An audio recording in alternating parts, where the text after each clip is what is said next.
Chapter 51, Temporal Node.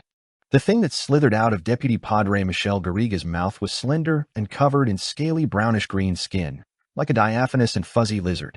As soon as it left Michel's body, its dark green vertical eye darted left and right, vigilantly sizing up its surroundings. While doing so, it even peered out the window, but didn't detect white paper. Instead, Lumian and Aurora sensed the coldness and indifference in its eyes. "What's this?" Lumian asked. Aurora shook her head. "I don't know. It looks like a special spirit." Lumian immediately judged. "It sure doesn't look like something good." Even through white paper and the mirror, the lizard-like creature still made him feel uneasy, and his hair stood on end. Aurora glanced at him and reminded, "This lizard seems to possess an ability that leads to a degree of mental corruption. Just looking at it from afar makes one feel uncomfortable. If you stare at it for too long, you might end up with mental problems. You must be careful. If the discomfort is serious, immediately close your eyes and try cogitation. Get your mind right before looking again." "It's fine for now," Lumian tersely acknowledged. "What about you? Don't you feel uncomfortable?" Aurora smiled and replied, "As a mystery prior, I've seen things more corrupting than this. My resistance is much higher than yours. Besides, don't I go crazy occasionally? It doesn't seem to matter even if I go crazier a little more intensely and frequently." "I think it's necessary to check your mental state when you said that last sentence," Lumian said, half concerned and half joking. Aurora chuckled. "That's called being self-deprecating. Sometimes it's not as if I can stop looking just because I want to. The mystery prior's eyes are special and can't be completely sealed. I can only barely prevent it from affecting my daily life." As the siblings spoke, the blurry lizard-like creature crawled along the wall and floor at an extremely fast speed to the bottom floor of the house. A few animal skulls hung on the wall opposite the door on the first floor. They were from wolves, deer, and wild boars. The deputy padre, Michel Garriga, wasn't a Cordoue native. He ought to have lived in the cathedral, but Guillaume Binet had prevented him from doing so using an excuse. He could only rent a place from the hunter, Sabate.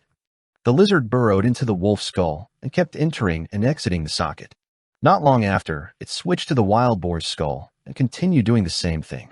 After coming out of the deer's pale white skull, the lizard crawled out of the house at a speed several times faster than a galloping horse. White paper quietly floated in the night sky and followed it. The lizard crawled all the way out of the village and finally arrived at the square. It circled around the cathedral and arrived at the cemetery before plunging into a grave. 10 seconds later, it crawled out and entered another tomb with a tombstone. Just like that, the strange lizard-like creature moved through different graves. Lumian could even imagine the scene of it entering and exiting different human skulls in the coffins. That scene made Lumian's skin protrude with tiny goosebumps. He couldn't help but ask, "What is this guy doing?" Incomprehensible. Aurora slowly shook her head. "It's a blind spot in my knowledge." After touring the cemetery, the lizard-like diaphanous creature returned the way it came and entered Michel Garriga's room. It burrowed into Michel's mouth and disappeared. After 20 to 30 seconds, Michel Garriga opened his eyes and sat up. He gulped down water from the cup on the bedside table, looking extremely parched. He put down the cup, wiped his mouth, and fell back to sleep. Aurora turned her head and looked at Lumian. "How is it? There's indeed something wrong with him, right? How is this a problem?" "This is a huge problem." Lumian didn't hide his emotions in front of his sister. Pierre Barry, who grazes humans, the padre who's key to the time loop, Mampoalis, who makes men give birth, Naroka, who went to Prometha, an owl who has lived for countless years, and the deputy padre who has a lizard living in him. Aren't there too many extraordinary individuals in Cordoue? During the loop, Lumian had griped about how little help Ryan, Leah, and Valentine, the 3 official investigators, had been.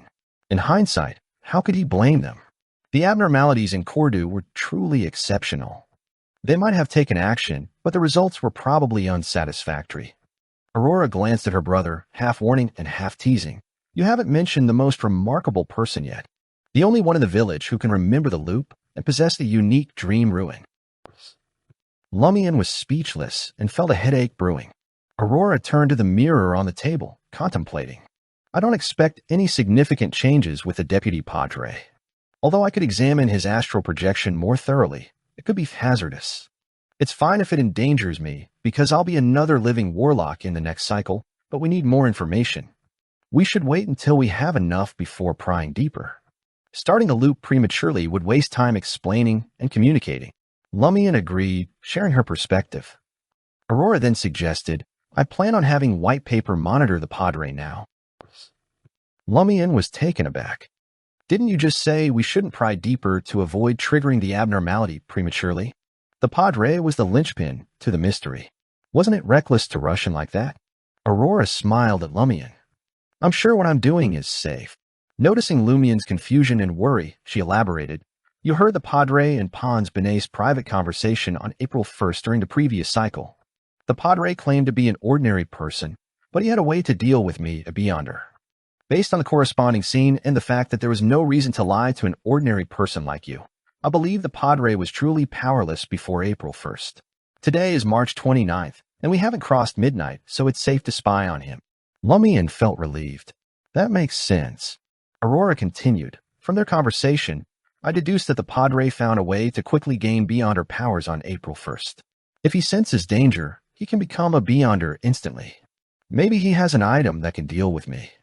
Additionally, the Padre's strength at the Lent celebration didn't match that of a Sequence 9. I suspect he's taking a path beyond the divine paths the mysterious woman mentioned. He's probably praying to a certain entity for a blessing. Otherwise, he wouldn't have grown so powerful in just a few days without any noticeable inclination to losing control. Lumian listened quietly and suddenly recalled something. On the morning of Lent during that cycle, I had just become a hunter when I ran into Pons Benet.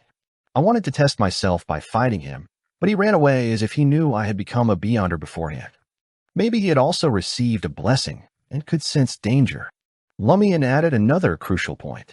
It was probably April 3rd when I saw Pons Benet enter Naroka's house during her funeral. If he had already received a blessing, he wouldn't have failed to detect spying from an ordinary person like me, considering his keenness on the morning of Lent. Aurora nodded.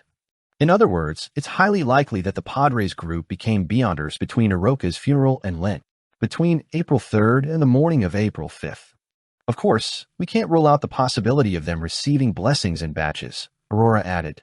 The situation became clearer after this discussion. Lumian smacked his forehead and sighed. What's wrong? Aurora asked, confused. Lumian praised her. I should have discussed these things with you earlier. You're much better at analyzing than I am. Aurora chuckled. You sure know how to praise me in various ways. You're inexperienced and lack knowledge, so you didn't think of it immediately. You would have discovered these details sooner or later. Although she dismissed her brother's praise, her pleased expression was evident. White paper flew towards the Benet residence at Aurora's command. The Benet residence was the tallest and most lavish in Cordoue, aside from the cathedral and the castle's modified administrator's residence. It was a grayish-blue three-story house with a chimney on top. As the head of the Benet family, the Padre lived in a room on the top floor's east wing. The dark gray curtains were tightly drawn, and the master of the house appeared to be asleep. This wasn't a problem for white paper. It slipped through the wall and blended into the darkness in the corner. In the room, Guillaume Benet, who had finished his affair with Madame Poalis, was sitting in a recliner, staring at the curtain in front of the window, dressed in light blue pajamas. Aurora's eyes darkened, revealing Guillaume Benet's aura. The red, green, purple, and blue colors made Lumian dizzy. Recalling his sister's teachings, he tried to differentiate between them and realized that the Padre's body was relatively healthy except for his overzealous desires. What's he thinking about? Which mistress to meet tomorrow? Lumian mocked him, even though the Padre couldn't hear him. At that moment, Guillaume Benet stood up and punched the air in front of him. It's all your fault. Chapter 52. Entering the ruins. It's all your fault. It's all your fault. Damn it. Son of a bitch. Guillaume Benet's fists continued to hit the air, his rage boiling over at a seemingly invisible creature. His expression was twisted with hatred, and he didn't bother to suppress his emotions. Aurora narrowed her eyes and gestured for white paper to investigate the area. But there was nothing there, just empty air. Lumian clicked his tongue in annoyance. He's been itching for a fight for a while now. Who's he blaming? Aurora shook her head and casually replied, maybe it's a bishop holding him back, stopping him from rising in rank and gaining extraordinary abilities. Or perhaps someone lured him into secretly worshipping a hidden entity, hoping to receive blessings and grow stronger. She considered that, as the subdeacon of the Eternal Blazing Sun Church, a priest overseeing a rural cathedral, establishing contact with a concealed being wouldn't be easy on his own. When it came to matters of supernatural power, he'd undoubtedly turned to the Dirige Regent's Church. The associated occult artifacts and sorcery grimoires will be handed over to the Inquisition for safekeeping or even sealing. They wouldn't be left at Cordo's cathedral. More importantly, it was impressive enough that he could command ancient Fasak. Languages capable of summoning supernatural forces like Hermes and Elvish weren't something a subdeacon like him would encounter. And Aurora, through the eye of mystery prying, had long determined he wasn't someone with innate spiritual prowess who could unintentionally attract malevolence. Thus, without a certain someone's guidance, how could the Padre come into contact with a hidden existence? Aurora considered the possibility that Guillaume Binet had come into possession of a mysterious item without turning it over. Lumian laughed at the idea. Can't the Padre gripe over that hidden existence? He even dared to make Saint Sith feel aggrieved. It's not impossible for him to blame that hidden existence for enticing him. After mocking Guillaume Binet, Lumian analyzed seriously, I've been thinking about why the Padre suddenly fell into corruption. There are two suspects. The first is Madame Pualis. She's obviously very powerful. Whether it's Louis Lund, who gave birth in the castle, or the woman suspected to be her in the wilderness surrounded by the undead, it shows that she's not simple. She's involved with abnormal pathways and hidden existences. It's possible that she enticed the Padre. By the way, Lumian smacked his head. What's wrong? Aurora didn't know what her brother had realized. Lumian replied solemnly, Do you think the Padre has ever given birth to Madame Pualis' child? Aurora was filled with regret for believing her brother was on the brink of an important discovery. She snapped, Who told you that Louis Lund's child is Madame Pualis's? What if it's Administrator Bias or a hidden existences? No. If it was, you would have exploded and turned into a monster when you saw that scene. I just find Madame Pualis to be more dominant in her relationship with the Administrator. Before the loop began, Lumian felt that the Administrator, Beast, was a little weak. He couldn't keep the butler in check and couldn't keep an eye on his wife. When he appeared with Madame Pualis, he always tried to please the latter. Lumian originally thought that the Administrator loved his wife very much, but now he had a new guess. Do you think the Administrator is another fertility tool for Madame Pualis? Perhaps. Aurora held her forehead. The world of mysticism has really broadened my horizons. Many scenes that only exist in novels and imaginations have been realized, in some warped manner. After sighing, she muttered to herself, There seem to be more than 1 or 2 children born in the castle. Where are they? Lumian thought for a moment and expressed that he had no idea. Infiltrating the castle and conducting a search was out of the question. Not after what happened to Louis Lund and the events in the wilderness. Whatever it took, he wasn't about to cross paths with Madame Pualis again. Aurora felt the same. After their run-in with Madame Pualis, the siblings wanted nothing more than to avoid her at all costs. The Padre grunted in frustration, downing a glass of red wine to take the edge off. As he stormed over to the bed, Lumian whispered to Aurora. He let out a long breath, put down the tall glass, and walked to the bed. It wasn't until the Padre's breathing eased and he seemed to be asleep that Lumian mocked. Look at him, crashing early. What? No late-night rendezvous with his mistress. Oh, he doesn't smoke in private either. This was inferred from the absence of cigar cases, pipe, and other items in the bedroom. Aurora chuckled and said he doesn't drink much alcohol either. Everyone says he's a pillar of propriety. She dispatched white paper to scout the bedroom. Finding nothing, it returned as instructed. Aurora turned to Lumian. You only mentioned one suspect. What about the other? That sneaky owl. Always watching, never acting. Lumian voiced his guess. It might have led the Padre to the legendary Warlock's legacy. Aurora felt that the possibility was quite high. Lumian then suggested, if that owl pays me another visit, we capture it and interrogate it. You sure you can take down an owl that has lived for centuries? Aurora smirked. I've got you, haven't I? Lumian flattered his sister. Aurora scoffed.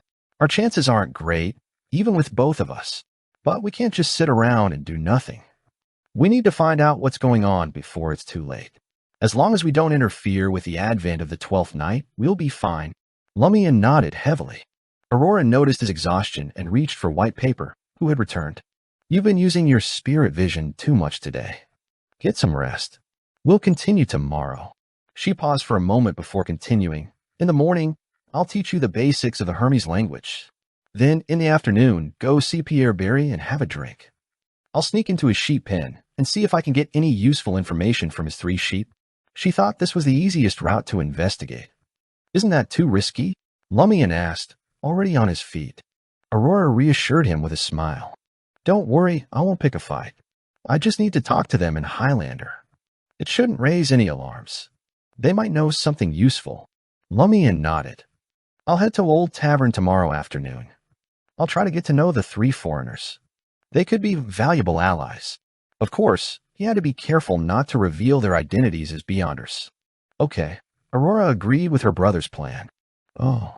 Lumian woke up in his dream bedroom, shrouded in a faint gray fog. As he expected, all the gold, silver, and copper coins, as well as the axe and pitchfork he had collected, were gone. The cycle had reset the dream. I have to gather them again. Lumian muttered to himself as he left the bedroom and headed to the study. He picked up the lever blue from the table and flipped through it idly. Many of the words had been cut out. Indeed, I was the one to send the request for help. He no longer felt anything about being the one who had sent the request for help. He suspected that Aurora had guided him in sending the request. After all, he had no knowledge of mysticism back then, so he would have relied on a reliable messenger or a postman. Speaking of which, Lumian realized that the postman who came once a week wasn't in the loop. He figured that the officials probably prevented ordinary people from entering Cordu after receiving the letter. Lumian looked around for a box to store the letter, but he couldn't remember how many similar items Aurora had in her collection, so he gave up. He got dressed in a way that didn't affect his movements, grabbed his iron black axe, and headed out into the wilderness filled with crevices. He walked towards the ruins surrounding the dark red mountain peak. Lumian easily dispatched the 2 familiar monsters. He slung the shotgun, cloth bag of lead rounds, and assortment of coins. He moved forward cautiously, deliberately avoiding the path he had taken before, knowing that he was not prepared to face the 3-faced monster. As he made his way through the collapsed buildings and thin gray fog that constantly alert him took a sniff. He caught a whiff of blood. After some thought, Lumian sneaked into the shadows and hid in a hidden space on the top of a half-collapsed house, peering through a gap between a few rocks. In the distance, amidst the barren, rubble-filled wasteland, he saw a lump of flesh slowly wriggling towards a building. The flesh was mixed with yellow fat, as if a creature had been crushed by a falling boulder. Lumian pondered how to deal with such a monster. Should I behead it? But it doesn't even have a head. Suddenly, several dark black, fleshy ropes appeared out of nowhere and bound the blob of flesh tightly. Chapter 53, Mark. Tentacles? Lumian was momentarily dumbstruck before recognizing the appendages that ensnared the fleshy mass. He knew Aurora's novels well, and had seen all the illustrations. Not only did he recall every melodramatic scene, but he also grasped concepts typically beyond his ken, such as monstrous tentacles. 7 or 8 inky tendrils enveloped the fleshy lump, dragging it towards the crumbled building. A figure emerged from the chaos of strewn rubble. The creature bore a humanoid form, its upper body and feet bare, clad only in black pants. But it lacked a head, sporting only a remnant of a neck. A whirl of razor-sharp teeth filled the cross-section, and its crimson skin gleamed between them.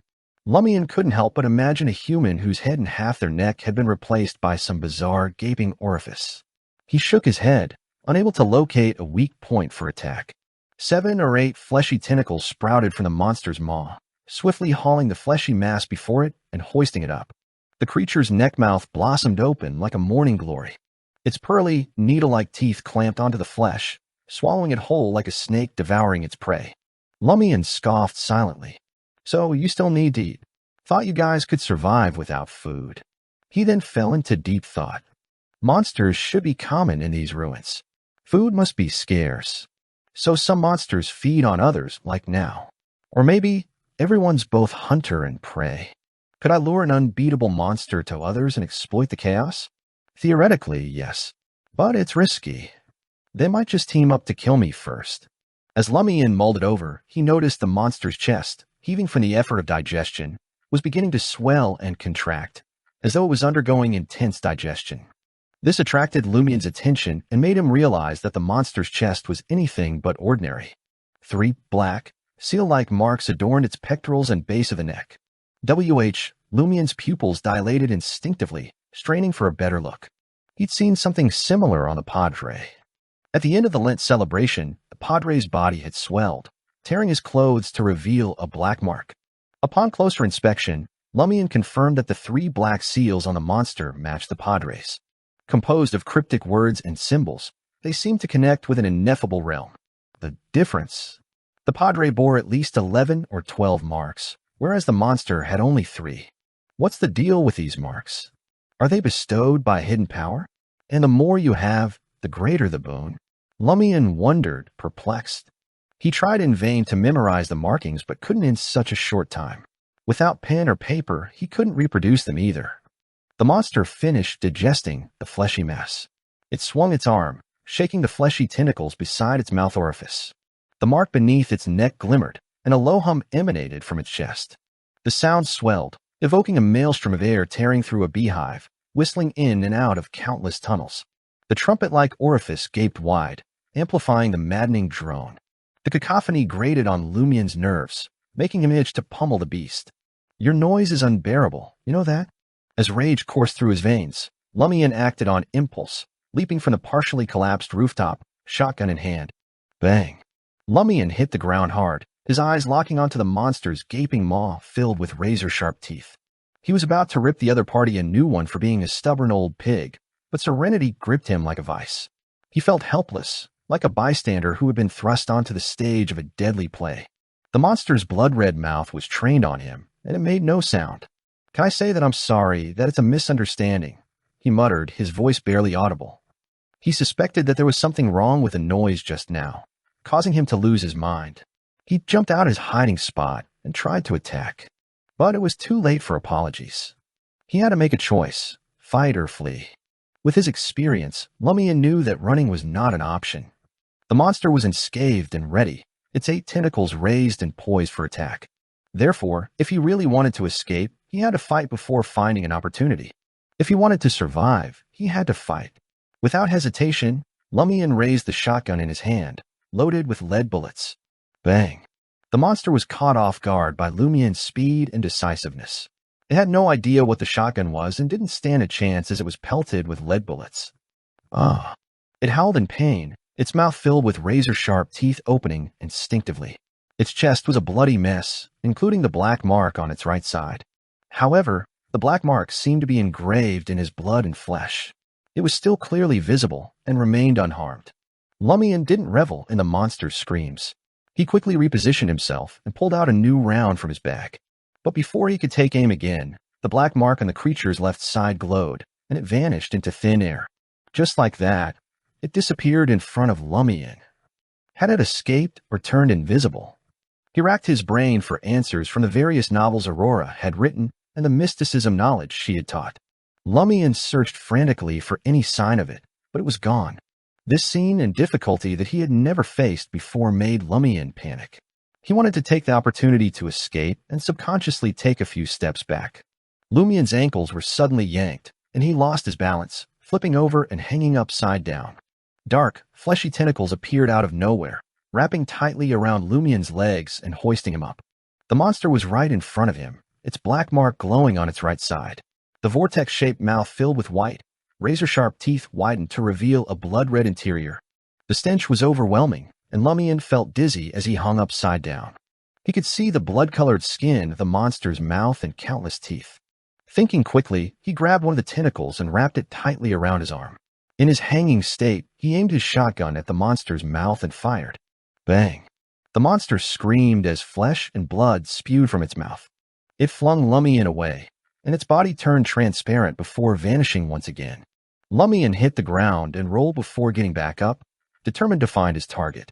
Suddenly, he caught a whiff of blood approaching him. Without hesitation, he leaped in the opposite direction. Dark tentacles emerged from the air where he had been standing, but they missed their mark. The monster reappeared 3 to 4 meters away, its vortex-shaped mouth wide open, ready to strike. Lumian loaded his shotgun with lead rounds, but the black mark on the monster's left side glowed, and it vanished again. Invisibility. It's indeed invisibility. Lumian instantly made a judgment. Coupled with his previous encounter, he believed that this invisibility could not hide his scent and would lose its effect once he entered an attack state. After figuring it out, Lumian calmed down and mocked inwardly. How can you be invisible if you can't even hide your scent? Capturing traces was a hunter's forte. Lumian regained his composure, and calmly surveyed his surroundings as he circled the area. Soon, he spotted the monster's footprints and caught the scent of blood and its unmistakable stench. Using these clues, he dodged the monster's attacks and fired his shotgun, but it seemed to have no vital points. The creature only grew weaker after being hit multiple times. With the lead rounds running low, Lumian quickly thought of a solution. In just a few seconds, he had an answer. He had scouted the area beforehand and found several natural traps that could be used, including one that would be perfect for this monster. As two faint footprints appeared in the distance, Lumian turned and ran, narrowly avoiding the dark, fleshy tentacle that missed its target. He kept running, occasionally looking back to make sure the monster was still chasing him and to dodge any attacks. Buzz, buzz, buzz. The monster's noise only fueled Lumian's anger, making him want to turn around and attack with his axe. But he reminded himself that his goal was to kill the creature, not just vent his frustration. Fortunately, he remembered that his goal in running was to kill that guy. At the moment, he wasn't really running away. Anger and frustration didn't change his plan. They only made him more motivated. Hut, hut, hut. Finally, he spotted the half-collapsed building and rushed inside, stopping at the edge and pretending to lie in ambush. Soon, he heard the shallow footprints of the monster approaching, along with its stench and blood. Lumian estimated the distance of the tentacle and took a couple of steps back. With a swing of his axe, he struck a stone pillar that was about to collapse and then kicked it hard, using the reaction force to roll back. The half-collapsed building couldn't withstand the impact and crumbled, a cascade of heavy rocks filling the passage. Boom. The monster, hiding and ready to attack, let out a fierce scream that lasted only a second before it was silenced forever. Chapter 54. Interpretation. Lumian rolled away before springing back to his feet. The sudden scream and its abrupt end brought him a sense of relief. Still, he remained vigilant. Shotgun slung and axe in hand, he cautiously approached the collapsed building. Dust swirled in the air where bricks and wooden beams once stood, lingering on. Outside, Lumian couldn't spot the monster's corpse. It must be buried beneath the rubble. His sense of smell was compromised in the dusty environment. He raised a hand to shield his nose from the irritants. Given the situation, Lumian retreated several steps, maintaining a safe distance as he patiently waited for the dust to settle. As he stood watch, he scrutinized his surroundings, on alert for any subtle signs of movement or scent. Finally, the air cleared, and his vision returned. Lumian neared the wreckage once more, tracking the scent of blood to find a monster crushed beneath heavy stones. With no need to rush, he employed his hunter expertise to methodically remove the rocks, avoiding any secondary collapse. Simultaneously, he kept his guard up against the monster, which might still be alive and awaiting an opportunity to strike. He pulled away another massive stone, revealing the twisted creature, its head neck a mangled vortex. Its maw faced the sky, crushed into a gory mess. Its chest was flattened, and its sharp mouth impaled on a jagged stone pillar. Several dark, fleshy tentacles had snapped. If not for its distinct features, Lumian wouldn't have recognized the semi-solid mass as his target. The trap had worked better than he'd anticipated. After confirming the monster's demise, Lumian noticed the 3 black markings on its chest, still clearly visible despite the carnage. It's so odd. This can't be common, even in mysticism, right? Despite going through his sister's crash course, Lumian still had much to learn. He relied on his intuition for judgment. He had planned to use his knife to remove the skin with the black mark, but the creature's chest was too mangled to salvage anything. After pondering for a moment, he tore a piece of cloth from his linen shirt, using it as makeshift paper. Next, he wrapped another strip around his finger, staining it with the monster's blood. Whether it sufficiently isolated potential contamination or poison, he couldn't be sure. If anything happened, he'd have to leave the dream quickly, minimizing any damage to reality. He should recover within hours or half a day. Using the blood's ink, Lumian copied the 3 black marks.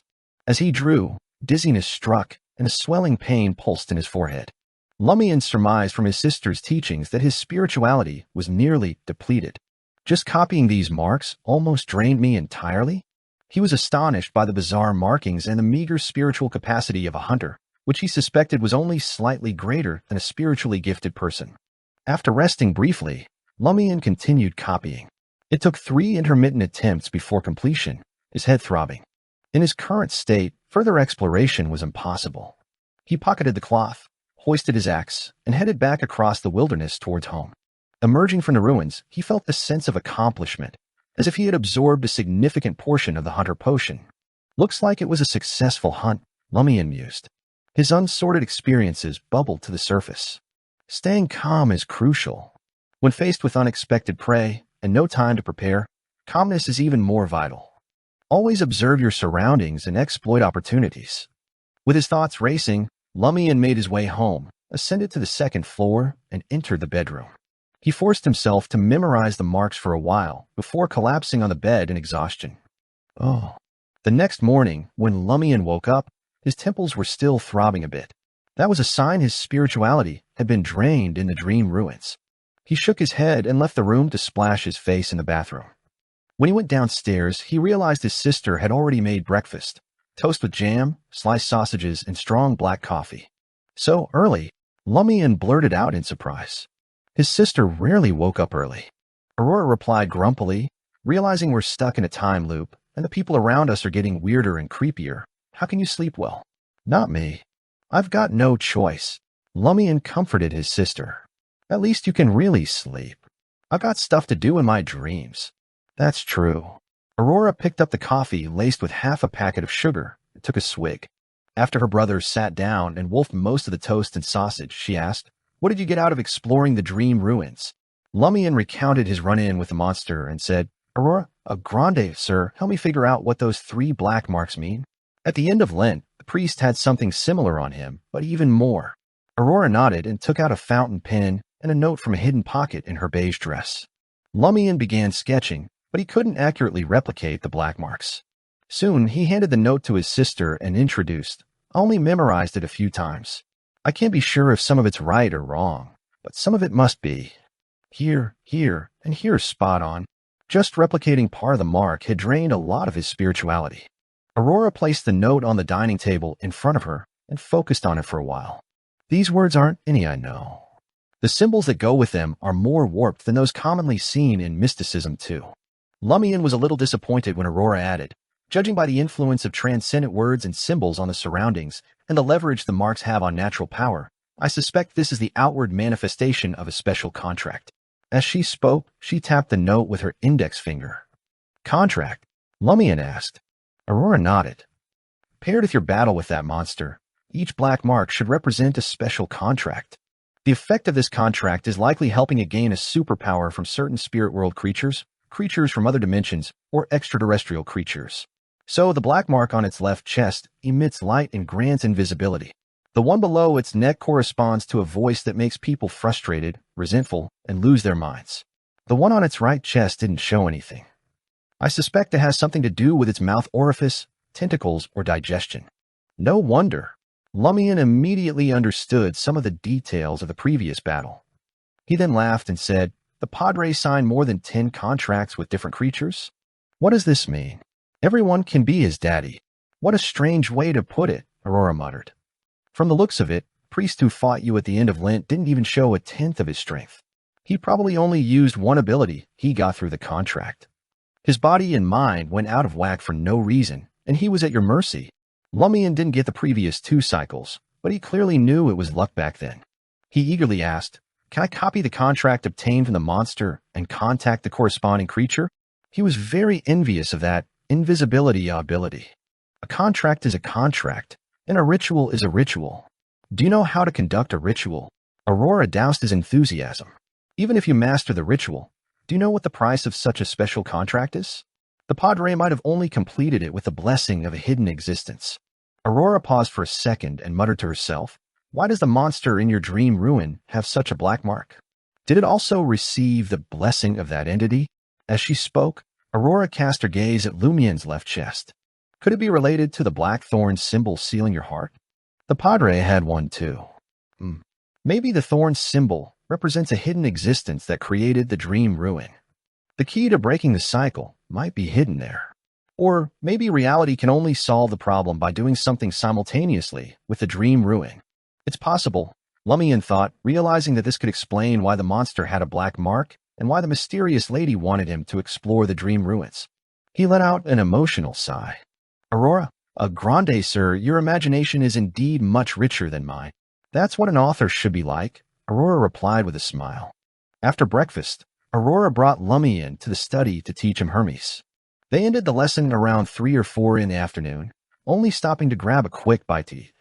"All right, you can go out and drink with Pierre Barry now," Aurora said, realizing it was time and that no one would suspect them. Lumian acknowledged her instruction briefly and expressed his concern. "You must be careful." Aurora was going to take the risk of coming into contact with the 3 sheep to gather information. Oh.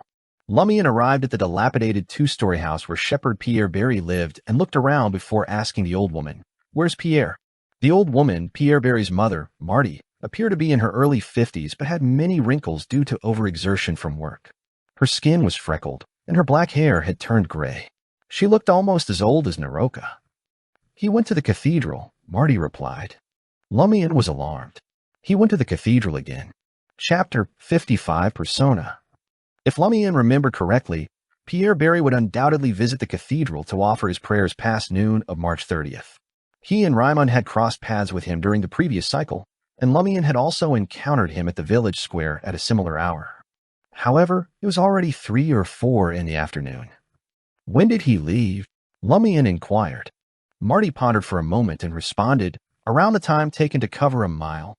In the countryside, except for a handful of people, hardly anyone owned a timepiece. Time was generally conveyed through specific activities and indications such as grape harvesting season, the duration of a mile's walk, and so forth. Obviously, if the time frame was brief enough for people to perceive it more distinctly, a few minutes and 15 minutes would be employed in verbal expressions. A mile? That isn't too far. Lumian speculated that Pierre Barry had already gone to the cathedral around noon and had yet to return. 1 mile in Cordu was equivalent to 1 kilometer in the Intesian metric system. After bidding farewell to Pierre's mother, Marty, Lumian departed from the Barry residence and proceeded towards the village square. He was unsure whether Pierre Barry had visited the cathedral at noon and returned again in the afternoon, or if something had cropped up, delaying his return. If it was the former scenario, Lumian could sense something brewing. It was highly unusual for Pierre Barry to frequently visit the cathedral to meet the Padre. Something dreadful was certainly afoot. If it was the latter scenario, it would be a massive problem. Before Lumian, who retained his memories, and Aurora, who already knew the cycle, made an attempt, the history should remain unaltered. If there were any deviations, it could indicate that the siblings had not completely comprehended the pattern of the cycles, or that there were others who could retain their memories. With this in mind, Lumian heaved a sigh and raised his hand to strike his face. He was so startled that he forgot to inquire if Pierre had visited the cathedral at noon. That was crucial. It was far too suspicious to turn back and ask now. Lumian could only obtain some information from Pierre when they drank together later. He quickly suppressed his frustration and strode towards the square.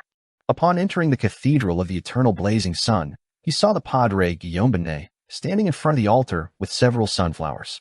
He was conversing with a few individuals seated in the front pew. As soon as Lumian entered, Guillaume Benet ceased speaking and glanced over. Some plot? Lumian smiled as he approached the altar, observing the individuals listening to the Padre's sermon. He spotted Shepherd Pierre Barry, the thug Pons Benet, and a few of his henchmen. He also saw the Padre's mistress, Madonna Benet, and Sybil Barry. He was surprised to see a man here, but also found it reasonable. Arnaud André, Naroka's youngest son, a farmer in his 40s. "Hello, Pierre."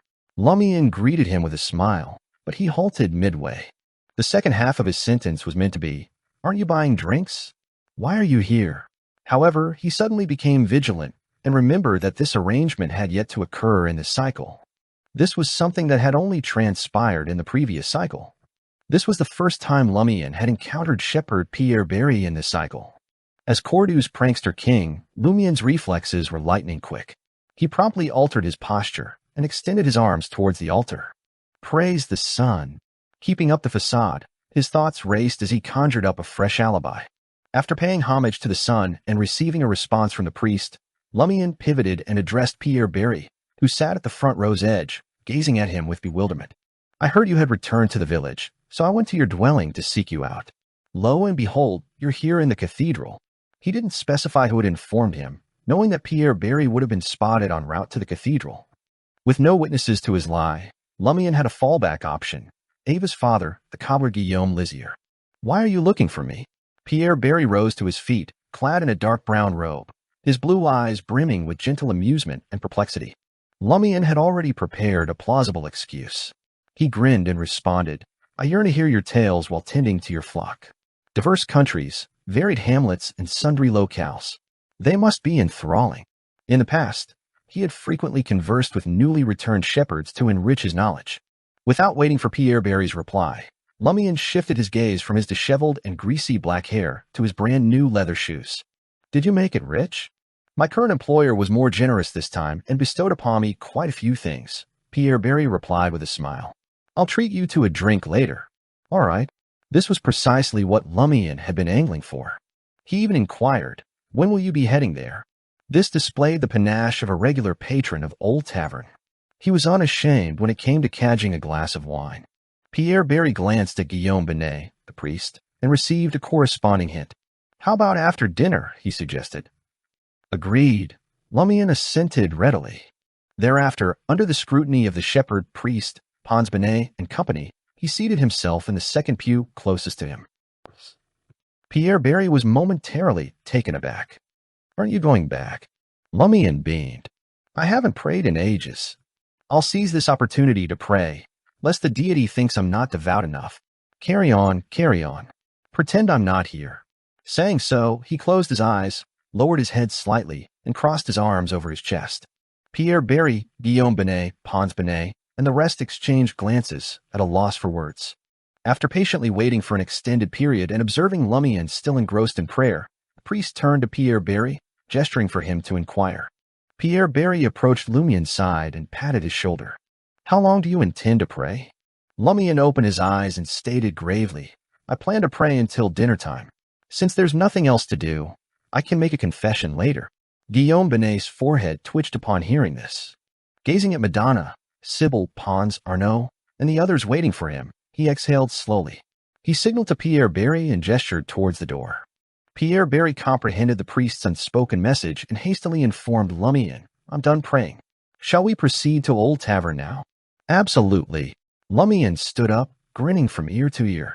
There was nary a hint of solemnity or piety in his demeanor. Previously, he had discerned that his arrival had impeded the padre and his accomplice's machinations. In a mischievous attempt to play a prank, he feigned interest and lingered until Pierre Barry was required to depart prematurely. He surmised that the padre saw through his act, but what use was being the prankster king of Cordoue if he didn't create a bit of mischief in such circumstances? He had to maintain his persona to avoid arousing suspicion. Lumian lamented his sister's probable departure to Barry's abode to confer with the three sheep. Had she been present, he could have dispatched white paper to the cathedral to clandestinely overhear the padre's scheme and glean valuable intelligence. Perhaps I can undertake this in the next cycle, but would Pierre detect our surveillance? Pierre is no simpleton. He is certainly more capable than an ordinary person like the padre. Lumian's thoughts raced as he trailed Pierre out of the cathedral and towards the Old Tavern. Oh, in the sheep pen, behind the Barry household, Aurora, donned in a white gown, circumnavigated the woods and vaulted the wooden fence. As an alluring woman seldom seen in the village, she had to choose this relatively secluded path. Otherwise, she would be subjected to small talk or worse, suspicion. When will I learn the spells of invisibility and shadow concealment? Aurora ruminated wistfully as she advanced towards the three sheep that had huddled beside a haystack. Speaking in Highlander, she said, Do not fret. I am the adversary of Shepherd Pierre Barry. The eyes of the three sheep, whose coats were besmirched with filth, underwent a rapid transformation. Their initial vigilance and apprehension gave way to hope and perplexity. Despite their initial reservations, they did not retreat and permitted Aurora to approach. Aurora continued, I discovered your peculiarities through certain means. You were once human, were you not? The eyes of the three sheep were suddenly imbued with shock, elation, hope, and skepticism. They instinctually bleated. Aurora surveyed them. You cannot speak, but you can write, can you not? One of the sheep was stupefied for a moment before hastily inscribing on the ground. It scribbled a simple Highlander word. Yes, the sheep was confirming that they were once human. What transpired? Why were you transformed into sheep?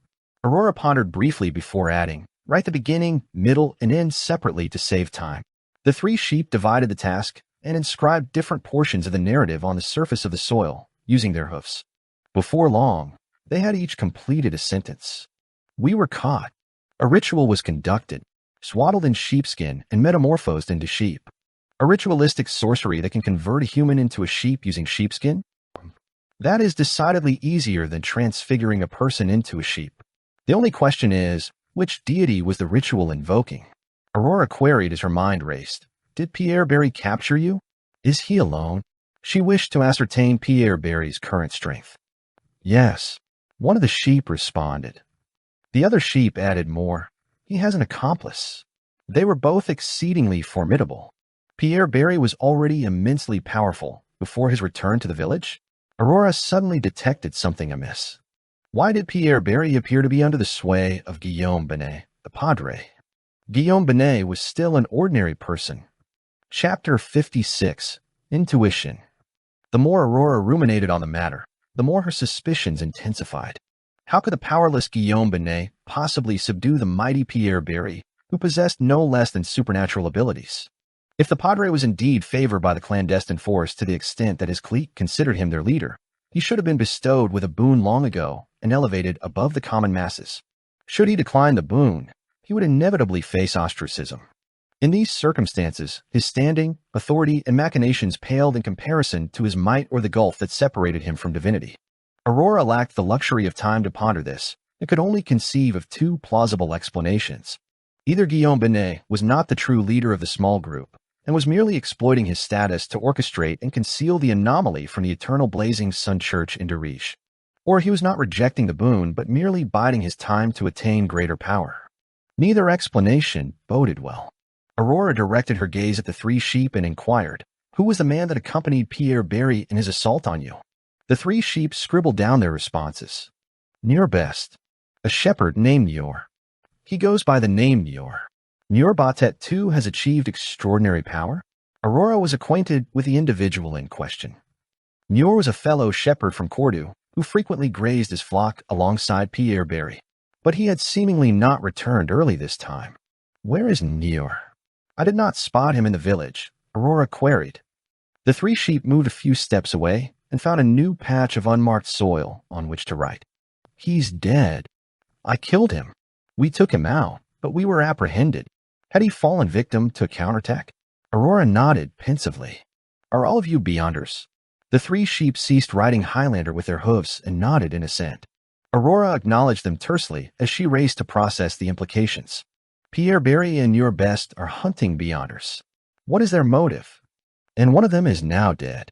Either Nior's abilities paled in comparison to Pierre's, or they had acquired their powers through the boon and were far from proficient in wielding them. It was certain that the Beyonder battles would encounter complications. Aurora glanced at the three sheep once more and asked, "Do you know why Pierre captured you?" The three sheep resumed writing.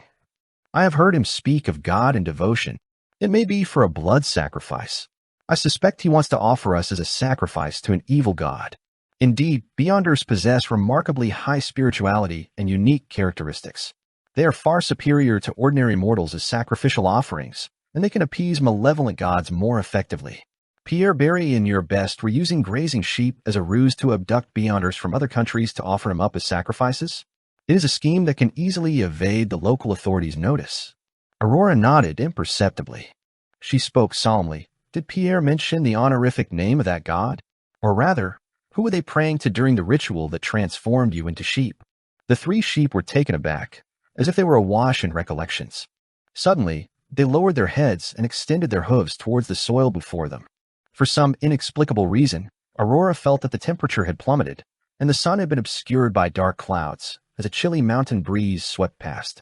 The three sheep began riding. Aurora's spiritual intuition sounded a powerful alarm, prompting her to bellow, "Hold on." The three sheep lifted their heads and looked at her. At some point, blood-red tears had welled up in their eyes, and their fur was stained and ghastly. In the next moment, they resumed riding. Aurora whirled around and dashed towards the fence. As she exited the pen and looked back, the three sheep were bathed in the sunlight. If not for the bloodstains on their faces, everything seemed entirely ordinary. Thump, thump. Aurora's heart continued pounding. Panting heavily, she breathed a sigh of relief. If I had not learned to seal my sight and glimpse things I should not have seen, I would not have reacted in time. She produced a vial of iron-black powder and scattered it over the sheep pen. The words etched in the soil vanished as though by an unseen hand. As for the stains on the sheep's faces, Aurora found it challenging to expunge them using spells, so she refrained from approaching them and merely washed them away with water.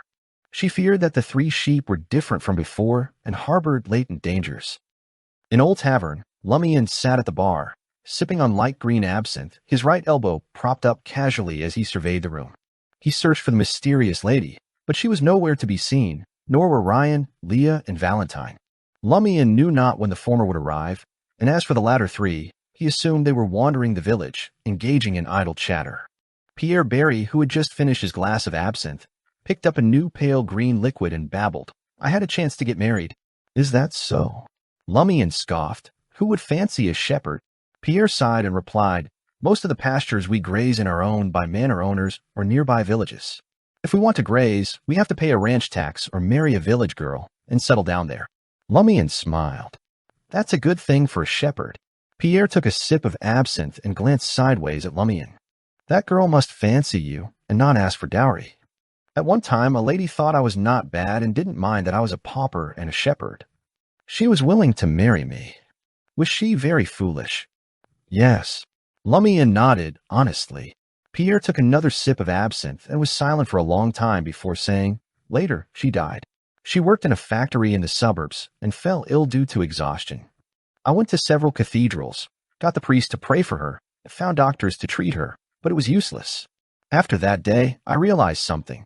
Lumian asked, taking a swig of absinthe. "What was it?"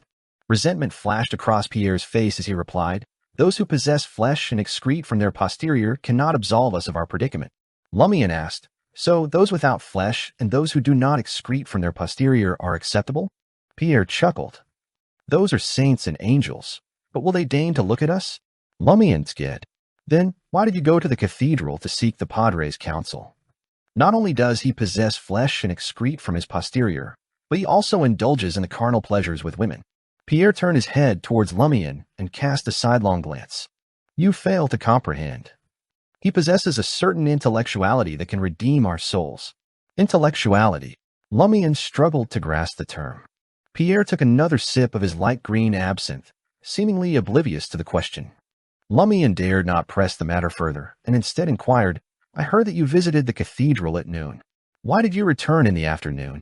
Pierre's warm smile illuminated his face as he replied, "In the afternoon, one can converse with like-minded individuals." He did not deny that he had visited the cathedral at noon. Lumian breathed a sigh of relief, knowing that for the time being, no one else would retain their memories and disrupt the flow of history. He suspected that Pierre Barry had visited the cathedral at noon to confer with a padre in advance of their small group discussion scheduled for the afternoon. After their libations, and with the sun setting on the horizon, Lumian and Pierre Barry bid each other farewell and returned to their respective abodes. Pons Benet, the padre's younger brother, abruptly emerged with a few thugs and obstructed Lumian's way upon him reaching a secluded path. The brawny, raven-haired, azure-eyed Pons Benet stared at Lumian and smirked maliciously.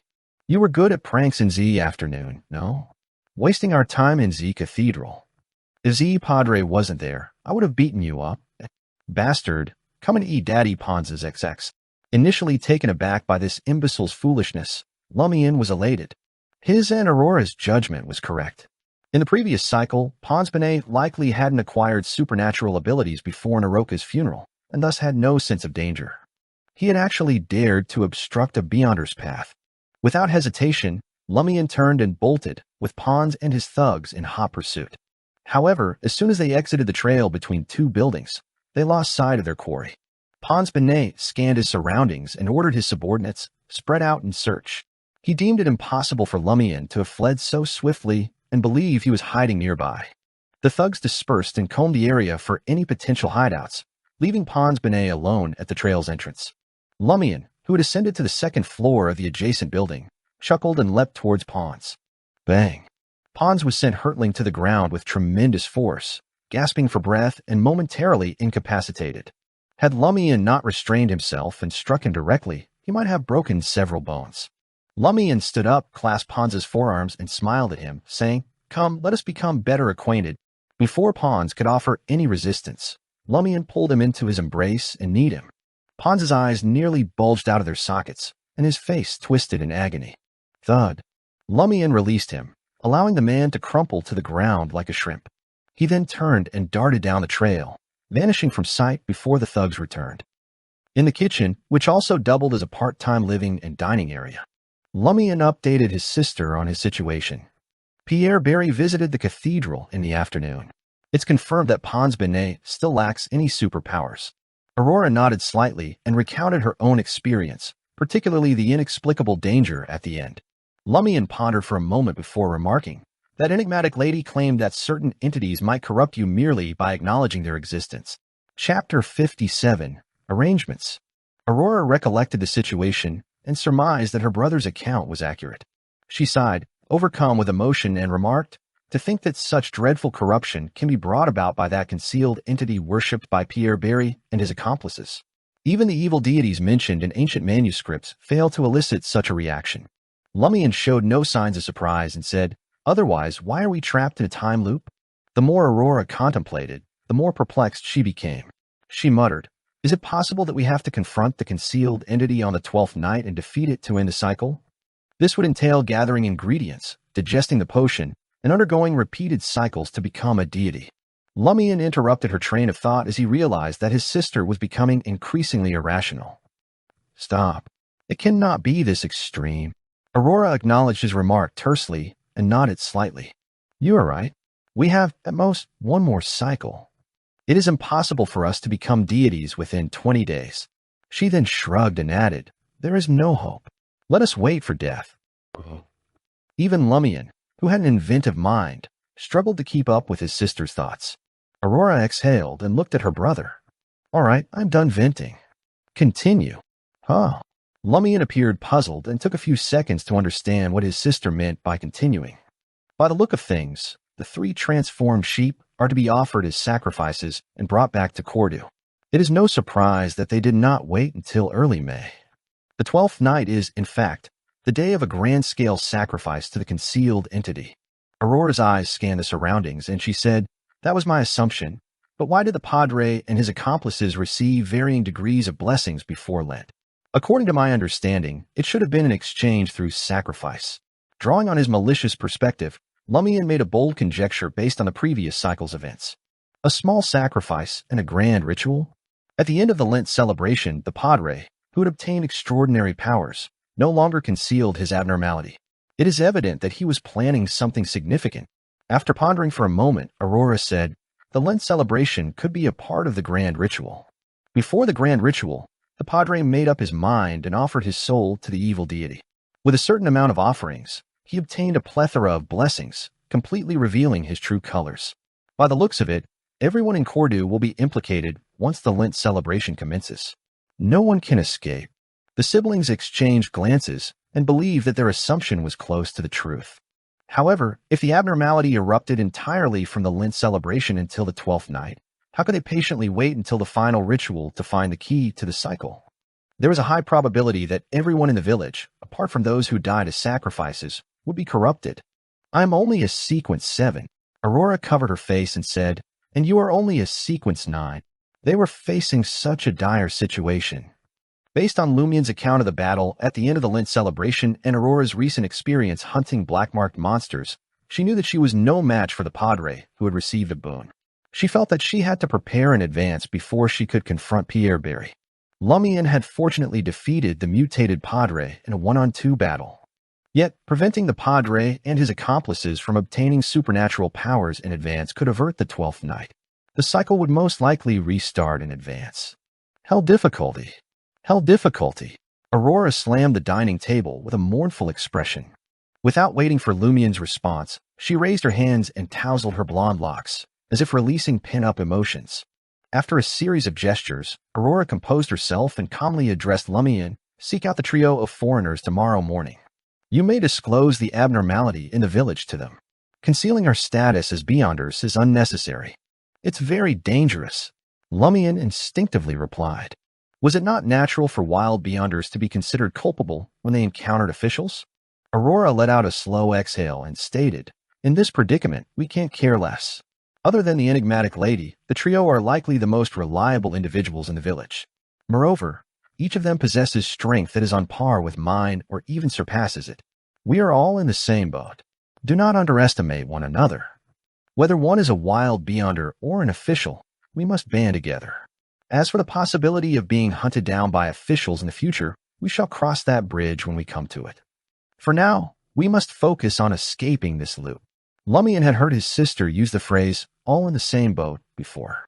He knew it implied that everyone was in a similar predicament and facing the same problem. If something were to happen, no one could escape. They had to stand together. Very well, I will seek them out tomorrow, he assented. Aurora continued, I now suspect that someone else is behind the Padre and Pierre. He is the root of the corruption. Madame Pualis, Lumian guessed. Not only is she powerful, but she is also the Padre's mistress. She can control him in secret and use him to influence the others in the village. But she has no apparent connection to Pierre. Aurora gazed at her brother, frowning in contemplation.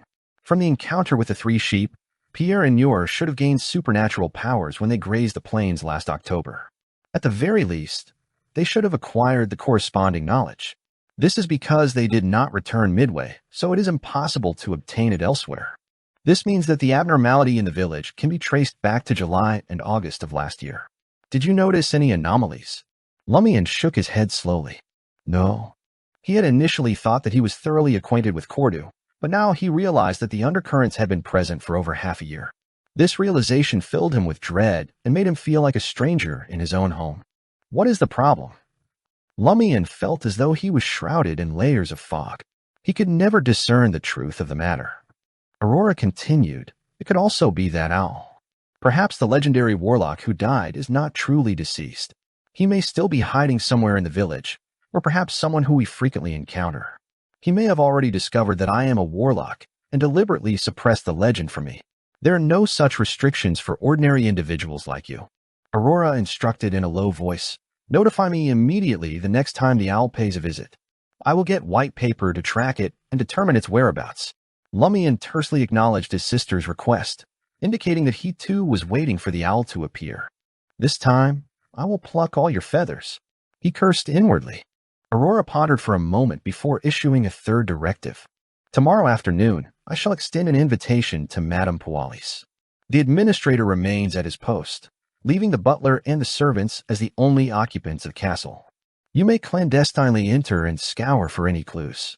If you are successful in persuading the three foreigners in the morning to come, we can get their aid in this operation. She dared not let white paper venture to Madame Pualis's place while she was present. Nevertheless, she could not afford to be distracted whilst in Madame Pualis's company. Thus she had to rely on her brother. Lumian nodded before advancing the suggestion. I would advise against being alone with Madame Pualis. I fear she may seize the opportunity to deal with you. Shall we invite Naisley and the others to an afternoon tea gathering? The more individuals present, the safer it would be. Indeed. Aurora deemed it a superior option. She then remarked in a tone that was equal parts apprehensive and teasing, you must exercise caution after infiltrating the castle. I do not wish to end up an ant. Lumian dared not retort, but gave her a glance that conveyed, I am more concerned about your safety, for Madame Pualis will be with you. During supper, Aurora set white paper free to monitor the sheep pen. She discovered that the three sheep had licked the blood off their faces, preventing Shepherd Pierre Barry from detecting any anomaly.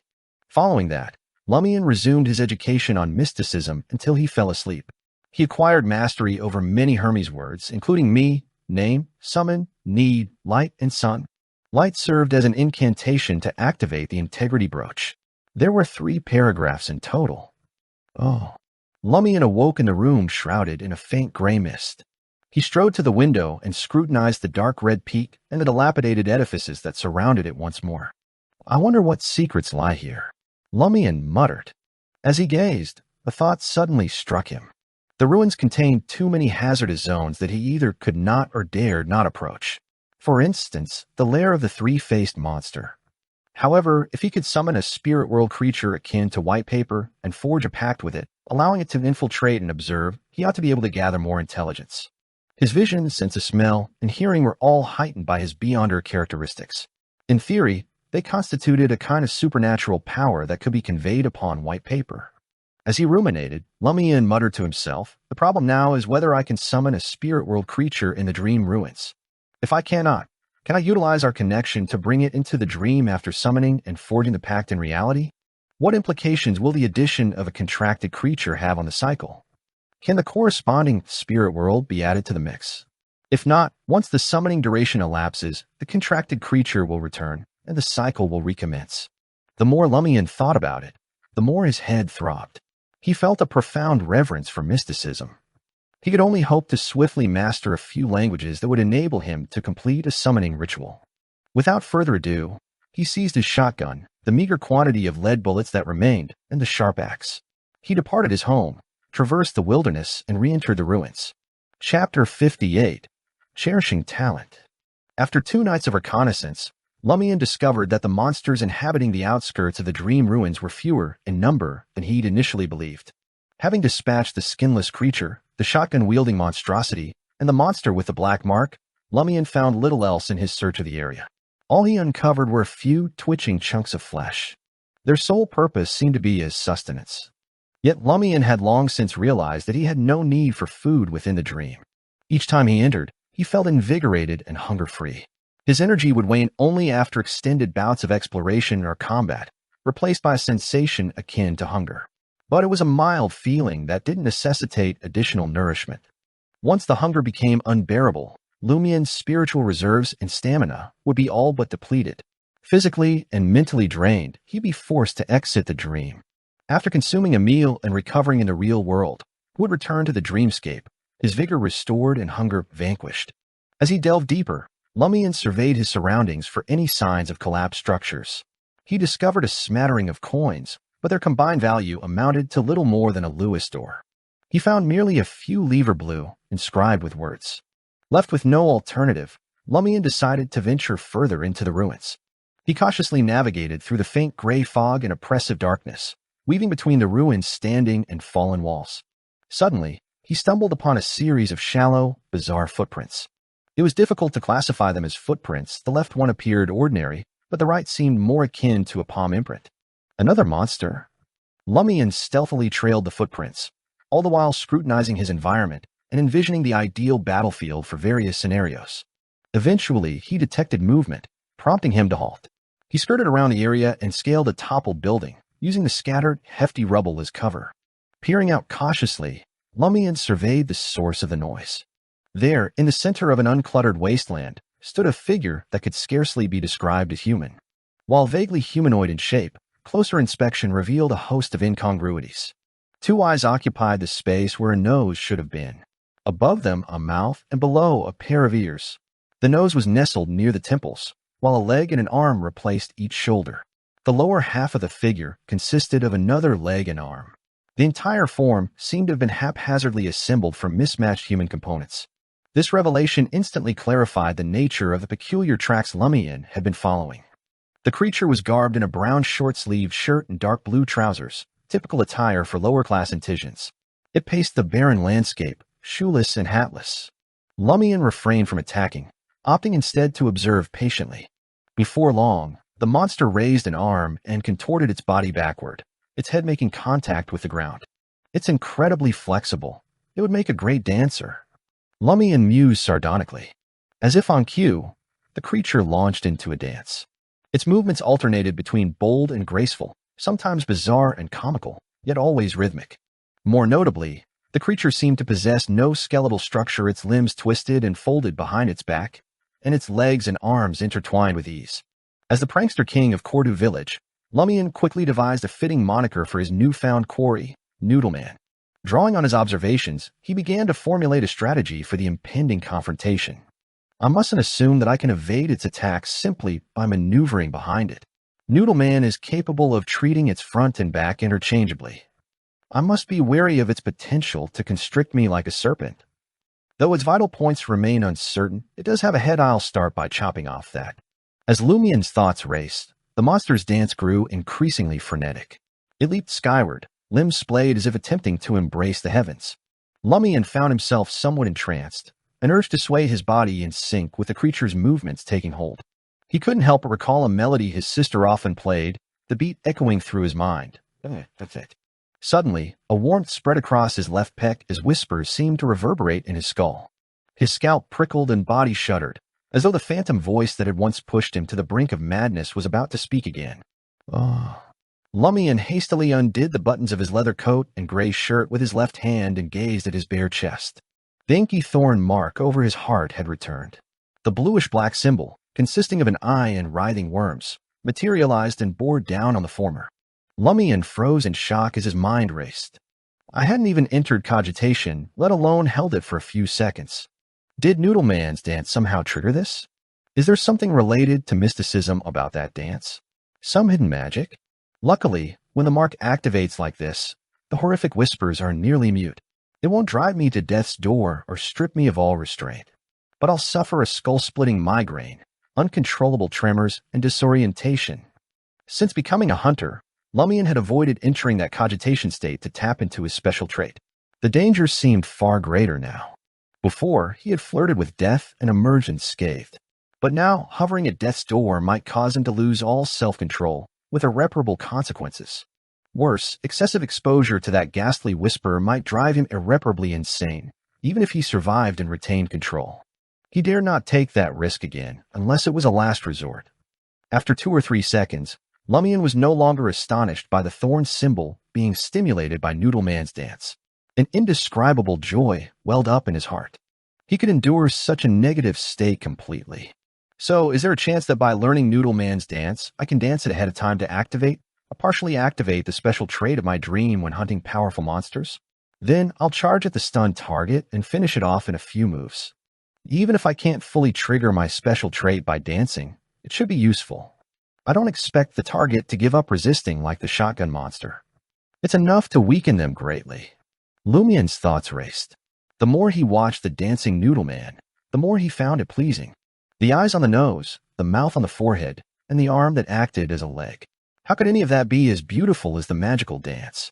In the blink of an eye, Lumian felt a strong sense of cherishing such talent, allowing him to find a reason. Aurora said that we can't select talents with a uniform standard. So, why must it be a human and not a monster? He decided not to hunt the Noodleman before mastering the dance. He would come and observe it a few times every night to try to master it as soon as possible. Of course, he planned to experiment with the other party first. He wanted to see how the incomplete special trait would affect the monster.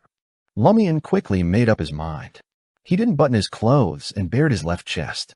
He circled around a cover and jumped from the collapsed house to the wasteland. Noodleman's dance abruptly halted. It began to tremble. It turned to Lumian, prostrated itself, and lay on the ground. Lumian stopped and didn't approach further, maintaining a safe distance. Noodleman didn't move. Lumian nodded imperceptibly and muttered to himself. Even when facing my special trait that hasn't been fully activated, such a low-level monster will give up resisting and express its submission. I wonder what will happen to those at a higher level, or those with Beyonder characteristics. What I can be sure of is that the effect won't be as good. Lumian looked at Noodleman and smiled. Come on, dance again. Noodleman didn't dare look up. It was unknown if it understood what Lumian was saying. Seeing that his sincere words were ineffective, Lumian emphasized, Quick, dance for your Pepe again. Noodleman's body trembled as it continued to prostrate. How can I communicate with it if monsters can't understand human language? Lumian felt a little helpless. He immediately put his newly acquired Hermes vocabulary to use and said, I need. Lumian didn't say another word and began a dance with his body movements. The monster didn't even acknowledge him as it pressed its face against the soil of the wasteland. Are you an imbecile? Lumian couldn't help but curse. He felt his scolding was unjustified. After all, which monster he had encountered was not stupid. Even the most intelligent shotgun monster was subdued by human intelligence. At that moment, Lumian felt the warmth in his chest dissipate. He instinctively lowered his head and noticed the thorn symbol and the bluish-black symbol vanish simultaneously. Lumian quickly shifted his gaze towards Noodleman. Noodleman happened to raise its head and looked at Lumian with its nose-located eyes. The man and monster stared at each other, stunned for a second. Hud, hud, hud. Lumian turned around and ran away. Noodleman leaped up and chased him ferociously. Lumian was well acquainted with the area. His running speed was faster than the uncoordinated monster, so he easily shook it off and circled back to the wasteland to hide in his original location. He didn't flee because he was afraid of the other party, but he was concerned that he might not be able to control himself if they really fought. He didn't know if he could find another dancing Noodleman in the dream ruins. Before learning that mysterious dance, he had no intention of hunting the strange monster. After waiting for a while, Lumian saw Noodle Man return to the area. He nodded and muttered to himself. As expected, monsters have their own territory. They are accustomed to moving around or patrolling a certain route. This is very similar to wild beasts. Next, Lumian patiently waited for the dance that might not happen.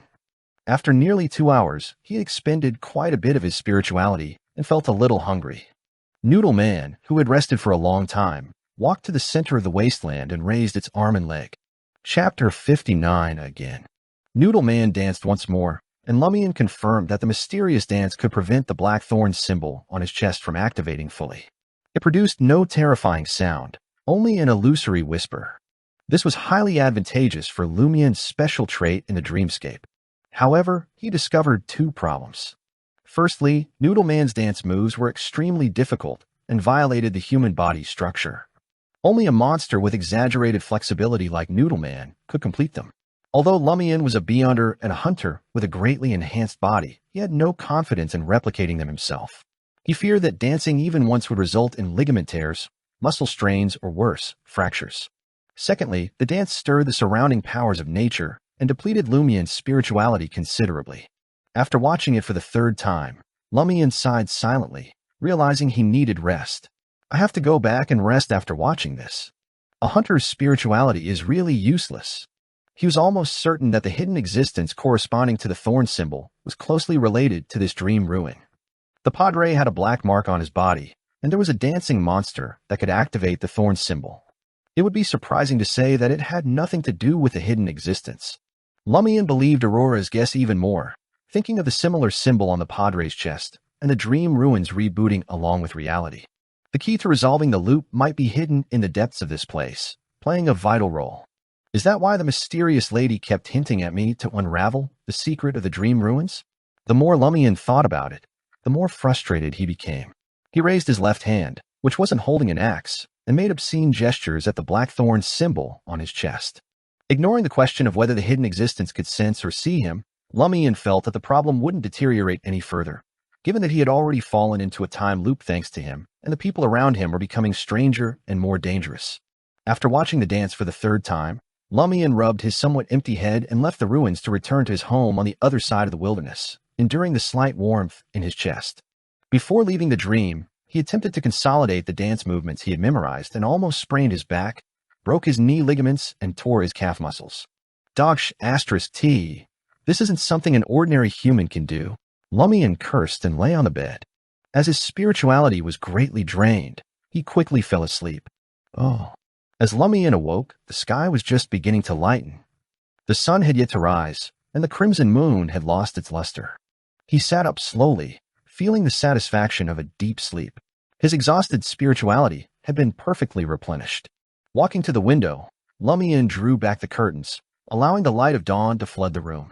In the next moment, his eyes were fixed on the figure larger than an ordinary owl, perched on an elm tree not far away, staring down at him. Lumian quickly snapped out of his daze and opened his mouth. Oh. The suspect is here.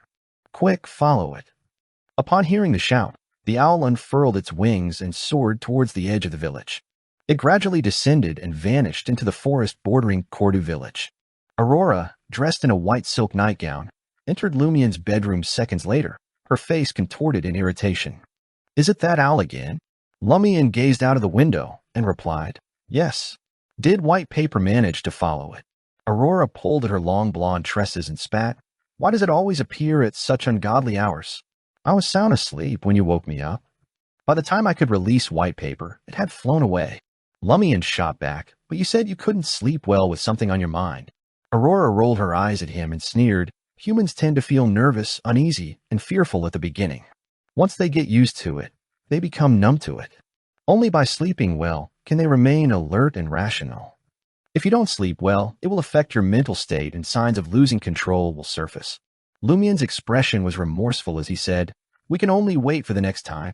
After a moment of contemplation, Aurora suggested, let's try to identify a pattern in its appearances. We can't keep waiting around all the time. We need to rest and cannot be on guard constantly. Lumian reminisced about the first few sightings. It's always in the latter half of the night and early morning hours. Why only during that period? Aurora inquired further. It seems more like an act than a pattern. Think carefully. Did you do anything or repeat the same actions on the corresponding nights when it appeared in the first half of the night? I was exploring the dream ruins, Lumian admitted to his sister as he began to recall. Before it first appeared, I killed the first monster in the dream. Before it appeared the second time, I activated the symbol on my chest through cogitation and discovered what was special about me. The third time, I consumed the potion in the dream and became a hunter. The fourth time, which is today, I discovered a way to activate my specialness in the dream to a certain extent while incurring less damage. How did you do it? Aurora asked eagerly. Lumian recounted Noodleman's dance and his attempt. As Aurora listened, she thought about the owl. After her brother finished speaking, she deliberated and said, "The owl's visits seem to be related to significant progress in your exploration of the dream." Lumian thought for a moment before his eyes lit up. Indeed. The first time I killed a monster, the first time I displayed my specialness, the first time I consumed a potion and stepped onto the Beyonder path, the first time I found a way to make use of that specialness. Similar major developments also have a certain reaction in reality. That owl sensed it and came over to observe. It smelled something. Aurora tersely acknowledged. In the future, we can deliberately create a similar opportunity to see if we can wait for that owl. I believe the next time it appears is after I master the mysterious dance and can truly use the specialness brought about by the symbol on my chest in my dream, Lumian pondered, revealing a malicious smile. When the time comes, I'll inform you before entering the dream. Be prepared. Aurora thought for a moment and nodded. I hope to figure out who the owl is related to and what role it plays in Cordu's abnormality. Lumian seized the opportunity to inquire, Aurora, grande, sir, do you possess any knowledge about that particular dance? As you are aware, my understanding of mysticism is still rudimentary. Aurora dragged a chair in front of Lumian's wooden table and settled in. After pondering for a moment, she responded, several notebooks have alluded to the existence of large-scale ritualistic magic during the early 5th epoch and throughout the 4th epoch. Those rituals entailed not only numerous sacrifices, but also a multitude of participants. They employed specific dances to appease their desired entities in exchange for a response. In essence, it was a form of sacrificial ritual and magic. Dancing, from the outset, was believed to influence nature and facilitate communication with deities. Its effects resemble those of Beyonder language and the combination of herbs, essential oils, and other ingredients. In Aurora and Lumian's world, history was divided into 5 epochs. The first epoch was the Chaos Epoch, followed by the Dark Epoch, and then the Cataclysm Epoch.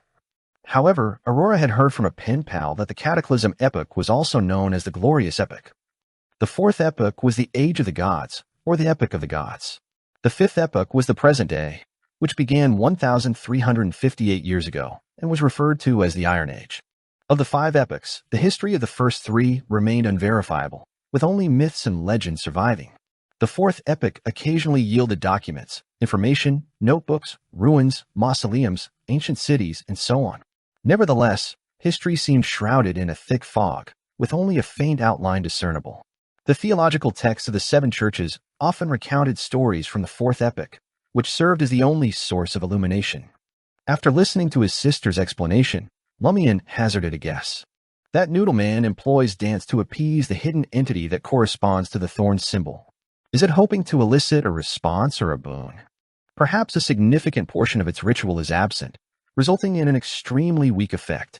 Or is the problem with the dream ruins causing a failure that can only trigger a tiny fraction of the power contained in the symbol within my body? It's as if I'm a god. Having witnessed Noodleman's dance and being pleased by it, I decided to highlight the symbol and offer a certain response. However, Lumian had no control over this.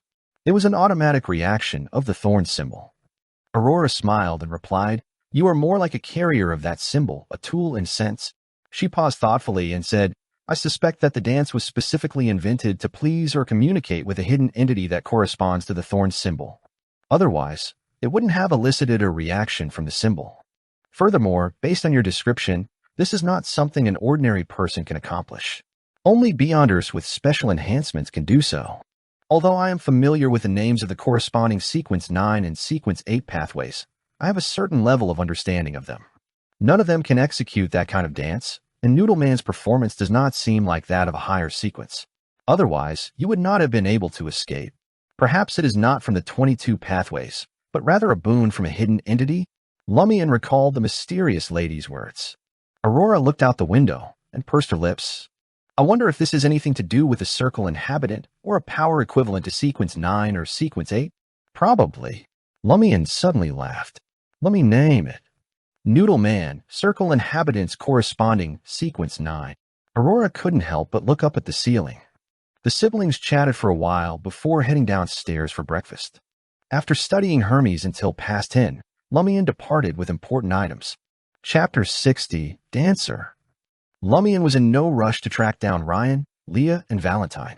Instead, he headed straight for the old tavern, hoping to get lucky. If that enigmatic woman showed up, he had a slew of questions for her. Accepting her gift had bound him to some future cost. He might as well seize the chance to gain more benefits, as Aurora had advised. The instant Lumian stepped into the old tavern, his eyes sparkled. The mysterious woman sat in her usual corner seat, 2 glasses of emerald absinthe before her. 2 glasses? She knew di come? Lumian approached her with a smile and greeted her. Good morning. She wore a white blouse with vine leaf patterns at the collar and a beige ankle-length dress, a light red beret beside her. Lumian, no stranger to his sister's fashion magazines, recognized this as Trier's latest trend. She glanced up at him. It's getting late. Almost noon. This is to fit your schedule, isn't it? Lumian thought, annoyed. But seeing the enigmatic woman brought him a strange sense of calm. He sat and cut to the chase. I've been through a lot lately. She slid a glass of absinthe his way. The swirling green liquid was like a beacon of joy. She neither invited him to speak nor silenced him. Lumian sipped the absinthe, finding it rich and invigorating, with a subtle bitter note. It tasted different from any absinthe he'd had before. What's this? He asked, puzzled. Another kind of absinthe, quite popular in Trier these days. To differentiate it from the original, people call it absinthe fennel. Authors, painters, and poets are particularly fond of it. She took a small sip. The green liquid in the clear glass seemed to possess a hypnotic hue. Absinthe's main ingredients were wormwood, fennel, and anise. Different producers used slightly varied recipes, some even adding lemon essential oils. Lumian didn't understand her motives. Had she traveled to Trier just to bring back absinthe fennel? He didn't ask. Instead, he recounted recent events, both real and dreamed. She sipped from her small cup of absinthe fennel, listening quietly to Lumian's account. That's about it. Can I learn that mysterious dance as quickly as possible? He asked bluntly. He didn't bother inquiring about the loop's key or the dream's secret. Experience told him he wouldn't get a straight answer. The woman swirled her emerald liquid and smiled. Without a significant boost in flexibility, you'll never master it. You could force yourself through a portion, but you'd risk ligament and muscle tears. How would you hunt monsters then? Lumian was attuned to the subtext in others' words. Is there a way to greatly increase my flexibility? She chuckled. That's for you to figure out. Lumian was stumped by her cryptic hint. If she were a less mysterious acquaintance, he demanded, explain yourself. Don't make me kneel and beg. As if reading his mind, she smiled and added, the solution to your flexibility lies within you. Huh. Lumian looked perplexed. She sipped her absinthe fennel and sighed. Didn't your sister teach you ritualistic magic? Lumian noticed the strange emotion flicker in her eyes once again. She did. His heart quickened. Pray to myself? She assessed him and laughed. Who do you think you are? What good would praying to you do? You can only summon the weakest creatures from the spirit world. Your spiritual perception improves with your body. Danger intuition, for example. Lumian grasped the gist of her words. Though Hunter's spirituality was enhanced, it focused on spiritual perception and fell short in ritualistic magic and other mystical matters. So, what do I need to do? Lumian pressed. The lady sighed wearily. You've studied dualistic ritual law, haven't you? Yes. Lumian nodded. The lady sighed again. Luckily, you have a sister. Otherwise, I'd have to teach you all this mystic mumbo-jumbo. Too tiresome. You mean you didn't tell me about ritual magic, cogitation, spirit vision, contracted creatures, or magic languages because it was too much hassle? You just showed up after Aurora finished teaching me? Lumian felt rage bubbling up inside him. He took a couple of deep breaths and said, dualistic rituals require items closely tied to deities or supernatural beings, but I don't have any. His voice trailed off as a thought struck him. The woman smirked and said, well, yes, you do. Don't you remember? Lumian jabbed a finger at his chest. The thorn symbol and the bluish-black symbol? The lady nodded before reminding, forget the bluish-black symbol. The key to a dualistic ritual is channeling the divine power in the object. If its power decreases, the balance in your body will be disrupted. And when that happens, she left the sentence hanging, but her expression told Lumian all he needed to know. In Aurora's usual grim words, no hope. Just wait for death. Is the bluish-black symbol protecting me from corruption? Lumian knew enough about the mysticism to recognize his current state as corruption. It's the great existence I mentioned protecting you, the woman said solemnly. Once you solve the secret of the dream ruins, I'll tell you his honorific name. You can pray to him directly. Did this great existence seal the corruption symbolized by the thorn in my heart, preventing it from corrupting me completely? Lumian didn't know if this great existence was good or evil, or had sinister intentions, but he felt an odd affinity with him on this. He thought for a moment and guessed, use a dualistic ritual to steal the power of the thorn symbol? If its power decreases, the corruption will weaken and the seal strengthen? How can you call it stealing? The lady retorted. This is appealing to an entity for a boon. It just so happens he has some of his power nearby. The response follows the law of proximity. Thanks to the seal from the great existence and barriers attenuating it, the entity's true form won't sense it. Only mystics like you who speak in riddles understand how to sugarcoat it. What's the difference between this and stealing? Lumian thought sourly. From the lady's explanation of divine boon and abnormal pathways, he asked shrewdly, through the dualistic ritual, can I appeal to the power behind the thorn symbol and ask it to grant me the ability to greatly increase my flexibility? Something like that, the lady said. To be precise, ask it to grant you the power of dancer. Dancer? Lumian thought of Noodleman's performance. The lady took a sip of absinthe and said, for beyonder pathways beyond the standard 22, we classify them into sequence 9 to sequence 0 for convenience. In a way, this sequence division follows the rules of this world. Does dancer correspond to sequence 9 of the thorn symbol, just as circle inhabitant corresponds to its sequence 4? Lumian fired off. Can it boost my flexibility and improve my mystic skills, allowing me to easily grasp that mysterious dance?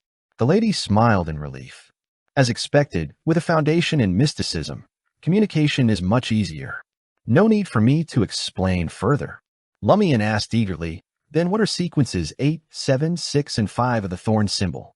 Sequence 8 is alms monk, and sequence 7 is contractee. Gosh, why do you want to know so much? Master the ritual first, and strive to become a dancer as soon as possible. The woman was losing patience. Alms monk. Contractee. These names instantly clicked for Lumian. Alms monk referred to certain members of the various churches in reality. The Eternal Blazing Sun Church was rife with factions, each with their own beliefs. Two main groups stood out, the Order of Preachers and the Brotherhood Minor, also known as the Alms Monk Brotherhood. The former was made up of clergymen and the purifiers of the Inquisition, who were dedicated to the cruel persecution and purification of heretics, cultists, and wild beyonders, all in the name of promoting the orthodox teachings of the Eternal Blazing Sun. The latter, however, were mainly concentrated in the cloisters, with a few clergymen among their ranks. They espoused temperance, begging for food and ascetic training, preaching in various poor places, all with the aim of spreading the faith of the Eternal Blazing Sun. At the mention of the alms monk, Lumian immediately thought of missionaries, asceticism, and special ritualistic magic. As for contractee, the first thing that came to mind was the black mark on the padre and the mouth orifice monster. Aurora explained that it might be a mark left behind by a special contract. Wait, the monster I killed was a contractee? Lumian asked in surprise. I actually killed a monster equivalent to a sequence 7? The lady nodded slightly and said, yes, contractees use special contracts and godhood provided by that existence as witnesses to obtain different powers from various creatures. One contract corresponds to one ability. Whether they're powerful or not depends on the abilities they obtain and how many they have. It's not impossible for ordinary people to kill them if they take the wrong path. In fact, similar situations occur in the Beyonder domain. It's common for Beyonders who aren't skilled in combat to be killed by those of an inferior sequence. Ability is important, as is intelligence. Preparation in advance is equally significant. Chapter 61, Description. The more Lumian listened to the lady in front of him, the more he concurred. He was uncertain about what would happen at a higher sequence. Among the few Beyonder creatures he had interacted with, The threat posed by the fellow with a vortex-shaped proboscis was far inferior to the monster carrying a shotgun.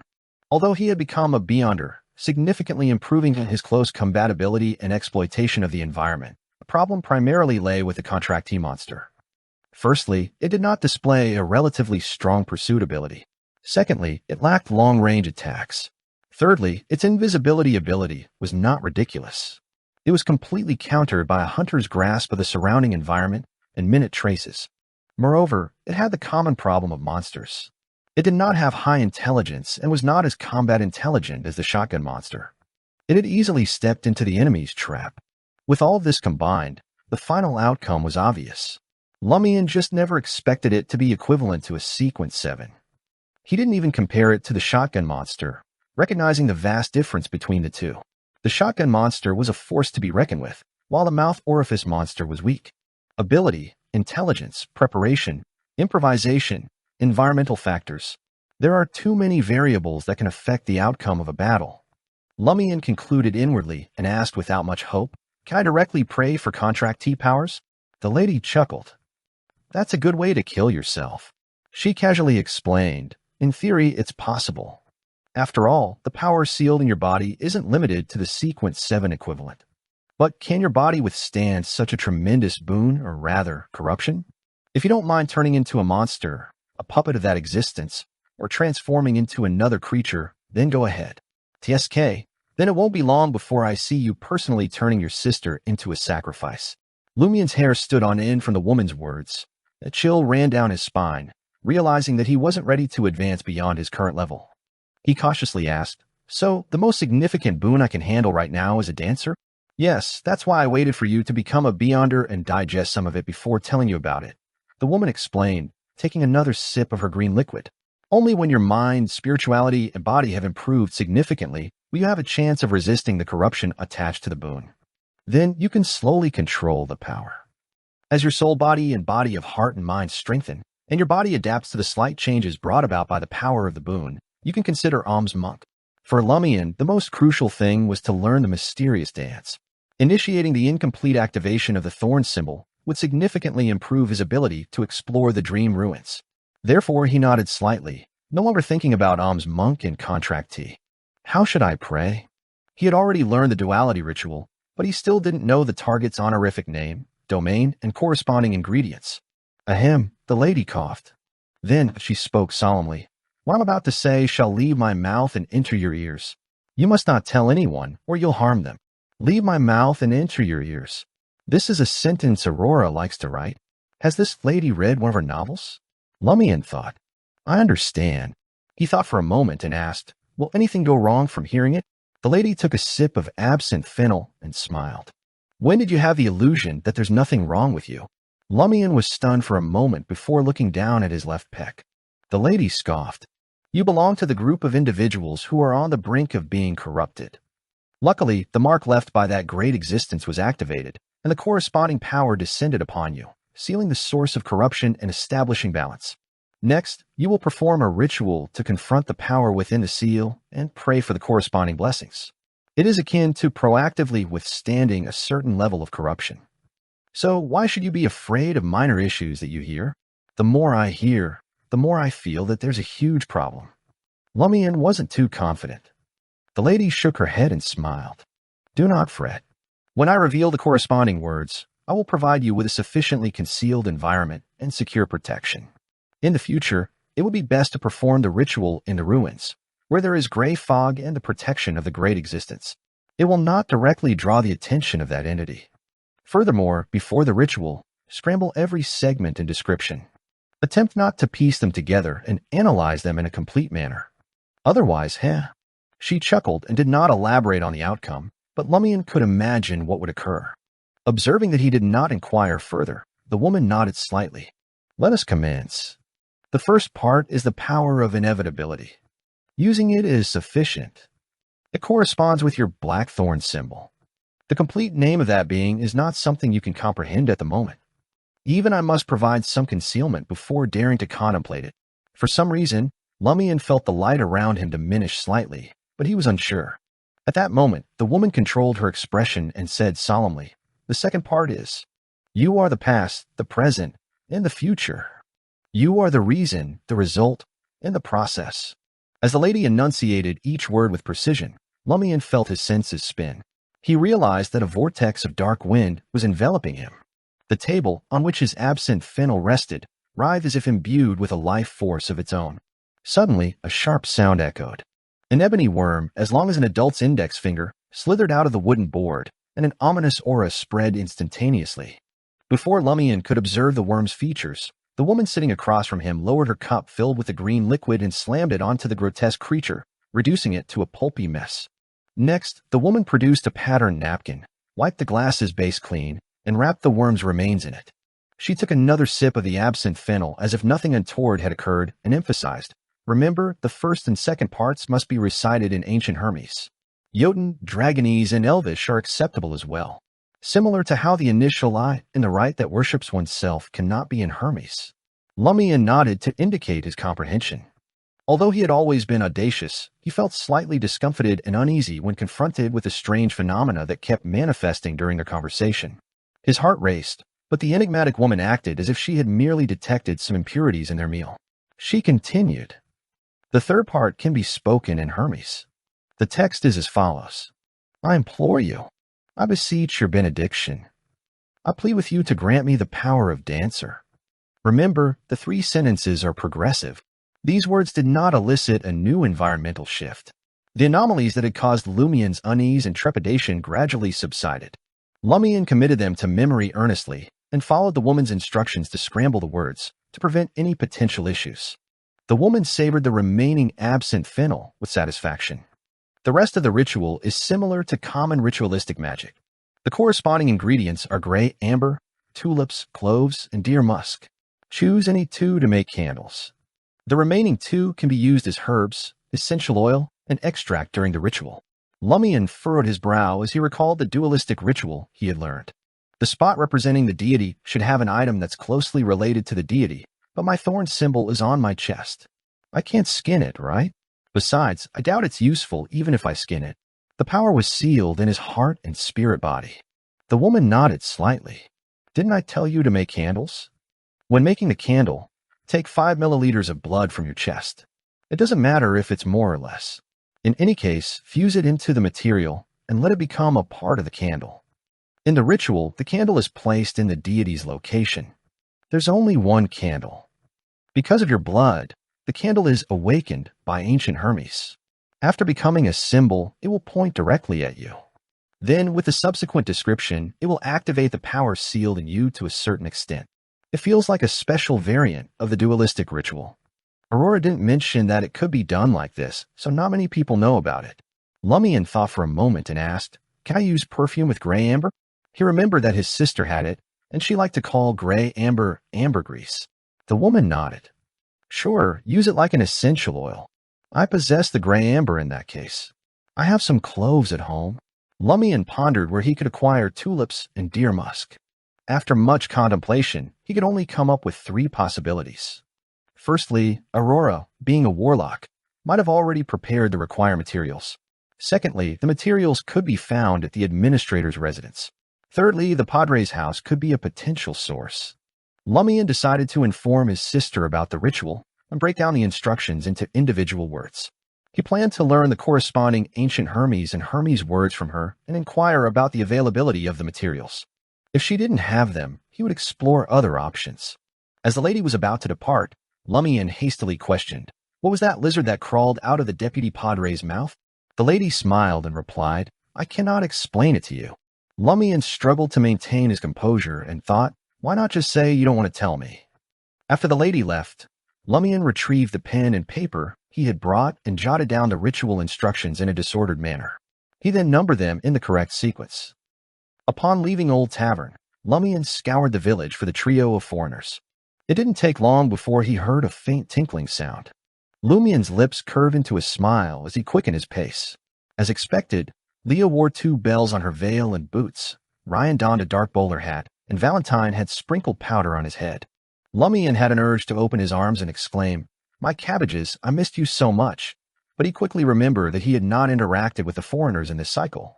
He needed his face to appear more serious and strode towards Ryan and the others. As he brushed past them, he lowered his voice and said, "I know who you're searching for." Ryan, Leah, and Valentine gaped at him in astonishment. Lumian didn't pause. He continued walking forward. The three foreigners exchanged glances, suppressed their peculiar expressions, and followed behind Lumian as if nothing had happened. Chapter 62. Date. Lumian halted at the forest's edge, a short distance from his house, and glanced back at Leah and the others. This spot was quite secluded, with no villagers passing through. The forest was thinly populated, making it easy to spot anyone hiding nearby. As the tinkling sounds drew nearer, Leah asked with a smile, "How do you know we're looking for someone?" Lumian remained silent. He pulled out the essential item he had brought with him. The lever blew from home. He lifted the item and showed Ryan and the others the pages where some words had been cut out. Without hesitation, Ryan nodded and said, "So you wrote the letter for help." They had never mentioned a help letter in Cordu, let alone detailed that the letter was assembled from words cut from a lever blue. Unless the other party had a key informant in Bigor, it had to be the letter writer. Leah instinctively looked around. The two small silver bells hanging from the veil above her head oddly didn't make a sound. Valentine was about to ask what was weird about the people around him when Ryan asked, puzzled, "How can you be sure that we're here because of that letter?" "You told me yourself." Lumian smiled. "There are very few foreigners who come to Cordu to begin with. Even fewer who don't buy wool, cheese, and lambs and only wander around a village to chat with people. Besides, I didn't say anything. I just showed you this lever blue." Realization hit Leah, and she laughed. "So it's just a test. That's a brilliant idea. Those who don't know the letter won't understand your intentions, so they won't be too suspicious. At most, they'll think it's a prank, and you're the prankster king of Cordu." Ryan nodded slightly. This seemingly innocent line revealed that the trio had gleaned something from chatting in Cordu over the past few days. At the very least, they had identified the more prominent villagers and taken appropriate measures. Lumian immediately flashed a teasing smile. "You believed it. You seriously believed it." Seeing Ryan and the others' astonishment, he added, "I was just joking. I'll tell you the real reason later." Leah gritted her teeth. As expected of the prankster king of Cordu. "Aren't you afraid that we won't believe what you're about to say?" "You can choose not to believe it." Lumian wore an indifferent expression. "Or you can verify it yourself." Valentine, visibly dissatisfied, asked anxiously, "In your letter, you mentioned that the people around you are getting weirder. What's so weird about them?" Lumian exclaimed and cracked his knuckles. "There's plenty. To be precise, the padre believing in an evil god, Shepherd Pierre Barry turning people into sheep and herding them back to Cordu. Madame Poales rides a demon-drawn carriage through the wilderness. When the deputy padre sleeps, a translucent lizard-like creature crawls out of his mouth. Naroka is clearly not dead, but she wants to go to Permitha. Louis Lund, the administrator's male butler, has just given birth to a baby. The owl from the Warlock legends flies back to the village from time to time. Ryan, Leah, and Valentine grew increasingly shocked as they listened. They didn't want to believe it, but they felt that the kid before them couldn't invent so many absurd stories. They were all seasoned official investigators who had dealt with numerous beyonder incidents, many involving evil gods and mystic arts. However, none were as ludicrous or exaggerated as what they were hearing now. Only the padre believing in evil gods sounded normal. More importantly, most of the incidents they had previously handled stood independently. At most, 2 or 3 would occur simultaneously. Moreover, they were closely related to each other, but Cordu had too many horrifying abnormalities. What kind of place is this? Almost instantly, similar thoughts raced through Leah, Ryan, and Valentine's minds. They suspected they had inadvertently entered the legendary abyss or hell. When Lumian stopped, Leah couldn't help but ask, "You're not joking, are you? Was there anyone normal in this village?" Lumian smiled. "I haven't finished speaking. There's another abnormality. This is the 3rd or 4th time I've talked to you about something like this. Ryan, Leah, Valentine, my cabbages." Ryan, Leah, and Valentine weren't surprised that Lumian knew their names. It was inevitable when they had been chatting in the village. They were even more astonished and puzzled by the first half of the sentence. "What do you mean?" Valentine asked with a frown. "What I mean is that we've been repeatedly experiencing the past few days. In other words, we've fallen into a time loop." Lumian didn't let the 3 foreigners guess and provided a standard answer. Without waiting for Ryan and the others to question him, he briefly mentioned what they had experienced together and finally said, "Think back carefully. Was it really March 29th when you entered the village?" Leah and the others racked their brains. After more than 10 seconds, Valentine revealed a pained expression. My sense of time is hazy. I can't remember the exact date of the previous 2 months, but I remember. I remember celebrating my youngest son's birthday before I set off. His birthday is. Valentine raised his head and blurted out in shock, April 10th.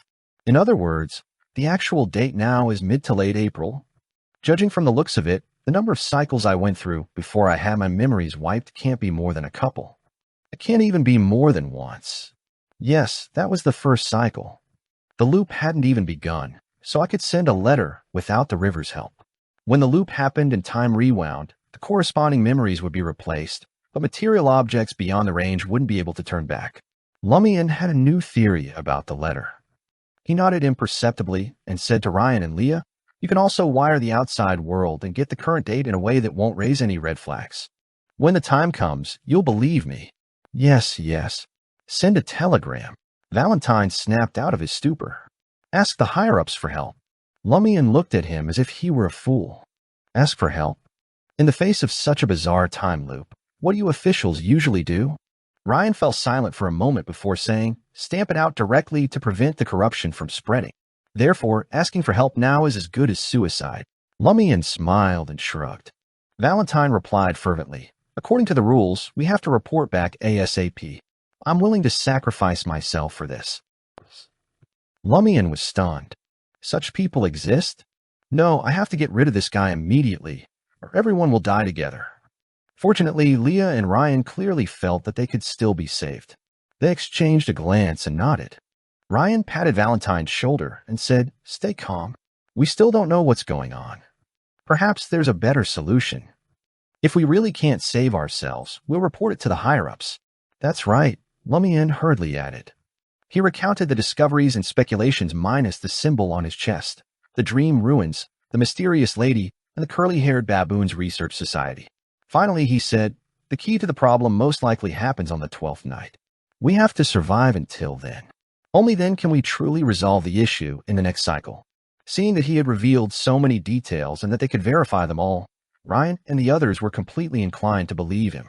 Valentine calmed down and remembered his wife and children. Leah exhaled.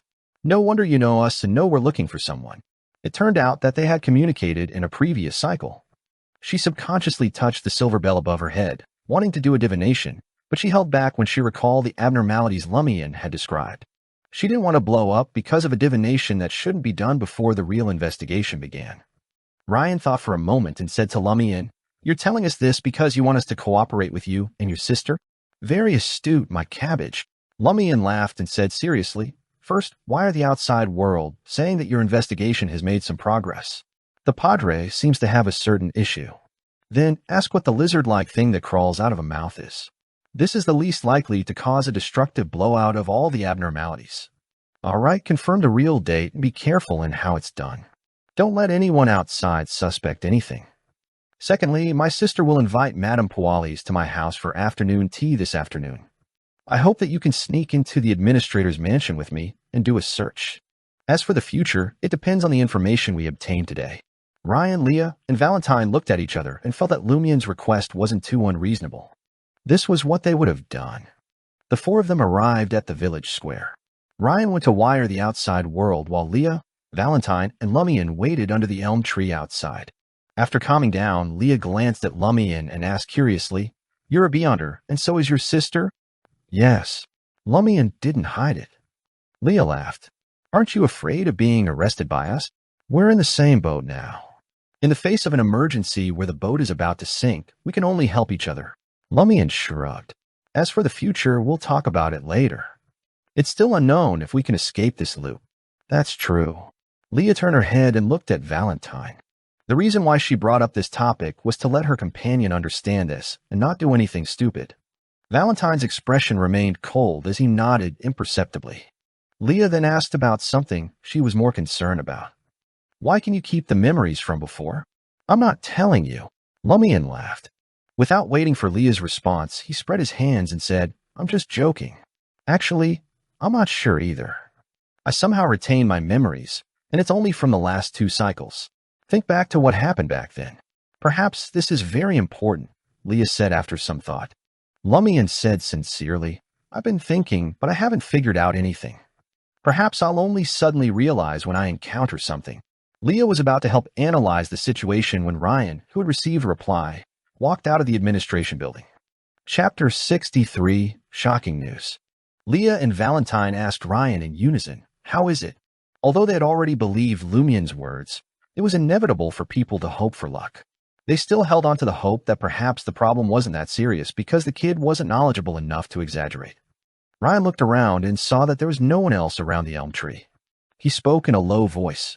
I was afraid to ask too directly. I only know that the real date is already late April. I don't know the exact date. Leah and Valentine fell silent. They had indeed fallen into a strange time loop.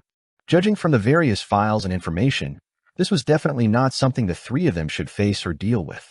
They were seasoned Beyonders who had handled many Beyonder incidents. It was the first time they had encountered such a serious and abnormal situation. Leah couldn't help but turn to look at Lumian. What kind of place is Cordu? There were abnormalities everywhere, each more exaggerated than the last. I don't know either. Lumian had an innocent expression. Before the loop, this place was beautiful, and the people were simple. Everyone was normal and hospitable. He didn't tell the three foreigners that the person standing before them was also one of the abnormalities. Ryan sighed and said, I've never encountered so many abnormalities at once, and every one of them is serious. This is the most dangerous situation I've ever faced, echoed Valentine. Lumian was already a little numb to this. He sneered and said, it's normal that you haven't encountered it before, because those who have encountered one are dead. Leah looked at him with a smile. Don't say anything if you can't say something nice. People like you won't survive past childhood elsewhere. Killed in the cradle? Lumian mocked himself and asked Ryan, did you get an answer about the deputy padre? Ryan nodded.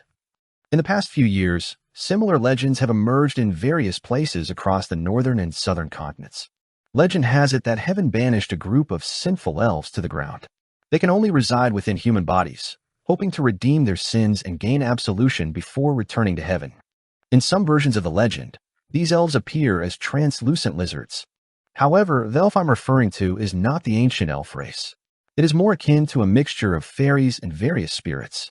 Again, in recent years, Lumian recalled that the legend of Madam Night had only surfaced recently. What was wrong with this world? He pondered for a moment before asking, did they specify which deity's heaven it is? Ryan shook his head. What's remarkable is that every person who claims to have seen an elf believes it is from the kingdom of their local deity. The local deity referred to the orthodox gods of the local faith. Heavens of different deities? Lumian gazed up at the azure sky. Did that lizard-like elf come from the sky? However, according to Aurora, beyond the sky lay the cosmos. Each star represented a world. So, were these extraterrestrial beings? Or were they from an astral plane beyond mysticism? As Lumian's thoughts raced, he asked curiously, in some versions of the legend, these elves appear as translucent lizards. What about the other details? Ryan shook his head once more. That's all they could uncover in a short period. They may need to communicate with headquarters for more information. Leah pondered and spoke, I am familiar with the legend of elves. I once met a native of Lindbergh who shared that farmers in many regions of the South Central Zone have reported mischievous fairies in recent years. These creatures known as Alpies would vandalize their homes and fields or play pranks on them. The South Central Zone referred to the area where Lindbergh, Mason, Seeger, and other small countries were located. It also included a few areas in the Intis Republic, the Lone Kingdom, and the Fainapotter Kingdom. Most of them were located in the highlands, mountains, forests, areas filled with ruins and legends. Lumian listened attentively and concluded, this is not an isolated phenomenon. Each elf seems to have their unique way of causing trouble, Ryan mused. And the lizards that inhabit human bodies are perhaps the most malevolent. It is uncertain if they are the most dangerous. With so many abnormalities in Cordu, the parasitic elf shouldn't be an isolated phenomenon. Perhaps someone wants to use it to control the deputy padre. Very clear line of thinking. Lumian looked at the villagers who were returning home after finishing their work and said to Leah and the others, meet me behind the hill where the administrator's castle is at 3:30 p.m. Will you join me to search for clues? Of course, Ryan agreed. Leah, however, called out to Lumian before he left. Is that all? You should brief us on the situation in the castle, its inhabitants, and Madame Puali's abnormality. We cannot explore and search without preparation. Lumian did not want to recall Madame Puali's matters, but he had to admit that Leah's request made sense. He had to endure the discomfort and tell them the entire story. Ryan and the others were mentally prepared, but they still looked a little dull upon hearing the tale. Leah lightened the mood with her tinkling laughter. It does not matter to me. I might experience such a thing in the future.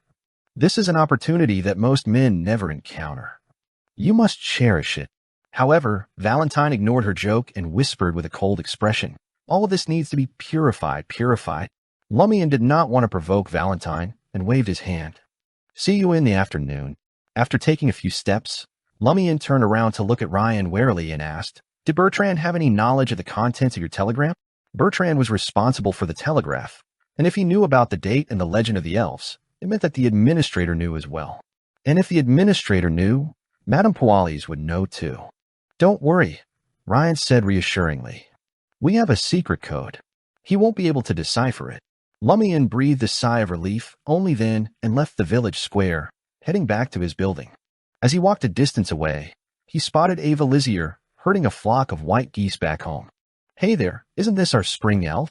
Lumian tried to push the bloody and cruel scenes from the Lent celebration out of his mind and greeted Ava with his usual quip. Ava seemed a little embarrassed. I haven't been chosen yet. Her exquisite facial features made her grayish-white dress look less rustic. That won't be a problem, Lumian said with a smile. Raimund and I will help you campaign for votes. Ava looked surprised. You don't know. What don't I know? Lumian's heart skipped a beat. Had something happened in the village that wasn't a part of the historical process? Ava observed his expression and suspected that he was teasing her. After a few seconds, the girl frowned in concern and said, Raimund's missing. You didn't know. Huh. Lumian was so shocked that he couldn't hide his expression as usual. In the previous cycle, he and Raimund Gregg had met almost every day from the second day of March 30th until April 5th, Lent. Back then, they had followed the waterside ritual procedure to lift Raimund, who had thrown the last offering, and throw him into the river. Like the others in the past, Raimund swam further away and could only return home after leaving the ritual site. He wouldn't leave the house until night. In the 2 cycles that followed, Lumian had too much to do and didn't have time to find Raimund. But now Ava was telling him that Raimund was missing today. This was something that had never happened in the previous cycle. Upon seeing Lumian's expression, Ava's aqua-blue eyes cleared of confusion. You really have no idea.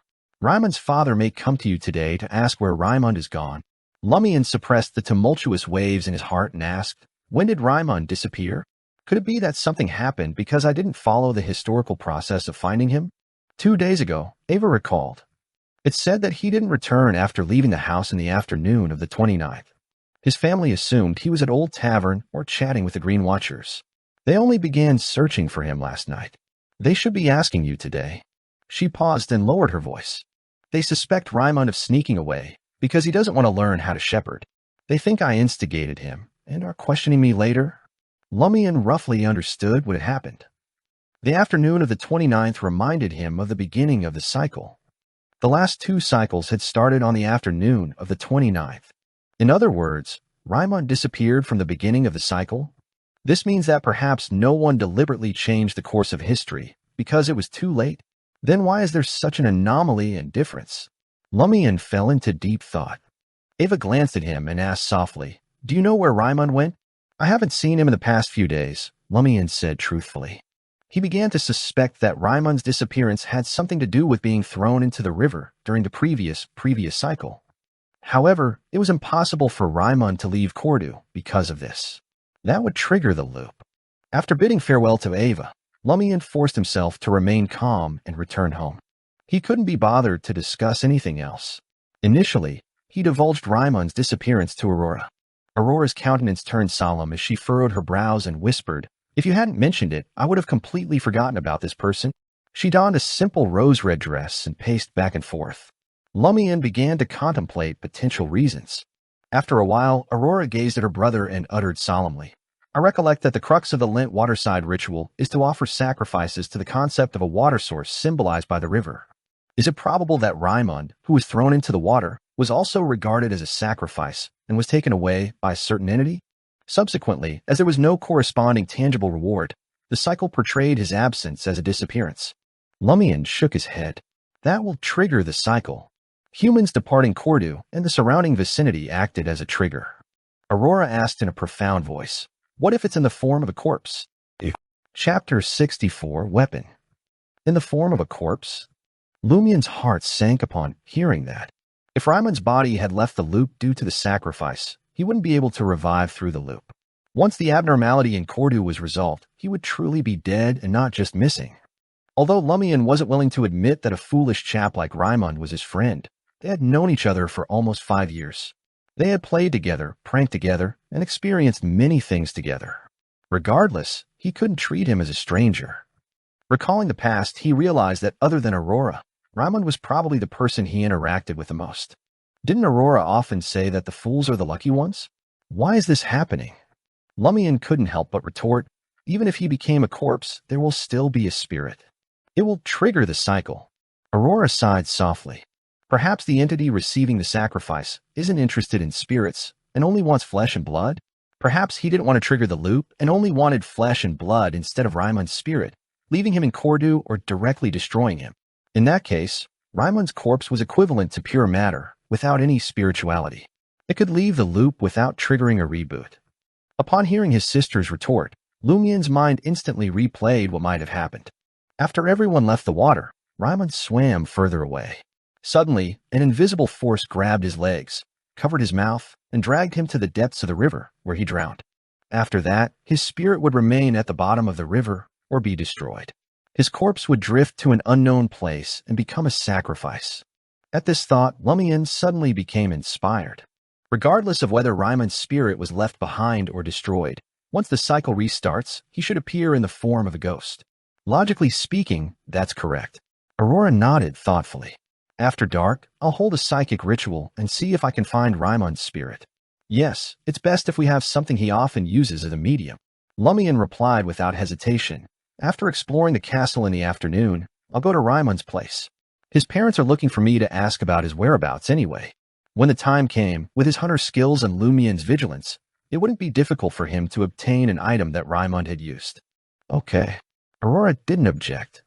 Lumian exhaled and asked, Aurora, a grande, sir, are you capable of channeling spirits? As a mystery prior, I possess knowledge on various subjects. Aurora chuckled in self-deprecation. How did your conversation with the 3 foreigners go? Lumian quickly recounted his discussion with the enigmatic lady and his conversation with Ryan, Leah, and Valentine, but he avoided mentioning the entity's prayer. Aurora listened attentively and let out a sigh.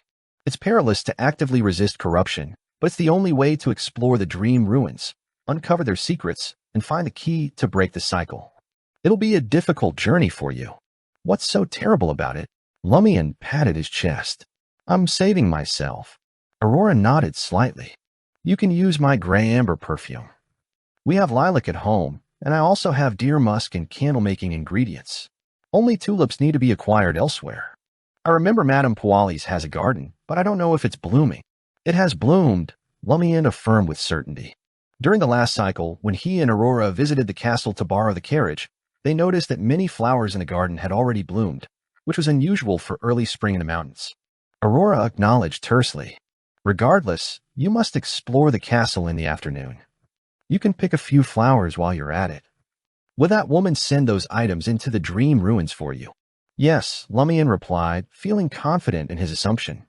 Aurora pondered for a moment before saying, I'll give you the integrity brooch before you depart this afternoon. Madame Puali's castle is filthy, and it might involve the undead. It could be very useful. It's not necessary. Keep it with you to protect yourself from Madame Puali's, Lumian insisted, anticipating his sister's objections.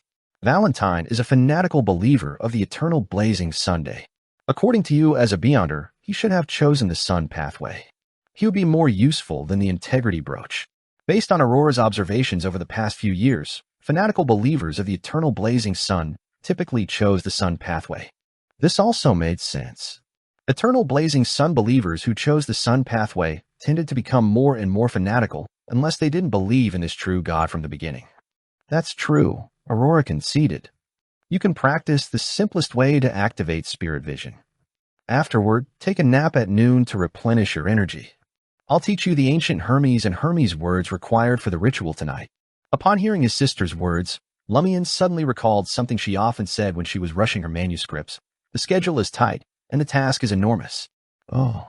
At 3:20 p.m., Lumian stood on the hillside overlooking the administrator's castle when he spotted Madame Poalis approaching the village with her lady's maid, Kathy. Madame Poalis wore a stunning grayish-blue dress that had a slight fluffiness to it, and her hair was tied back in an elegant bun. As soon as they were out of sight, Lumian hurried to the back of the hill where Ryan, Leah, and Valentine were already waiting. They appeared to be in their original clothes, having made no preparations for what was to come. Lumian was surprised to see that they were unarmed and asked, "You're not carrying any weapons?" Ryan, who was only slightly taller than 1.7 meters, smiled and replied, "I don't need to carry a weapon with me." Valentine, dressed in a white vest and a thin blue tweed coat, echoed Ryan's sentiment, "I don't need a weapon." Leah, on the other hand, pulled out a small, exquisite silver revolver from Marcelin boots. "This is my weapon." She flipped open the barrel to reveal different colored bullets engraved with various patterns and symbols. They have different beyonder effects. Pa. Leah snapped the barrel shut and asked Lumian with a smile, "What weapon did you bring? One of you doesn't need a weapon, the other doesn't need to carry a weapon with him, and one has such a good-looking and powerful revolver. It makes me look silly."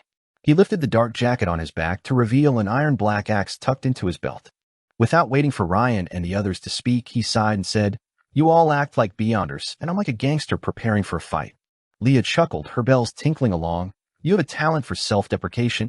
It's better than being mocked by others." Lumian pointed to the steep hill behind them. "Let's climb up now. We can't waste any more time." "All right." Leah, in her tight dress, was the first to climb. She moved with agility, and her balance was exceptional. Using the grooves in the terrain, she ascended the hill with ease. What was even more remarkable was that the 4 silver bells on her person remained motionless and silent. Lumian followed closely behind, using the hunter potion to strengthen his body and scaling the previously unclimbable hill with the help of rocks and tree roots, although he wasn't as carefree and nimble as his companion. After regaining his balance, he glanced back and witnessed Ryan seizing Valentine's shoulder and hoisting him up. In a swift motion, Ryan vaulted onto a jutting boulder amidst the hill. Without hesitation, he sprang forward once more, delivering Valentine to Lumian and Leah's vicinity. Throughout the entire endeavor, his physique appeared to have expanded in size. This left Lumian in awe. Although the hill wasn't high, it was still too exaggerated to be scaled with just 2 jumps. Hunters definitely couldn't do it. After snapping out of his daze, Lumian looked at the castle-shaped building with 2 towers and the surrounding garden. He suggested to the 3 foreigners, "We'll go around to the back door." "Wait a moment."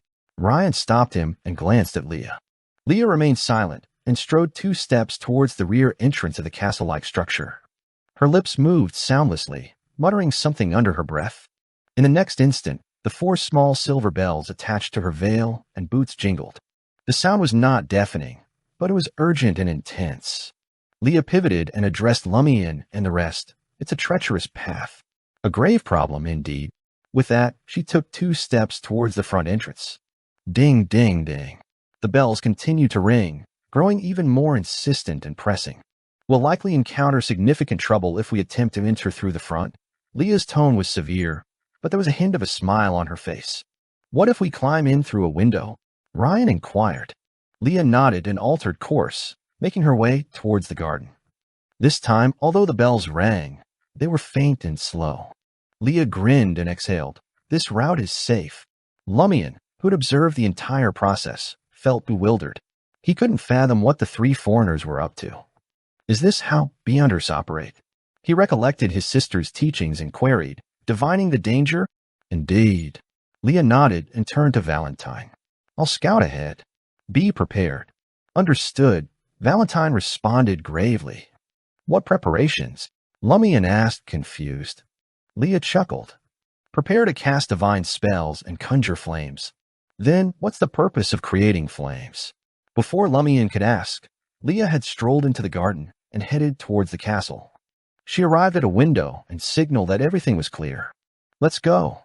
Ryan informed the group as he hastened towards Leah. Valentine and Lumian followed closely behind. As they passed a bed of tulips, Lumian reached out to pluck one, but Ryan stopped him with his form. He didn't ask Lumian why he was doing this and only said gently, "There's no hurry. We can pick flowers later. If picking it causes some incident, our mission will be compromised." "That's true." Lumian fully drew upon this experience. Soon, They arrived at a row of windows on the side of the castle. Chapter 65, Third Floor.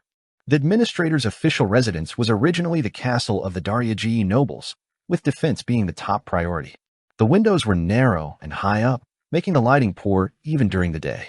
However, to make it suitable for living, the owner had installed many new glass windows on the ground floor later on. Lumian peered through the patterned glass and saw that the banquet hall was empty and deserted. There are very few servants. Leah sighed softly. With many open windows during the day, fresh air mixed with the fragrance of flowers flowed in, creating excellent conditions for Lumian and the others to infiltrate. Taking advantage of the lack of servants on the first floor, the four of them climbed into the hall one after another.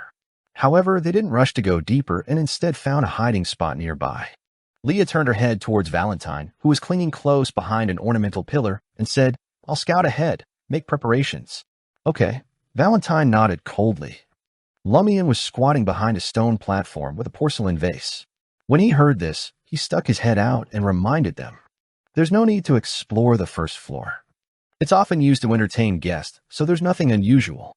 Ever since Administrator Beast and Madame Poalis moved in, his sister Aurora would visit the castle occasionally as a guest or borrow a pony. A few times, Lumian took the opportunity to follow her and freeload on cakes, bread, and drinks. When the administrator and Madame Poalis were out, he would occasionally look for Louis Lund, the butler, and tour the first floor with him. "I'll head straight to the stairs," Leah said, understanding. She didn't attempt to walk in a straight line through the empty banquet hall. Instead, she hugged the wall and circled around towards the stairs. The four silver bells remained eerily silent. As she passed by one of the rooms, she suddenly heard footsteps approaching from very close to the door. Lumian, in a prime position, even caught a glimpse of a male servant in a red shirt and white pants, about to collide head-on with Leah. She had no cover in sight. Leah didn't panic. She turned around, placed her hand on the wall, and scaled the oil painting hanging 2 meters above the ground. Then she stood on her tiptoes and stepped onto the frame. She stood firmly with her back against the wall, without letting the oil painting drop. Lumian wanted to applaud because it reminded him of an acrobatic performance he had seen in Daryagi last year at a circus. The male servant left the room and instinctively looked around before walking towards the kitchen. Just as he took a few steps forward, Leah slid soundlessly to the ground against the oil painting. Then she rolled twice and hid behind a pillar. After the male servant disappeared from the banquet hall, she leaned against the wall again. Finally, she arrived at the staircase and confirmed that everything was clear. Upon seeing this, Lumian darted out of the stone platform and ran over in a straight line. He was so fast that he reached Leah in less than 3 seconds. However, he wasn't the fastest. Ryan completed the journey in just the time it took to take one breath. Valentine wasn't slow either. His physique was clearly stronger than ordinary people. Without another word, Leah took the lead and the four of them hurriedly entered the stairs, arriving at the second floor of the residence. There were closed rooms on both sides of the corridor, with 2 rooms having light shine in through the windows at the end of the corridor. The overall environment was abnormally dark. Ryan suggested, surveying their surroundings, "Let us split up and search different rooms. This will save time and make it easier to hide. However, we must remain no more than 1 room apart from each other, in case something happens and we cannot save each other in time." Leah and the others nodded in agreement. Lumian promptly approached the nearest room, pressing his ear to the door to listen for any movement inside. After a moment, he deftly turned the handle and slipped inside. The room belonged to a maid.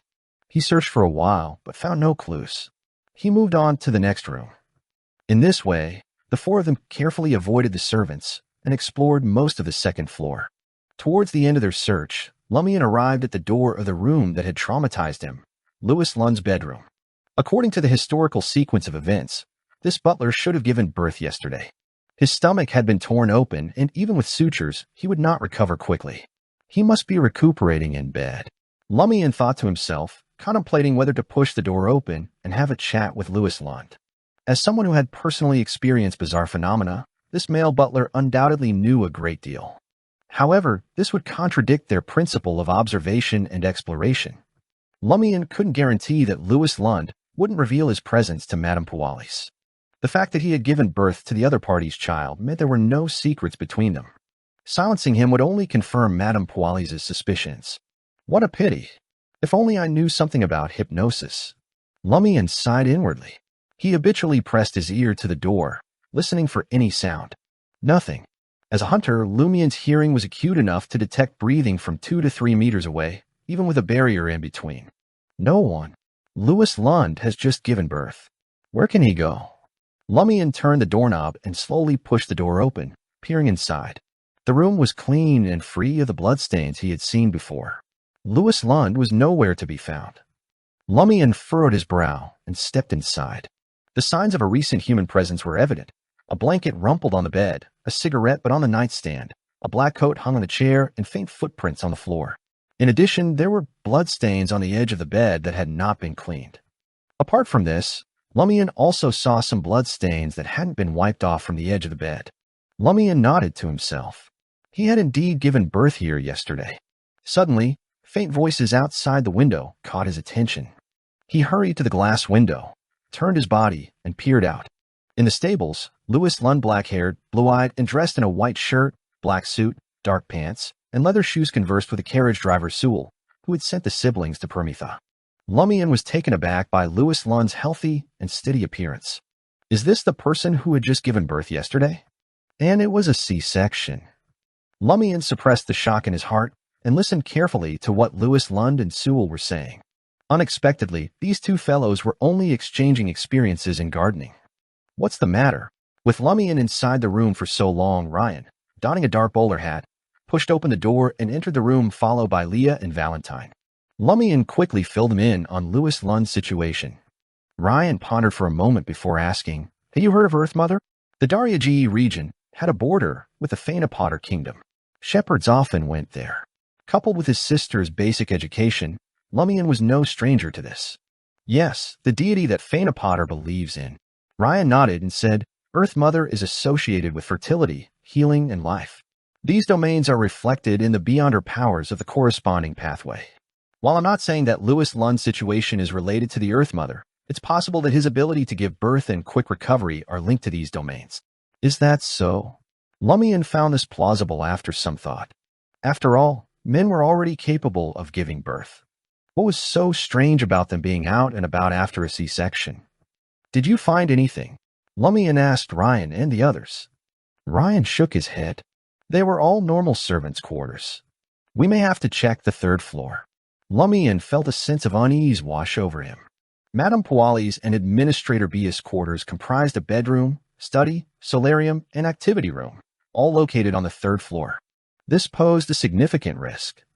Very well, Ryan replied without hesitation. The four of them proceeded to sneak up to the third floor. Many of the doors were ajar, and the corridor was brightly lit. Lumian made a beeline for the bedroom, which was adorned with a light-colored velvet blanket on the bed, a small bookshelf stocked with bedtime reading materials, a capacious cloakroom brimming with a variety of clothes, a safe containing precious collections, a set of plush beige sofas, a table displaying 5 photo frames and documents, and a fluffy white carpet covering the entire room. Lumian and company surveyed the room and simultaneously headed towards the table. The books on the table were mostly popular novels, including Furzwal's masterpiece, The Adventure of 5 Vice Admiral Ailment, and Aurora's latest work, The Substitute Detective. The documents pertain mainly to various matters in the Darya G area. As for the 5 photos displayed in the frames, 4 were of Madame Puali's, and one belonged to a man Lumian did not recognize. No photo of the administrator, he exclaimed, surprised. Madame Puali's was the sole subject of the 4 photos, each depicting her in different clothing and poses. The male photo was not of Administrator Bias, who, after all, was the male owner of the house. Wasn't this peculiar? Leah nodded thoughtfully. Perhaps the administrator's status in this family is akin to that of a butler. Have you ever seen a butler's photograph displayed in someone's home? Then who is this man? Lumian inquired, pointing to the photo frame on the side. The frame contained a color photograph of a man in his late 20s. He was wearing a red shirt, a black velvet coat, and dark pants with tassels. He sported a pair of short lace-up boots and was dressed very fashionably. He bore a striking resemblance to Madame Puali's, with light eyebrows, bright brown eyes, and brown hair parted in an exaggerated 7-3 style. His lips were curled up, giving him the air of a hooligan who frequented high society. All in all, this man's facial features were not extraordinary, but they were pleasing to the eye. Madame Puali's brother? Lumian hazarded a guess based on his appearance. Chapter 66, Crib. Leah gazed at the man in the photo, lost in thought. After receiving the request for help, we set off 2 days later to gather relevant information, she said. Madame Pualis' full name is Pualis de Roquefort, isn't it? She paused for a moment before continuing. We investigated the Roquefort family in Dirige and found no trace of Pualis. In Intis, a woman could choose to keep her maiden name after getting married. If there was a de in her name, it meant that she was once a noble. The Intis meaning of de was from, and the surname behind it was the fiefdom of the time. None. Lumian was surprised. He knew something was wrong with Madame Pualis, but he didn't expect her identity to be fake. Ryan nodded. In Dirige, Roquefort is a large family with many members, including a provincial senator. We were in a hurry and didn't have time to conduct a more detailed investigation. We could only confirm that there was no such person as Pualis, but a man named Pulet had been missing for over a year. Pulet? Lumian asked. What's his relationship with Madame Pualis? They look alike. Ryan shook his head. Without enough information, it's impossible to make a guess. What we do know is that Pulet de Roquefort was a popular dandy in Trier, and he had many illegitimate children. Many people hated and detested him. Perhaps this is why he had no choice but to leave or was forced to leave Dirige. Dandyism. Lumian was unfamiliar with the term. Aurora subscribed to magazines and newspapers targeted towards women or focused on national affairs. There were some materials on the supernatural, but none involved male matters. Leah chuckled. To put it simply, it's a Casanova who dresses fashionably, speaks elegantly, and acts freely. Lumian sighed and mocked. The people of Trier sure know how to live life. They package their affairs as a thought, a doctrine, and a trend. When it came to cheating, Triers were at the forefront. The Padre. In front of the Triers, he was still a child. Oh. In the past year, Trier has constructed numerous arcades, Aurora remarked while sipping her marquis black tea, regaling Madame Pualis, Nasely, and the others with the latest trends from her 2-story subterranean abode. What's an arcade? It's a covered street with glass roofing and marble flooring. Elegant and stunning shops line both sides. During the day, light filters in from above, and at night, gas lamps illuminate the area. Carriages are prohibited from entering. The most renowned arcade is called the Opera House Arcade. Madame Pualis, holding a white porcelain cup filled with black tea, watched Aurora with her bright brown eyes, listening intently with a smile. That sounds like something I must see. Nasely sighed, imagining the elegance, fashion, cleanliness, and brightness of the arcade. Aurora's knowledge of the latest Intis trends was a primary reason why they had accepted the afternoon tea invitation. After chatting for a while, the discussion turned to Aurora's work and relationships. Love is just so unfathomable and elusive. Madame Pualis mused aloud. So, this is why you fall in love with so many men at the same time? Aurora couldn't help but inwardly criticize. Madame Pualis gazed at her with a faint smile and sighed. Sometimes I get so angry because of his mistakes. I wish I could kill him and send him to his death, but when he's actually facing death, I can't help but save him and refuse to tell him. Perhaps this is love. Oh. In the master's bedroom of the administrator's residence, Madame Pualis may have once fallen in love with Pulet, a believer in dandyism, and engaged in a forbidden relationship, resulting in her disavowal by her family. She then had to marry someone and use her family's connections to secure the administrative position in Cordoue for him. Lumian deduced this based on the stories and tropes written by his sister. This explained why Administrator B's standing in the family was relatively low. Perhaps, Ryan replied simply, keep searching, but don't attempt to open a safe or anything that may trigger an alarm. Lumian and his companions dispersed immediately and searched elsewhere. Despite the hunter's ability to observe subtle traces, Lumian still found nothing. The same was true for Leah and the others.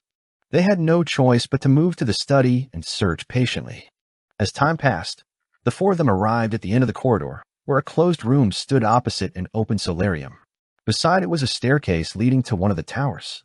Ryan, who had finished searching the solarium, turned to Leah.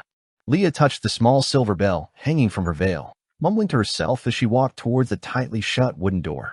This time, the 4 bells did not ring. Leah heaved a sigh of relief and gently pushed the wooden door open. It was an empty room with a rocking crib in the middle. The crib was made of brown wood and installed inside a wooden frame. It was covered in clean but slightly worn cotton swaddling cloth that showed its age. The crib was empty. This was the nursery where Madame Pualis' 2 children had once slept. Apart from the bed, there were no toys in the room. Scattered on the ground were wheat, barley, rice, rye, wheat, and other plants, making it look rather strange. Furthermore, these plants were well preserved, as if they had only been brought in a few days ago. Valentine's body glowed as he entered the room and circled around. Soon, he returned to the door and shook his head at Ryan and Leah. There's no evil aura. All right. Leah looked at Lumian. Shall we head to the tower next? Lumian had always been curious about the castle's 2 towers. He never expected to have a chance to visit them today. Valentine left the strange nursery. Ryan grabbed the handle and planned to close the wooden door and restore it to its original state. At this moment, Lumian's gaze drifted inside. The brown wooden crib swayed gently, yet the tightly shut windows of the room and the solarium opposite, with their floor-to-ceiling panes, allowed no breeze to enter the corridor. W.H. Lumian's pupils dilated. Leah noticed his distress and turned to look. The crib continued to sway, as though an invisible baby lay within its swaddling cloths. Leah raised her hand to her glabella, as if trying to ease her tired eyes. She readied herself to activate her spirit vision and see what lay inside the crib. Suddenly, the 4 small silver bells on her veil and boots jingled, as if they were about to burst. Ryan's face froze as he yelled, "Get out of here!" With that, he dashed into the solarium, crashing through the floor-to-ceiling windows in an attempt to create a path of escape from the castle. Bang! A loud thud echoed throughout the room as Ryan hit the windows, yet there was no sound of glass shattering. The transparent faces of young children appeared on the row of windows, some of them mere infants with pale, inexplicably terrifying faces. As Ryan bumped into them, they opened their mouths in unison and let out a haunting wail. Their cries echoed through the 3rd floor of the castle, casting an eerie gloom over the entire area. The walls and glass were adorned with the translucent faces of children, some wailing while others stared blankly at Lumian, Leah, Valentine, and Ryan. Lumian shuddered with fear as he felt their cold gazes upon him. Suddenly, Valentine's body was engulfed in a dark golden light, which quickly spread to envelop Lumian, Leah, and himself.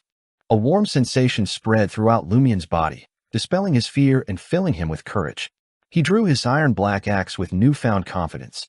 Meanwhile, Ryan seemed to grow taller and more imposing. Dawn-like rays of light surrounded him, coalescing into a silver-white full-body armor and a massive broadsword of light. With a mighty swing, Ryan cleaved at the floor-to-ceiling windows, dispersing the pale white faces of the children into smoke as they screamed. But the glass didn't break, and more faces appeared, their shrill cries tormenting Lumian and his companions. "Who dares to trespass the castle?" A woman's voice boomed, echoing through the halls. Almost immediately, Lumian spotted a figure on the other side of the corridor, standing on the 2nd floor. She was a middle-aged woman with brown hair and eyes. She was rather good-looking, without any wrinkles. She was the midwife who had helped Louis Lund's delivery. In her hand, she held a pair of enormous scissors that could decapitate a human while donning a grayish-white gown. It was as if she had just returned from pruning a branch in the garden. She glared at Lumian and his companions and spoke in a deep, threatening voice. "You deserve to die." Oh. In the subterranean 2-story abode, Madame Puali's jolted suddenly, and her countenance altered. She delicately placed the porcelain teacup on the table and smiled at Aurora. "My apologies. I've just recollected an urgent matter that requires my immediate attention at home." Huh. Aurora was shocked. Puali's rose from her seat, her expression filled with regret. "I had intended to stay and discuss your work and its beautiful and poignant portrayal of love." Aurora responded quickly, "Please, you're more than welcomed." "I cannot, unfortunately." Madame Puali shook her head. "It concerns my children." Chapter 67, Evil Spells. Valentine caught sight of the woman in the grayish-white dress. His eyes brimmed with hatred as he stretched his arms out as if embracing the sun. A blinding pillar of light descended from the sky and struck the target clutching the enormous scissors. The surroundings burst into light in an instant. The transparent faces on the walls and glass vanished before they could even scream. The woman's body had clearly caught fire and was evaporating, but then it suddenly vanished. Lumian found this scene eerily familiar. The mouth orifice monster had displayed similar behavior when he was hunting it. Invisibility. The woman might not have concealed herself, but she certainly wasn't dead. Thus, Lumian didn't feel any relief. Instead, he approached Ryan, who now towered over him. Ryan, covered in silver armor and wielding a broadsword of light, was the person Lumian trusted the most among those present.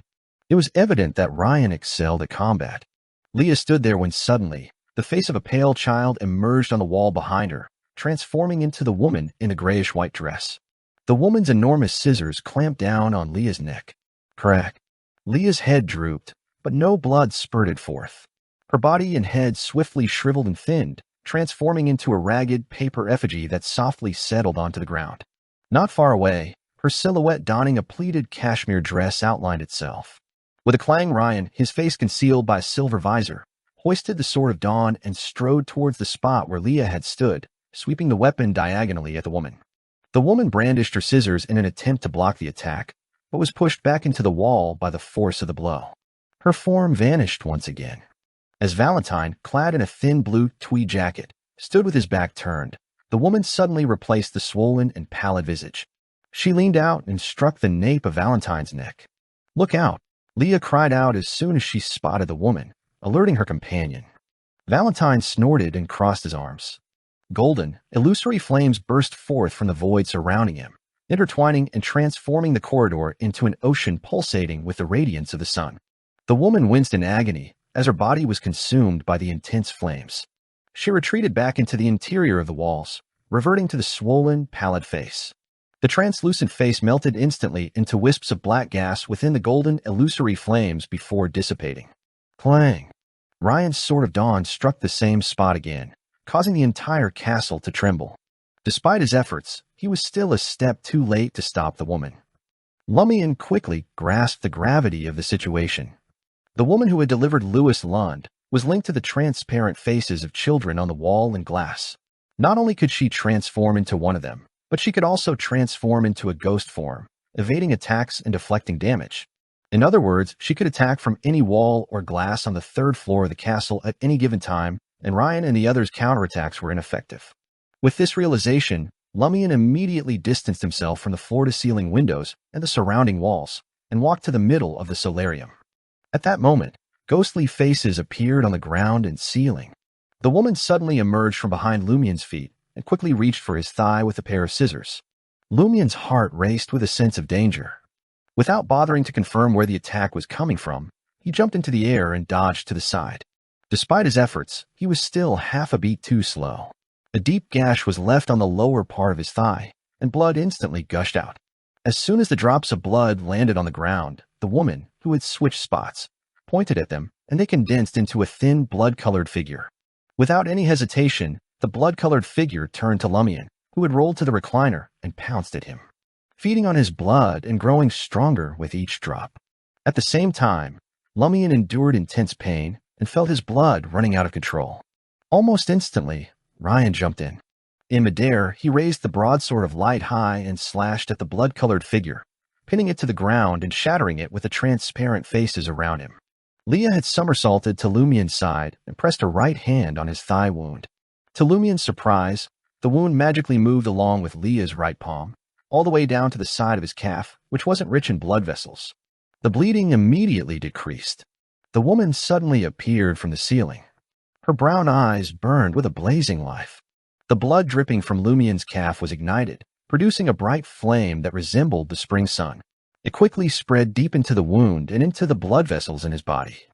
At that moment, Lumian felt his life rapidly draining away. With a pop, Ryan stabbed the two-handed broadsword condensed from light into the ground. Around him, in the area where Lumian and Leah were, rays of dawn-like light appeared, filling all space. In the morning light, the remaining blood-colored figures quickly melted, and the bright and beautiful flames on Lumian's calf quickly extinguished. The second of burning had sealed his wounds together, stopping the bleeding. Ryan pulled out his broadsword and bellowed in a deep, commanding voice, "This environment is unsuitable. We must depart at once." What he really meant was that the woman was not as powerful as she appeared. She was almost invincible and impossible to target due to the unique conditions on the third floor of the castle that greatly enhanced her abilities. Without waiting for his companions to react, Ryan charged after the woman. Although he was still slightly slower than his opponent, who could move with the aid of translucent faces, he spared no effort and attacked with powerful slashes, diagonal cuts, and stabs. He forced his adversary into a constant state of motion, forcing her to constantly shift positions after each attack. Together with the holy light summoned by Valentine and the golden flames he conjured, the two of them managed to temporarily subdue the woman, thus preventing Leah and Lumian from being harmed. Taking advantage of this opportunity, Leah leapt onto the armchair and dashed back and forth across the sofa, tables, recliners, and ornaments, making sure to avoid touching the ground. Throughout this process, the silver bells on her veil and boots chimed incessantly, sometimes melodious and sometimes grating. Lumian no longer felt safe on the ground. He climbed onto the table and scanned the ceiling above and the floor below, analyzing Leah's movements. Drawing from his previous experience, he deduced the route the woman was attempting to use to escape. Soon, Leah ceased her acrobatic maneuvers. To the tower, quickly. Just as she finished speaking, the woman thrust her head out of the ceiling and barked in a stern voice, "You damn bastards." Each word was enunciated with precision, causing Lumian and his companions' hearts to race, their heads to spin, and their vision to blur. It was a thoroughly unpleasant experience. Valentine endured the discomfort and stretched his arms out once more. A brilliant and pristine light flooded the ceiling. "Let's move," Ryan commanded. Lumian immediately leaped off the table, enduring the pain in his calf. Stepping on the transparent faces, he raced towards the tower, with Leah and Valentine close behind. Only Ryan, covered in silver armor, wasn't in a rush to escape. He lifted the Sword of Dawn and sliced the woman who had poked her head out, preventing her from stopping his companions from fleeing. After Leah and the others ascended the stairs leading to the tower, he turned around and gave chase with a leap. A woman emerged from a transparent face on the sidewall and let out a piercing scream. Accompanied by the scream, a layer of black, malevolent flames ignited on the surface of Ryan's silver armor. Ryan immediately felt his stamina rapidly depleting. Without hesitation, he deactivated the Dawn armor. Spots of light resembling the morning sun scattered in all directions, along with the black flames, and dissipated into the air. Holding the broadsword of light, Ryan took the opportunity to leap and depart from the castle's third floor, entering the stairs. At this moment, Lumian, aware that he was a little weak and unable to make use of the environment, ran in second place. Ahead of him was Leah, whose silver bell was ringing softly. Leah suddenly came to a halt. Lumian hastily slowed down as he heard chattering. He then looked ahead and was taken aback. The tower was not large, and it could even be considered small. There were stairs leading to various firing ports. The walls were densely packed with children. They were dressed in different clothes. Some appeared to have just been born, while others were 3 or 4 years old. Their limbs resembled bird claws with unnaturally sharp tips. Using their bird claws, these children were like birds in a forest, perching on the wall and occupying most of the area. Lumian's scalp tingled as he saw over 100 human children's faces, bodies, and wicked, sharp bird claws combined with an abnormal perching method. He once again felt as though his mind, eyes, and soul had been corrupted, just as when he had witnessed Louis Lund give birth. The children had not yet noticed the intrusion. A small number of them were happily discussing different topics. "The sky is so blue out there. I want to go outside." "No way. Mummy said we have to be able to retract our claws and be like normal humans before we can go out." At that moment, Ryan caught up to the 3 of them and said urgently, "Stay away." He then turned around and barricaded the entrance of the tower like a giant, holding the Sword of Dawn in his hand. Leah and Valentine didn't inquire why. They ran frantically and found stairs and other obstacles to hide behind. Although Lumian didn't comprehend, his survival instincts told him to follow orders. "All of you, come down here." The woman's sharp voice reverberated. Each word drilled into Lumian and his companions' ears, weakening them simultaneously. Immediately afterwards, the woman in the grayish-white dress appeared at the corner of the staircase. The entire tower was filled with the aura of life, and no pale faces were visible. Chapter 68, Purification. Upon seeing that Ryan was blocking the entrance of the tower with the Sword of Dawn, the woman in the grayish-white dress felt a sense of foreboding. She swiftly turned the enormous scissors around, clamped them around her neck, and pulled gently. A vivid red stream of blood gushed out immediately, accompanied by her sharp cry. The blood flowed in every direction as if it had a life of its own, enveloping her entire body. It was as though the woman had adorned herself with blood-colored full-body armor. Meanwhile, Ryan held the Sword of Dawn in reverse with both hands and genuflected. With a pop, he stabbed the 2-handed broadsword, which had condensed from light, into the stone floor in front of him. The broadsword disintegrated, transforming into specks of light that resembled the morning sun. They were densely packed and innumerable, forming a flickering and violent hurricane that swept forward. Wherever the hurricane of light passed, the stone floor was shaved thin. Some of the steps were flattened, and exaggerated cracks appeared. The woman was completely engulfed before she could dodge. The blood-colored armor on her body lasted for a second before completely shattering and melting into the light. This time, she had left the special environment on the third floor and was in a place filled with life force. She could no longer use the pale and transparent faces to shift position. She could only watch as tiny blood-colored cracks appeared on her body. The cracks expanded rapidly and instantly turned into a hideous wound that cut through the woman. As her screams reverberated, her body crumbled into pieces of flesh. The pieces of flesh and her spirit were still being ravaged by the storm of light until the hurricane subsided. The flesh was ground, and the spirit dissipated. Although Ryan tried his best to prevent the hurricane of light from implicating the others, he was still too weak to control it. He destroyed a large swath of the walls on the side and the stairs behind him. If Lumian, Leah, and Valentine hadn't found cover in advance, they would have more or less been injured. What? The bird-clawed children who were climbing the wall were frightened and cried out. Lumian and the others' ears buzzed as if they had suffered a noise attack. Let's go. Ryan turned around and slammed into the most damaged wall nearby. Crash. The wall shattered, and a large number of rocks fell. A huge hole that humans could crawl through appeared.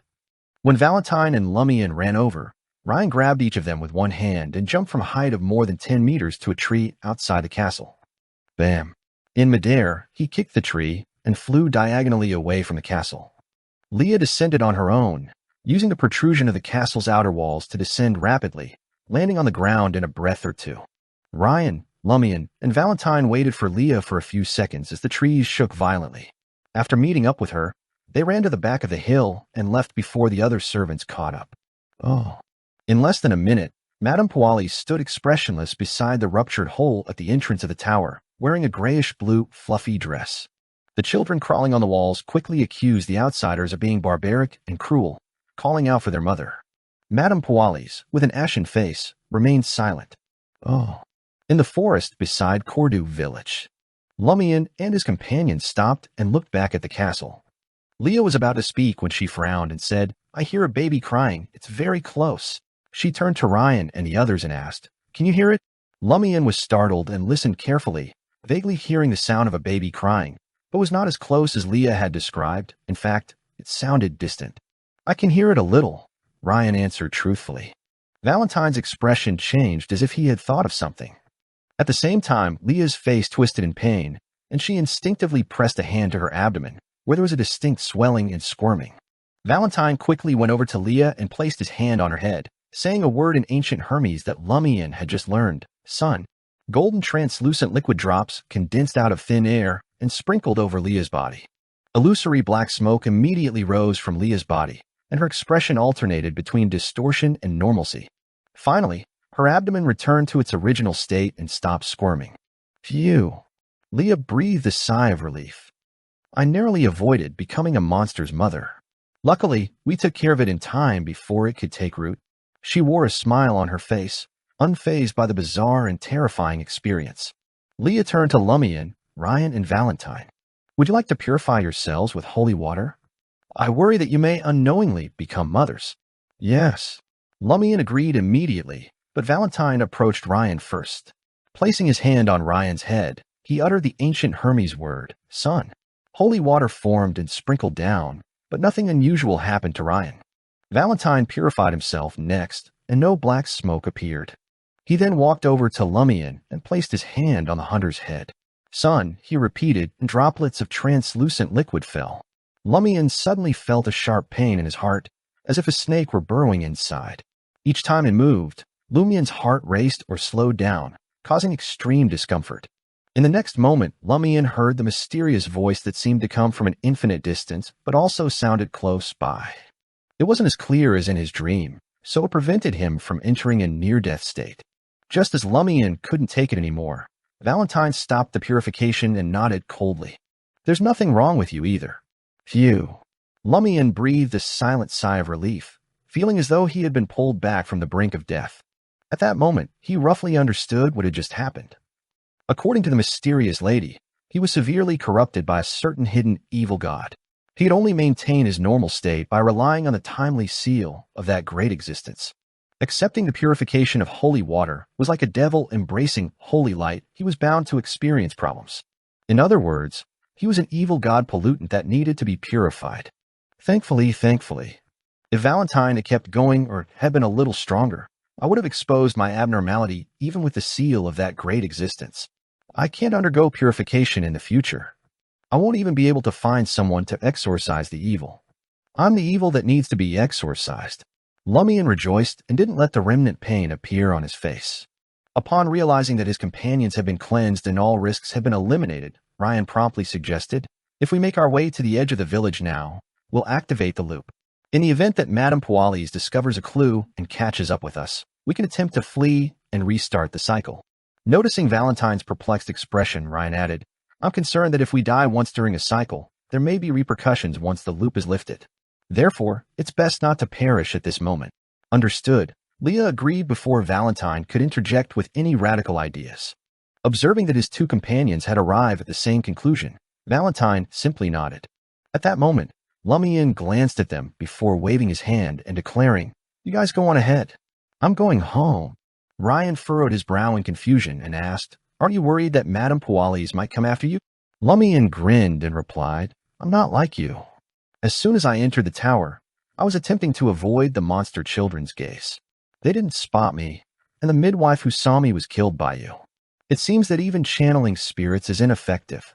How could Madame Pualis have suspected that a powerful infiltration team like yours had an ordinary person like me with them?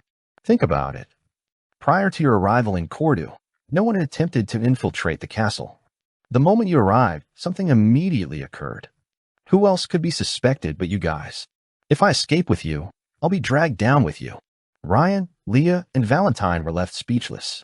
This was clearly an operation concocted by Lumian. Why did it appear as though he had nothing to do with it in the end? Were they going to shoulder all the blame? Goodbye. If Madame Pualis doesn't dare to confront official Beyonders like you, and the cycle isn't restarted, I'll see you at Old Tavern tomorrow.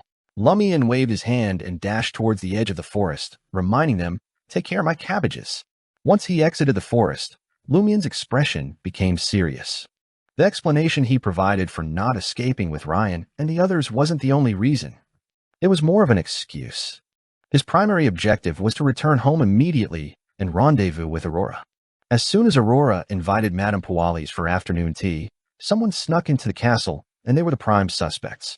Lumian had to inform his sister that if Madame Pualis came to interrogate and silence her, she should sell out the 3 foreigners and agree to Madame Pualis' imprisonment. She could discover and dangle a valuable secret to delay Madame Pualis for a while, preventing her from executing anyone on the spot. Only by staying alive would there be a chance. Even in the loop, Lumian couldn't afford to die easily in case something catastrophic occurred once the loop ended. Furthermore, once Madame Pualis caught up with Leah and the others, if she emerged victorious, one of Ryan and the other 2 would trigger the loop and erase their memories. If she lost, what was there to be concerned about? Lumian gritted his teeth and ran home through the village road, enduring the pain in his calf. Upon seeing Aurora standing at the door, appearing completely unharmed, he breathed a sigh of relief. Is everything all right? Is everything all right? The siblings both inquired simultaneously. Chapter 69, Him? In response to his sister's concern, Lumian shook his head and declared, I'm fine. He surveyed his surroundings and suggested, Let us talk inside. Upon reaching the stove, he briefly narrated his expedition with Ryan and the others.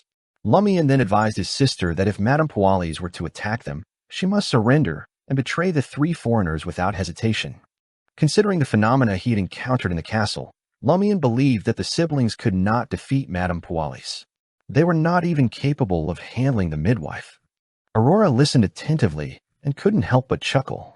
From a logical standpoint, your tactics are indeed the best, but why do I find it peculiar?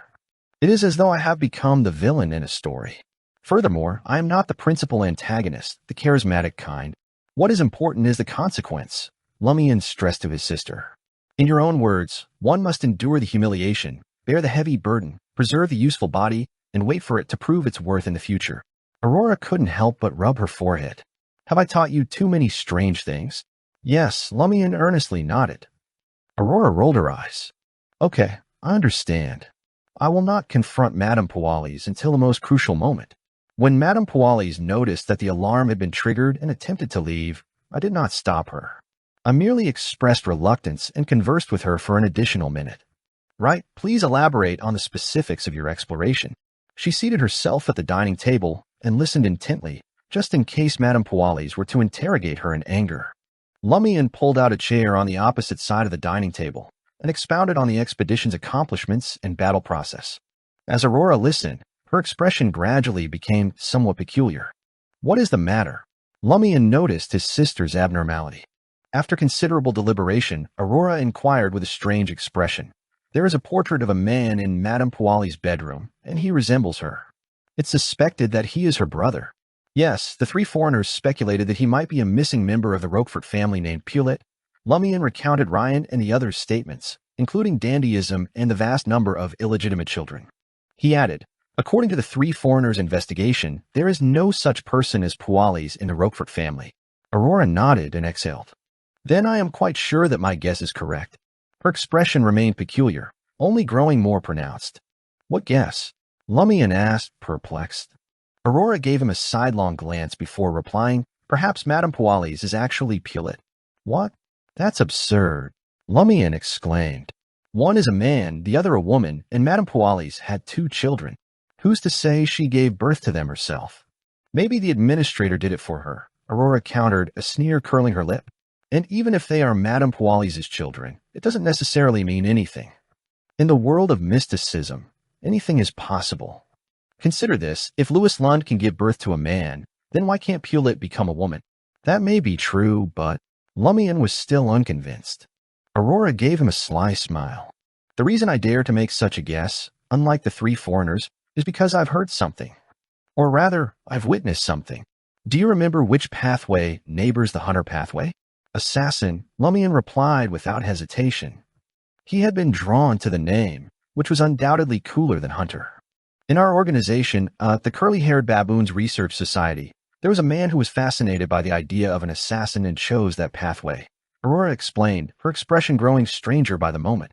At a gathering, he confided in us with a melancholy and troubled air that the potion an assassin needs to consume after reaching sequence 7 is called Witch. Witch.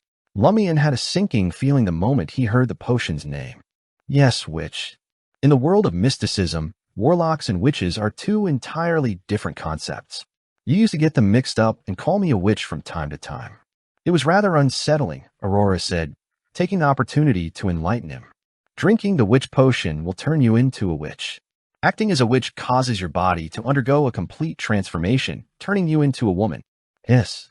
Lumian took a deep breath, relieved that his first obtained characteristic was that of a hunter. Had he obtained something related to the assassin pathway, he might very well have been lost to it due to his eagerness. What happened to the man who was considering it? Did he drink it? Lumian asked, unable to resist.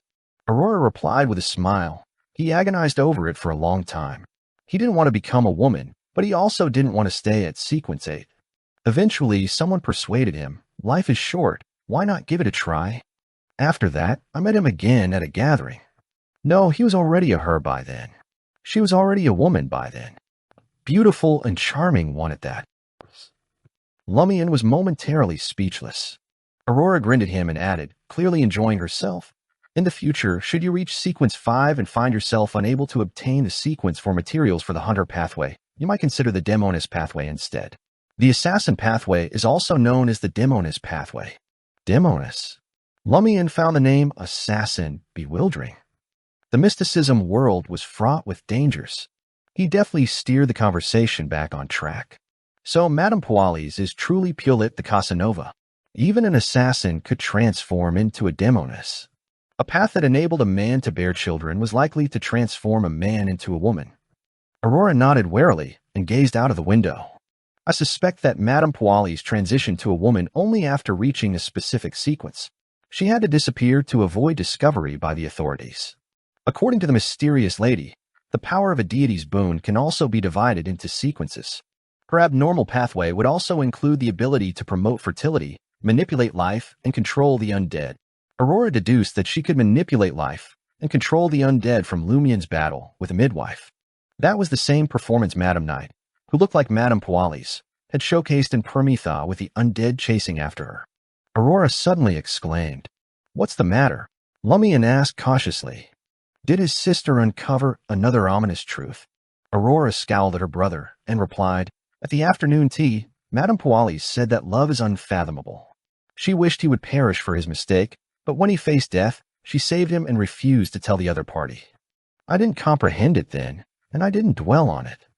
Now, I wonder if she had an ulterior motive for saying that. Lumian was equally puzzled. She saved someone? When did she do that? Suddenly, he halted and stared at Aurora. The siblings remembered that Madame Knight had saved them by distracting the undead in Permitha. But that was from the preceding cycle. Lumian was about to reject it, but he couldn't. He and Aurora exchanged a look and realized their eyes were filled with shock and dread.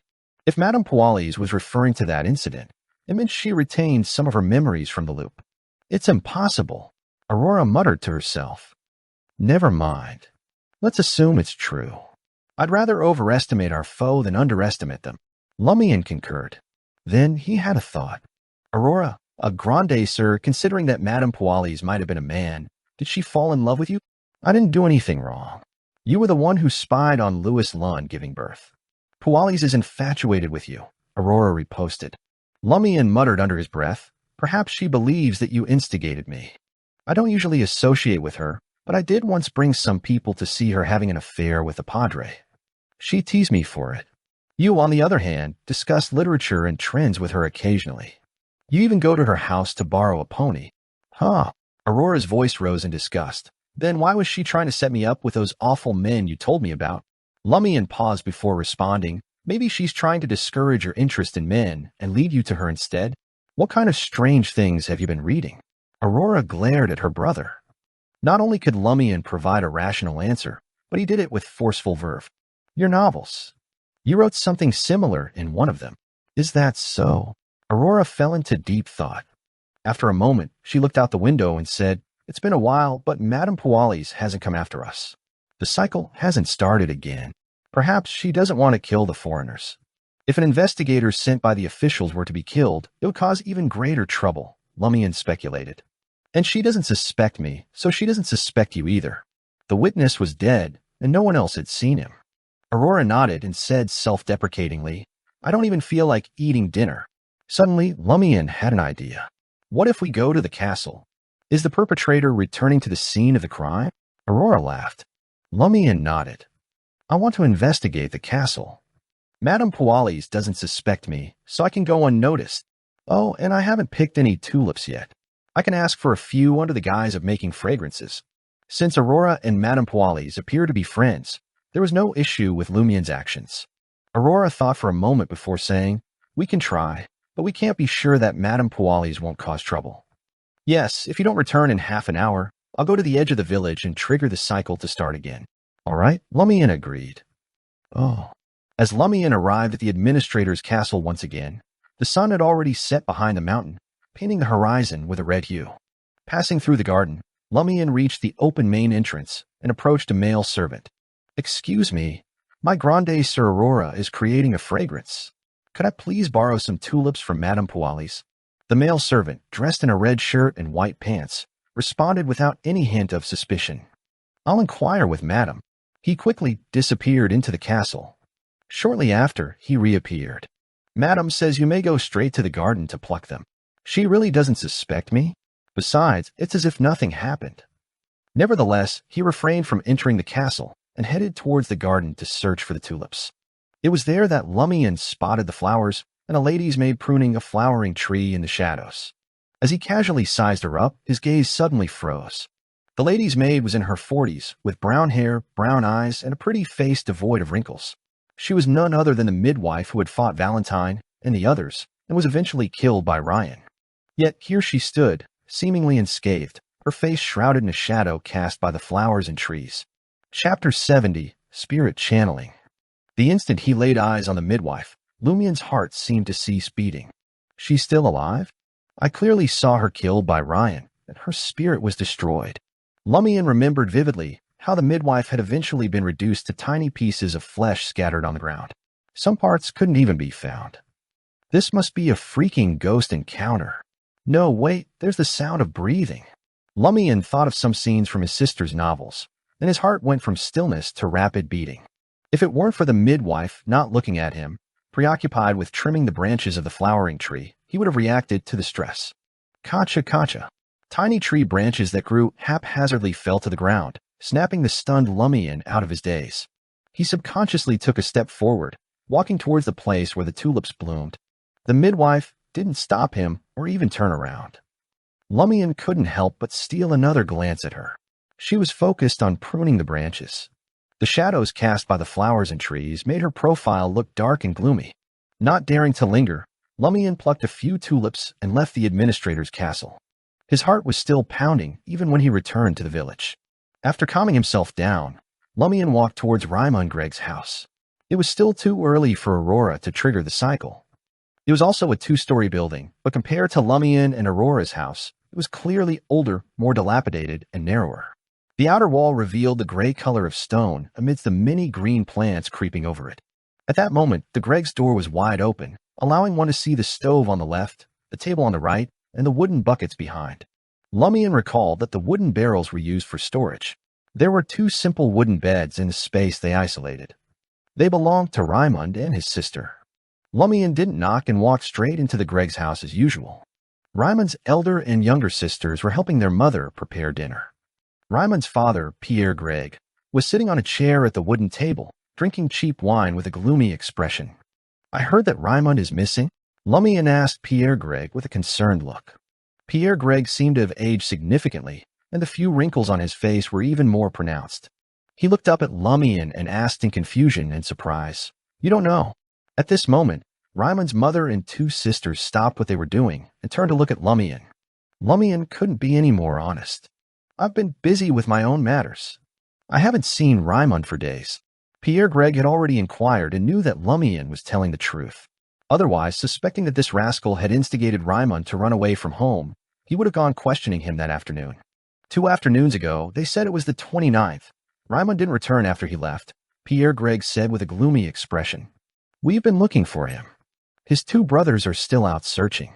Where do you think he'd have gone?" Lumian hesitated before responding. He usually says that he doesn't want to learn shepherding, but he doesn't have much money on him. It's impossible for him to leave on his own. Let me see if he left anything behind. As he spoke, he walked naturally to the wooden barrels at the back of the first floor and passed through them to reach Raimund's bed. The bed was very simple, as if pieced together with a few planks of wood. However, the grayish-blue bed sheets, the pillow stuffed with straw, and the quilt with traces of mending were all clean. It was evident that they were often washed. This was because Aurora loved cleanliness and didn't allow lice to appear at home or on her body. Even Lumian had developed this habit. Therefore, when he interacted with his playmates, he would consciously urge them to maintain personal hygiene. He didn't allow those fellows to be dirty and live with lice and fleas all day. If Raimund and the others slacked off at some point and were discovered by him to have lice, they would definitely be pranked. They might even be pushed into the river and made to wash up even if they refused to. After a few years of oppression, Raimund habitually helped clean up the environment when he returned home. "We didn't find any message," Pierre Greg said with a worried expression as he followed him to the bed. Lumian sat by Raimund's bed and reached under the pillow. He found 2 items, a cracked, dark red fountain pen and an exercise book filled with handwriting. Raimund was hungry for knowledge, but had little chance to receive an education. In Emperor Rosel's time, villages like Cordu had mandatory township schools housed in the same building as the administrator's office. The building also contained an army recruitment center, a recruit physical examination committee, and other institutions, but ultimately there were only a few staff members. In recent decades, many villages had lost their schools. The church provided Sunday school for larger populations, but Cordu had to rely on educated elders to teach the children sporadically. Over time, some young people became illiterate again. When Lumian was in a good mood, he would claim he needed money for drinks. So he sold his old fountain pens and workbooks to Raimund, Ava, and others at a low price, teaching them some words in the process. Raimund took every lesson as seriously as he did combat training and helping shepherds make cheese in the mountains to earn money. He was determined to change his fate. Lumian removed the fountain pen and exercise book, staring at them for a long time. I asked the padre. He said these are just simple words that don't form a sentence. Pierre Greg sighed. Lumian flipped through the exercise book, noting how the handwriting had improved from messy and ugly to something acceptable. True, there's no message. He agreed with Pierre Greg before adding, but I wonder if it's a code that can be deciphered into a sentence. You've heard a similar story, right? Aurora told it to many village children. Did they mention it at home? This included Ryman's younger brother and sister. Yes, they did. Pierre Greg nodded. Cordu villagers would often gather in the kitchen at night for conversation, laughter, and storytelling when they couldn't afford the tavern. First-time guests had to follow into social norms and bring a bottle of wine, even a cheap one. Pierre Greg had heard a similar story from his youngest son during such a gathering. Lumian held up the exercise book confidently. I'll take it back to Aurora for her to examine and see if she can find anything. All right, Pierre Greg didn't think it was anything valuable. After leaving the area surrounded by wooden barrels, Lumian walked toward the door, and Pierre Greg sat down again. A few steps later, Lumian heard Pierre Greg sigh and mutter, "If he didn't want to learn shepherding, he could have told me. Why did he just leave? Our family will soon be wealthy. He won't need to learn shepherding anymore." Wealthy? Lumian's heart raced as he turned around, feigning curiosity. What's this chance for wealth? Pierre Greg didn't look up, keeping his head lowered as he said despondently, "Our family's horoscope is about to change. Our luck will improve." What? Lumian felt a chill down his spine. Who told you this? He asked. Pierre Greg didn't answer, continuing to lament. Oh. Upon returning home, Lumian immediately informed his sister that the midwife was still alive. Aurora frowned her blonde brows. She's not necessarily a living person. Huh. Lumian was taken aback. Aurora pondered and said, "Didn't we discuss this before? Madame Puali's pathway might have the power to control the undead. That might be a zombie." Impossible, Lumian said. "I saw her without activating my spirit vision. Besides, there were no signs of stitching on her body. Back then, she was diced into many small pieces by Ryan." Lumian recalled and said, "Also, I heard her breathing." At this point, Lumian paused. However, she was indeed a little sluggish. Her expression was gloomy, and her eyes weren't lively enough. She looked almost exactly like Naroka. The one I saw on the night of the previous loop when Naroka took the initiative to enter Permitha. Naroka, whose face was pale and eyes were blank. Of course, the midwife obviously resembled a living person more. Aurora nodded and said, "A special state that's closer to the undead?" Unable to deduce an answer, she gestured for Lumian to say something else. Lumian recounted everything that had happened in Ryman's father's words in detail, as if nothing had happened in the castle. Aurora listened quietly and nodded. Madame Puali's doesn't seem to want to pursue the matter of the castle. I wonder what she's holding back. Also, your discovery proves that a portion of the abnormality in the village is related to her, but she doesn't seem to be involved in the cycle. What she meant was that Madame Puali's involvement in the abnormality was mainly the fertility, death, soul, and Permitha. Nothing to do with the time loop. I think so too. Lumian had such an inkling during his explorations. It seems that the person behind the Padre and company is most likely not Madame Puali's. Referring to Ryman's father's words, he guessed. The one who spread the news that doing something can affect the horoscope and obtain good luck. Aurora acknowledged tersely. We'll investigate tomorrow and see if we can channel Ryman's spirit tonight. Oh. After dinner, Aurora saw that it was about time and began to set up the altar. She was praying to herself, so she only placed a single candle, but the candle was replaced by another one made of slumber flowers and other materials. Aurora sanctified a silver dagger and created a wall of spirituality. Then she dripped the extract made of night vanilla and moonflowers onto the orange flames, stirring up a misty fog. Seeing that the preparations were complete, Aurora glanced at the workbook on the altar and took a step back. She said in ancient Hermes, "I." As she uttered the word, her eyes darkened, as if an invisible wind was swirling around her. "I summon in my name." This was the second sentence she said, and she changed it to Hermes. As she didn't know where Ryman's spirit was, she couldn't directly communicate with it. She could only try summoning it.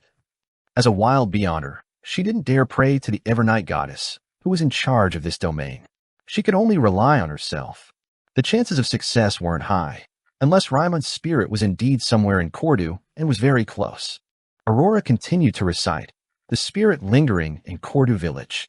The man named Ryman Greg, the owner of this exercise book.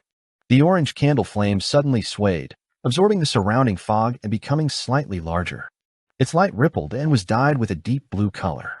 Beads of sweat appeared on Aurora's forehead as she began to borrow strength from various materials. Amidst the howling wind, a figure appeared above the blue flames. Having already activated his spirit vision, Lumian saw a translucent figure. He had brown hair and eyes, looking rather ordinary. It was Raymond Gregg. He was indeed still in the village. Raymond's body was bloated, his face pale, and blood-colored tears were dripping from the corners of his eyes. Aurora was clearly stunned. After the cycle was restarted, Raymond had only gone missing and hadn't drowned. How did his spirit end up like this? That's right. If he hadn't drowned, how could he have become a spirit? They were self-contradictory. Amidst her confusion, Aurora asked, Raymond Gregg, why did you disappear? Raymond's expression suddenly turned ferocious as he shouted sharply, They drowned me. Chapter 71, Underground. They? Lumian couldn't hide his surprise at Raymond's response. He had assumed that Raymond had drowned in the river of his own accord, becoming a sacrifice to some unknown entity. But now it seemed there were others involved. It wasn't just an unseen force that had pulled Raymond into the depths. Who are they? Aurora demanded. Raymond's face contorted with pain and fury. His eyes burned with hatred. He spat the words, Pons Benet, and his men. They held me down in the water. After Ava and the others had left the riverbank, Pons Benet and his thugs appeared where Raymond had washed ashore. They forced him back into the water, drowning him to turn him into a sacrifice? Lumian pieced together the scenario from Raymond's words. The entire Lent celebration had been twisted into a dark, sacrificial ritual. Aurora pressed for more information, but Raymond only repeated the same few phrases, as if they were all that remained of his memory. Damn, we missed the best time for spirit channeling. All we have left is this lingering obsession. Aurora thought for a moment, formulating a question that Raymond might or might not recall. Did they sacrifice you to a specific being? What's so special about him? Where is he? This time, Aurora was more cautious. She didn't ask for the full name, only seeking indirect information to aid her judgment. She believed that if Raymond's spirit had sensed anything during the sacrifice, it would have left a strong impression. Otherwise, it wouldn't. Raymond hesitated, tears welling up in his ghostly eyes, turning the corners red. Lumian's expression darkened.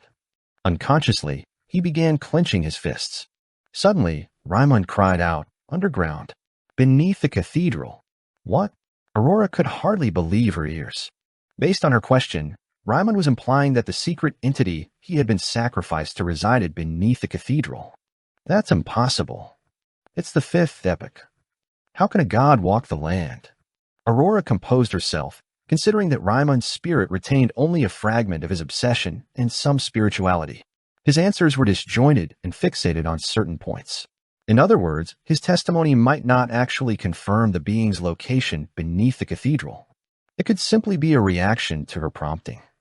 But regardless of whether Raymond's answer was true or a reflection of his obsession, something was amiss beneath the cathedral. It held the key to the sacrificial ritual. Aurora could only hope that the secrets hidden there wouldn't prove too horrifying or outlandish. She tried asking about other matters, but Raymond's spirit could only repeat phrases like, They drowned me, Pons Benet, and beneath the cathedral. Seeing no further gains, Aurora ended the spirit channeling and watched as Raymond's form vanished above the candle flame. The blue hue that had stained the altar swiftly receded. After dispelling the wall of spirituality, she noticed Lumian lost in thought, silent. What are you thinking about? Aurora waved her hand in front of her brother's eyes. The corners of Lumian's mouth curled up as he forced a smile. I regret not hitting Pons Benet harder yesterday. He had kneed Pons Benet, causing him considerable pain, but he had held back, not wanting to escalate the conflict with the Padre and his allies before the 12th night. He had rationally restrained himself, not crippling Pons Benet outright. There'll be a chance, Aurora reassured him. Lumian nodded and chuckled. Actually, we've been overlooking something. Before Lent, we're not the only ones afraid of escalating the conflict. The Padre and his goons are too. They're not ready, and they haven't started the ritual.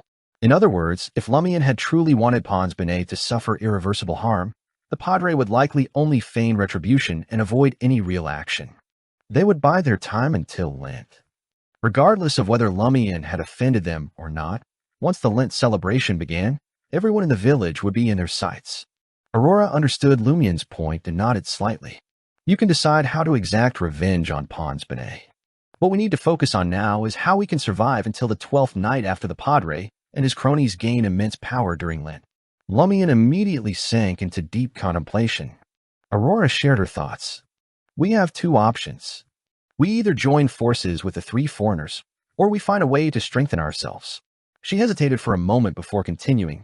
If we can confirm that Madame Pualis has no connection to the loop and is trapped here like us, we might even cooperate with her. Huh. Lumian was taken aback.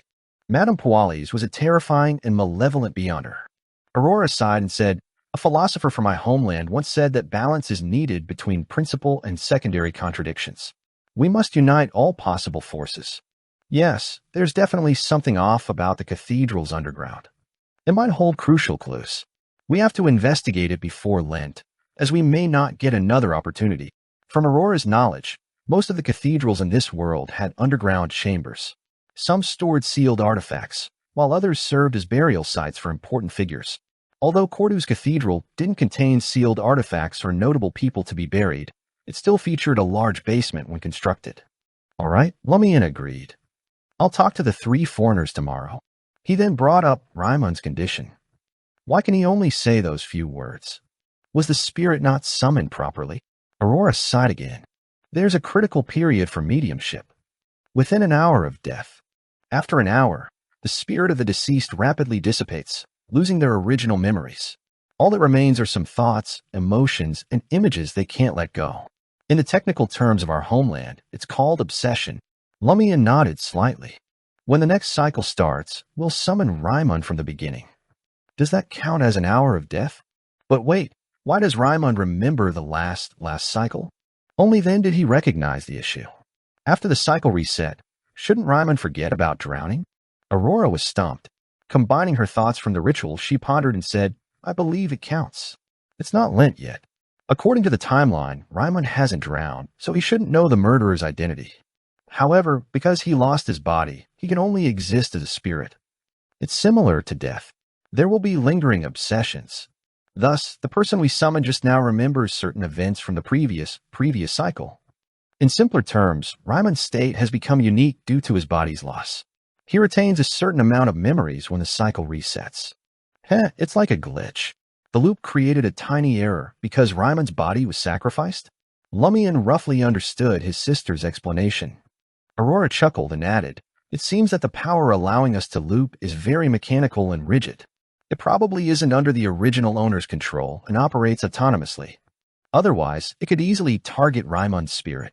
At this point, she appeared to relax somewhat. In that case, we still have a chance to break the cycle. Influenced by his sister's emotions, Lumian's somber mood lifted slightly. After all their efforts, they finally saw a glimmer of hope. The two of them cleaned up the altar and moved to the second-floor study. Aurora taught Lumian Hermes and ancient Hermes, word by word, based on the disordered and incorrect ritual he had written. Lumian had already learned some words, so his progress was promising. Under the bright electric lamp, Aurora explained the pronunciation and structure of the words to her brother. While he revised, she used musk, cloves, blood, and other materials to create candles. As Lumian studied intently, he occasionally glanced at his sister working beside him, feeling as if he had returned to their warm life, free from loops or malevolent gods. Outside the window, the night was tranquil. Lumian woke up to find himself in his misty room. As he got out of bed, he walked over to the table and grabbed a pen and paper. He then wrote down the ancient Hermes and Hermes words, but in the wrong order. He then corrected them by labeling each with a number. After finishing, Lumian let out a sigh of relief and looked over to the table. There were 4 items there, the 2 grayish-white musk candles made by Aurora, one with Lumian's blood and the other without, the bottle of gray amber perfume, the metal bottle containing tulip powder, and the silver dagger provided by Aurora. That lady really sent them in. Lumian's heart calmed down when he saw the items. Lumian grabbed the items and looked for Aurora's homemade incense. When he found it, he went downstairs and placed everything on the dining table. Then he went to the kitchen to grab a glass of water and a pile of coarse salt. The materials for the ritual were now prepared. Before falling asleep, Aurora was worried that Lumian didn't have the corresponding symbol to pray for the boon. This would prevent him from burning the items on the replica goatskin to inform the target deity of his desires. However, since the mysterious lady didn't mention it, there was probably no need for it. After all, it was essentially praying to the power in Lumian's body. It could hear all the prayers without any additional paperwork. Lumian took a deep breath and slowly exhaled as he looked at the items on the dining table. Without wasting a moment, Lumian placed one of the grayish-white musk candles, the one with his own blood, at the top of the altar, representing the deity. He placed the other candle in front of him. Following the order of God before man, Lumian lit the candle by sparking his spirituality. He wasn't an expert at sanctifying the ritual silver dagger or creating a wall of spirituality. As Lumian's spirituality flowed out from the tip of the silver dagger and connected with the air around him, he felt a mystical sensation that he couldn't explain. Soon, the wall of spirituality was complete, and Lumian's own spirituality was significantly depleted. He cleared his mind using Aurora's homemade incense and cogitation, allowing him to enter a state where he could perform the ritualistic magic. With a sizzling sound, Lumian dripped the gray amber perfume and tulip powder onto the candle that represented the deity. A strange fragrance filled the air, and Lumian felt a magical energy pulsing around him. Lumian took a step back, glancing at the small notebook beside the altar. He looked at the burning candle and shouted in ancient Hermes, "Power of Inevitability." Chapter 72, Sacrificial Dance. Power of Inevitability. As Lumian uttered the words in ancient Hermes, the light above the altar dimmed ominously. The orange candle flame flickered wildly, as if buffeted by an unseen wind, compressing to the size of a peppercorn. Simultaneously, heat bloomed in his chest, and his head spun. His ears buzzed, as if once again on the verge of hearing that terrifying voice emanating from an infinite distance, yet remaining unnervingly close. Lumian steadied himself and had a sudden realization. The corruption within him had been sealed by the master of the bluish-black symbol. Even if he delved into deep cogitation, he could only summon the thorn symbol and release a meager aura. He couldn't harness its true power. Could this ritual bypass the seal and absorb the boon? Only if the owner of the bluish-black symbol, that great existence, had tacitly granted permission. Remembering the enigmatic lady's self-assured demeanor, Lumian felt a surge of confidence. He even suspected that the ritual itself contained a component for seeking the Great Presence's approval. As for which part, his knowledge of mysticism was too limited to speculate. In the throes of the ritual, Lumian dared not delay. With a focused mind, he began reciting the subsequent incantations in ancient Hermes. You are the past, the present, and the future. You are the cause, the effect, and the process. These words resonated within the sealed altar. The floor and artifacts seemed to writhe, as if innumerable bizarre entities were about to burst forth and invade the dream ruins. Oh! A black wind materialized out of nowhere, encircling Lumian. The candle flame, previously shrunk to a peppercorn size, swelled, suffused the silvery hue and a touch of black. Lumian heard the voice that had always pushed him to the brink of death once more. But at some point, a faint gray fog had emerged from the altar, coalescing around him. The sensation left him suspended between deep cogitation and witnessing the Noodle Man's dance. He wasn't on the edge of death, but he wasn't comfortable either. It felt like severe tinnitus, dizzy, nauseous, and agitated to a degree, his mind a swirling mess. Barely maintaining control, Lumian continued the ritual. I implore you. I beseech your benediction. I plead with you to grant me the power of dancer. Tulip, a herb that belongs to inevitability, please pass your powers to my incantation. Gray amber, a herb that belongs to inevitability, please pass your powers to my incantation. As the ritual progressed, Lumian's tinnitus and dizziness intensified. It felt as if countless maggots writhed beneath his skin. Finally, he completed the incantation. Almost instantaneously, the silver-black candle flame condensed, transforming into a pillar of light that illuminated his left pectoral. Silver-black phantom liquid poured forth, swiftly enveloping Lumian, rendering him sinister and fearsome. It felt as if his skin was pierced by 1,000 needles, his muscles and ligaments torn asunder. The mysterious voice became deafening, reverberating within his mind. Lumian was consumed by excruciating pain, his mind teetering on the edge of madness. His blood vessels seared as if incinerated from within. This torment far exceeded the near-death state induced by deep cogitation. All he could do was clench his teeth and endure, desperately clinging to his fraying sanity. As for everything else, it didn't matter. Amid the tempestuous onslaught, he was adrift. Time became an enigma. At last, the agonizing pain abated. Lumian felt as if he had been unburdened or had emerged from drowning, a sudden sense of relief washing over him. He swiftly collected his thoughts and looked up. The candle flame had returned to its original size, but retained its silver and black hues. Regaining his senses, Lumian took 2 hasty steps forward and snuffed out the candle representing him to avert any mishaps. Next was the candle, symbolizing the deity. He meticulously followed the procedure, completing the ritual step by step. As he dissolved the wall of spirituality, he felt mentally drained and his body sore, as if he had battled a formidable beast. Before long, the dining table was cleared. Lumian began to assess his condition and discovered a wealth of knowledge had materialized in his mind. There were three primary parts to this. First, it involved harnessing the power of dance, rhythm, and spirituality to tap into the forces of nature and communicate with unknown entities. This was the essence of being a dancer. With this knowledge, Lumian could not only beseech inevitability, but also craft new sacrificial dances tailored to various situations in order to appease other beings. The second and third parts were applications of the first. What Lumian desired most was the enigmatic dance performed by Noodleman. The knowledge was directly implanted into his mind, enabling him to comprehend it instantly. All that remained was to practice. With this arcane sacrificial dance, Lumian could activate the blackthorn symbol on his chest while exploring the dream ruins, suppressing or weakening the formidable monsters therein. The third segment involved another bizarre dance. It didn't resemble a traditional sacrificial rite, but rather a blend of sacrifice and summoning. By executing this dance, Lumian could attract nearby objects, and at the cost of his own blood, bond one of them to himself, thereby gaining access to one of its abilities or traits. Of course, Lumian would first need to endure such possession. Some attachments could inflict significant adverse effects on humans, while others might prove reluctant to depart, creating complications. Lumian felt it was crucial to understand the summoned entities fully. It would be far too hazardous to experiment without anticipating potential issues. The value of mystical knowledge was apparent in such a situation.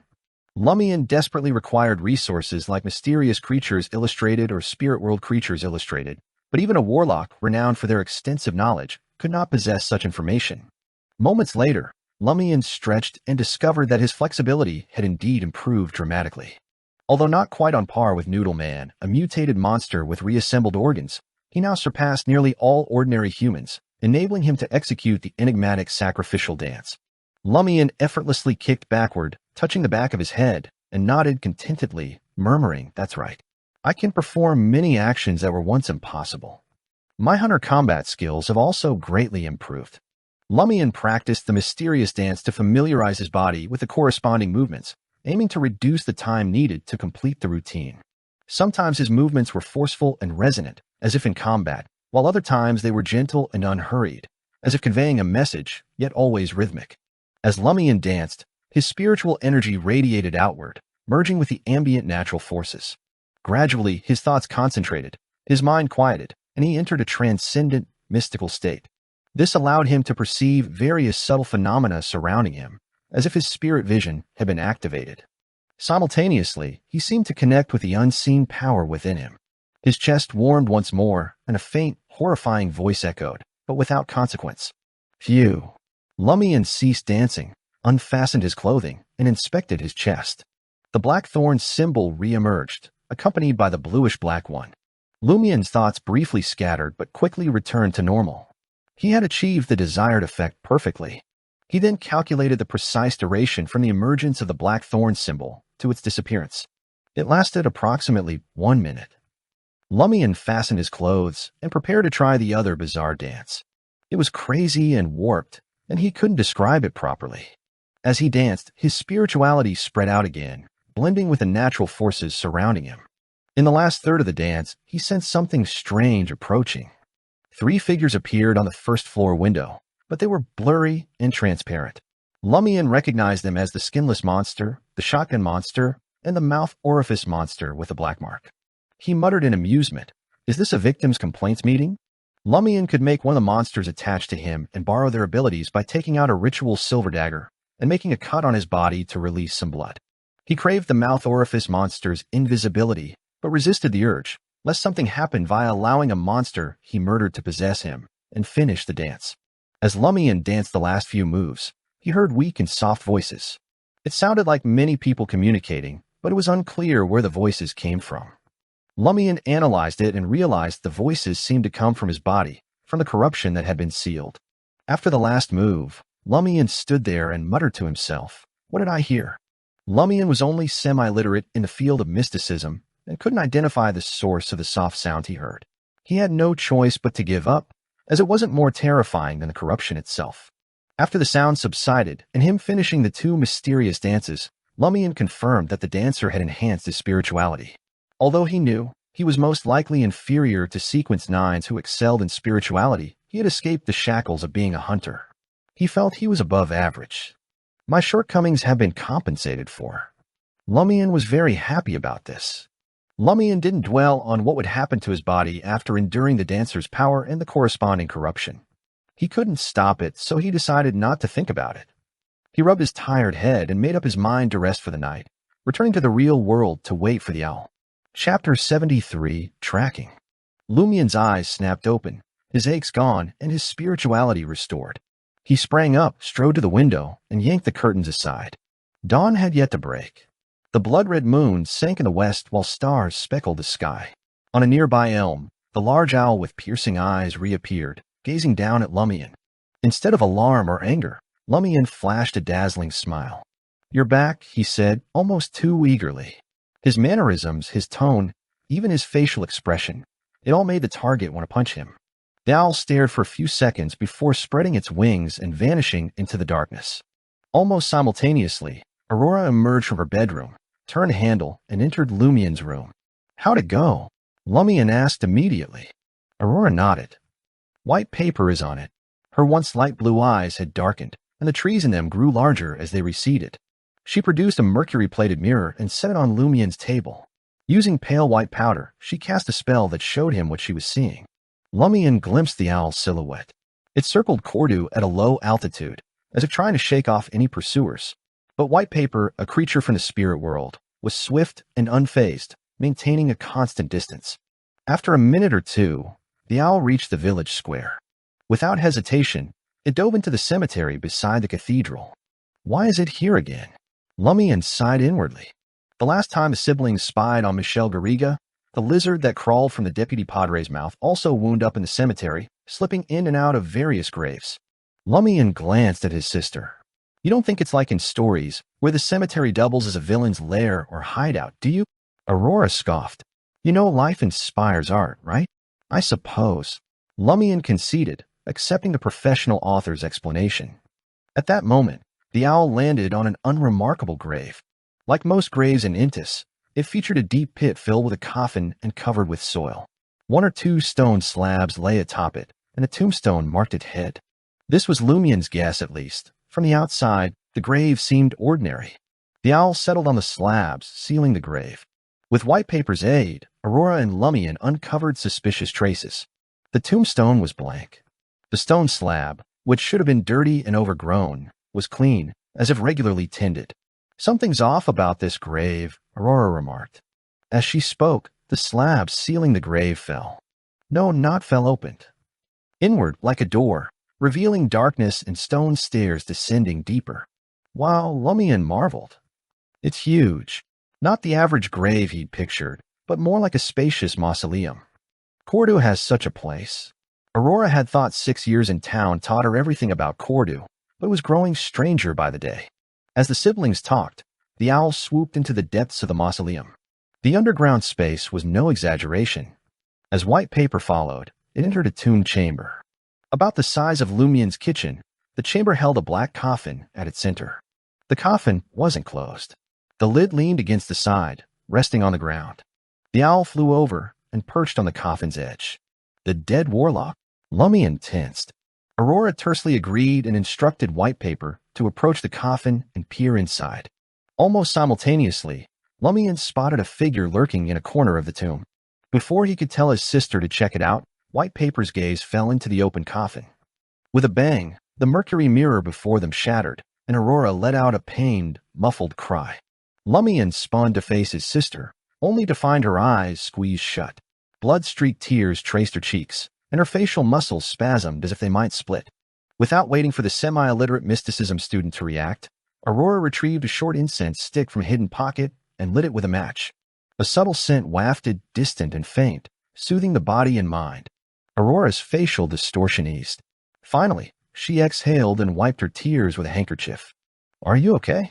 Lumian asked, concerned. Aurora's eyes remained closed. "It's not serious. I'll recover after some sleep." Luckily, white paper is weak. Sometimes, weakness is an advantage. She rejoiced. Huh. Lumian didn't understand. Aurora laughed at herself. In short, I saw something I shouldn't have, but white paper was too weak to handle it. It caught only a fleeting glimpse before suffering severe injuries that forced it to retreat into the spirit world. The impact on me lessened significantly as well. Otherwise, it wouldn't have been so easy to keep things under control. It could have been quite problematic. The world of mysticism is perilous.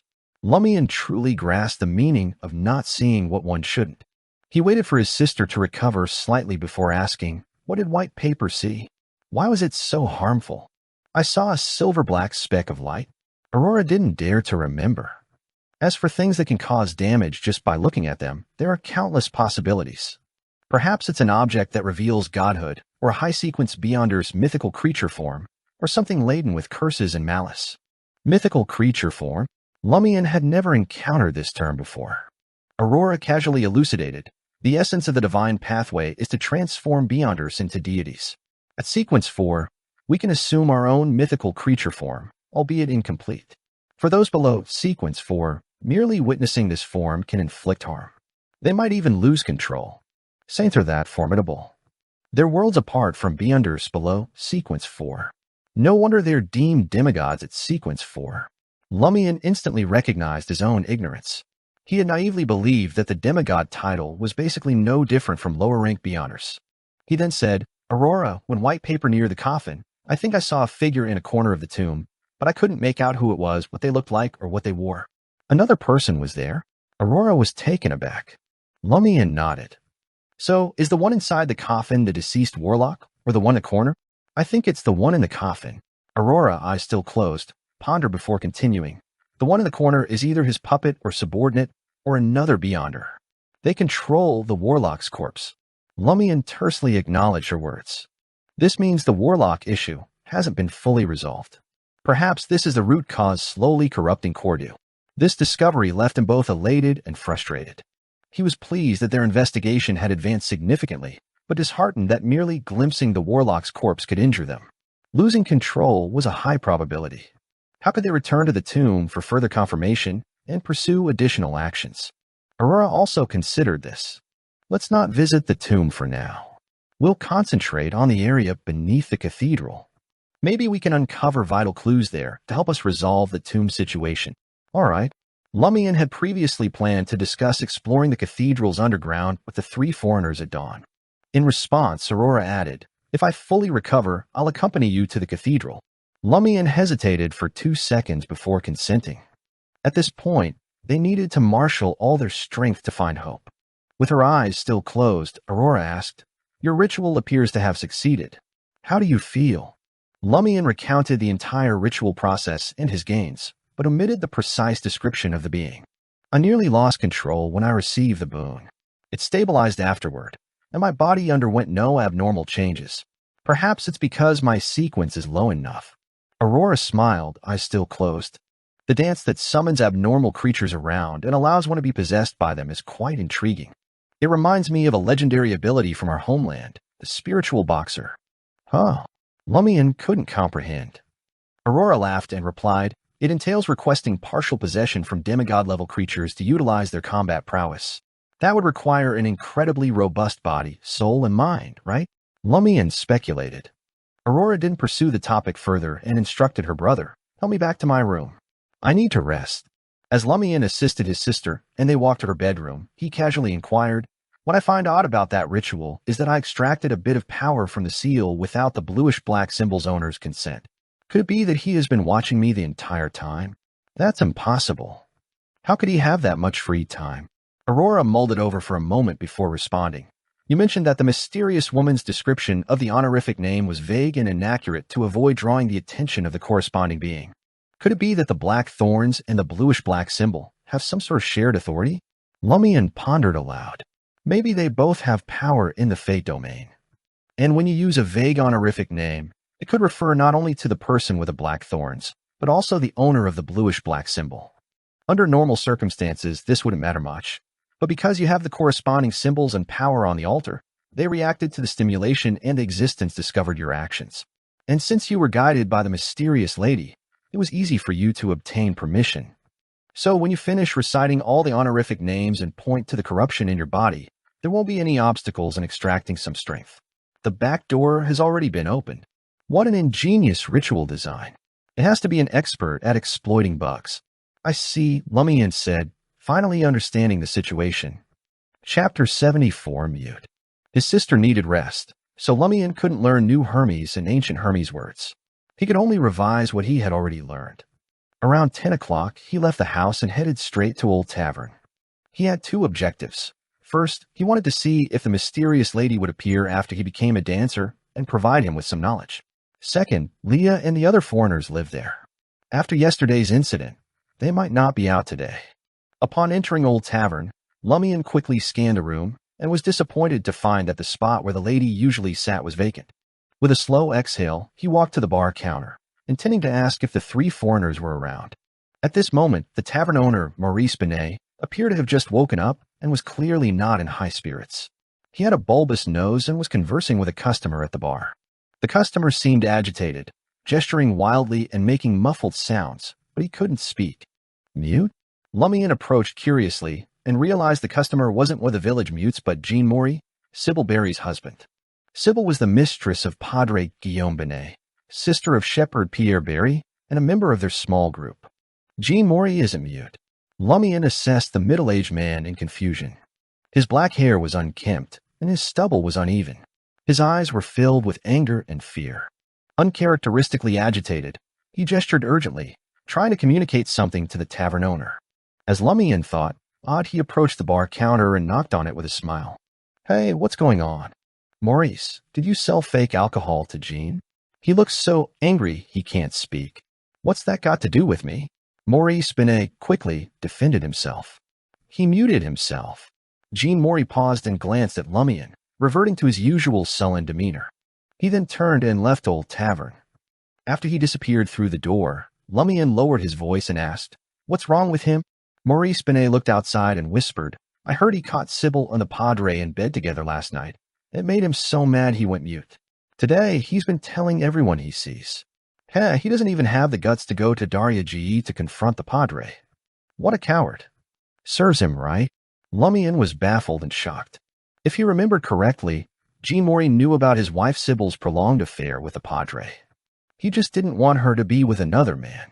How could he be so angry that he went mute over something he was prepared for? Something was off. Moreover, in the previous cycle, there had been no instance of Jean Maury becoming mute from anger. Otherwise, Lumian would have known. In Cordu, this was headline news. It would have spread rapidly. Could it be that their investigations had caused a disturbance, making Jean Maury encounter something he wouldn't have otherwise? As Lumian speculated, he showed an excited expression. Is that so? Then I'll have to ask him properly. Maurice Binet wasn't surprised by his eagerness for gossip, thinking it was typical. He scolded jokingly, Damn kid, be decent and don't provoke that poor man. Besides, he's mute and can't write. How can he tell you what happened? Lumian chuckled and said, Can't he gesture? He raised his hands and clenched his left fist, gently hitting his right palm. Throughout the Daria G region and even across southern Intis, this was a universal gesture for the act between a man and a woman. Maurice Binet cursed angrily, I hope you've got some decency left and don't play pranks on that poor man. Don't worry. I just want to hear the story. Lumian waved his hand and dashed out of Old Tavern, searching for Jean Maury. However, Lumian didn't know where the man had gone, nor was he gesturing his story to other villagers. Lumian scoured Cordu, but found no trace of him. Finally, he arrived at Jean Maury's house. At the entrance, Sybil Barry, clad in a grayish-white dress, was sorting through spoiled potatoes. What's the matter? The woman looked up at Lumian. Like Pierre Barry, she had blue eyes, and her long black hair flowed softly down her back, unlike other married women who always wore their hair in a bun. Lumian answered frankly, I'm looking for Jean Maury. With plump cheeks and gentle features, Sybil replied indifferently, He's not home. Then do you know where he went? Lumian pressed. Sybil replied calmly, We had an argument last night. He might have left Cordu and doesn't want to return for the time being. Lumian's brows twitched. He sensed that something bad had happened. Clearly, Jean Maury couldn't leave Cordu. That would trigger the cycle and cause a restart. As these thoughts raced through his mind, Lumian wore a mischievous grin. Why did you guys quarrel? I heard that you and the Padre. He didn't finish the sentence, but instead punched his right palm with his left fist. Sybil's face turned cold as she cursed in a low voice. Get lost. Get out of my house. Lumian clicked his tongue and left Jean Morey's house.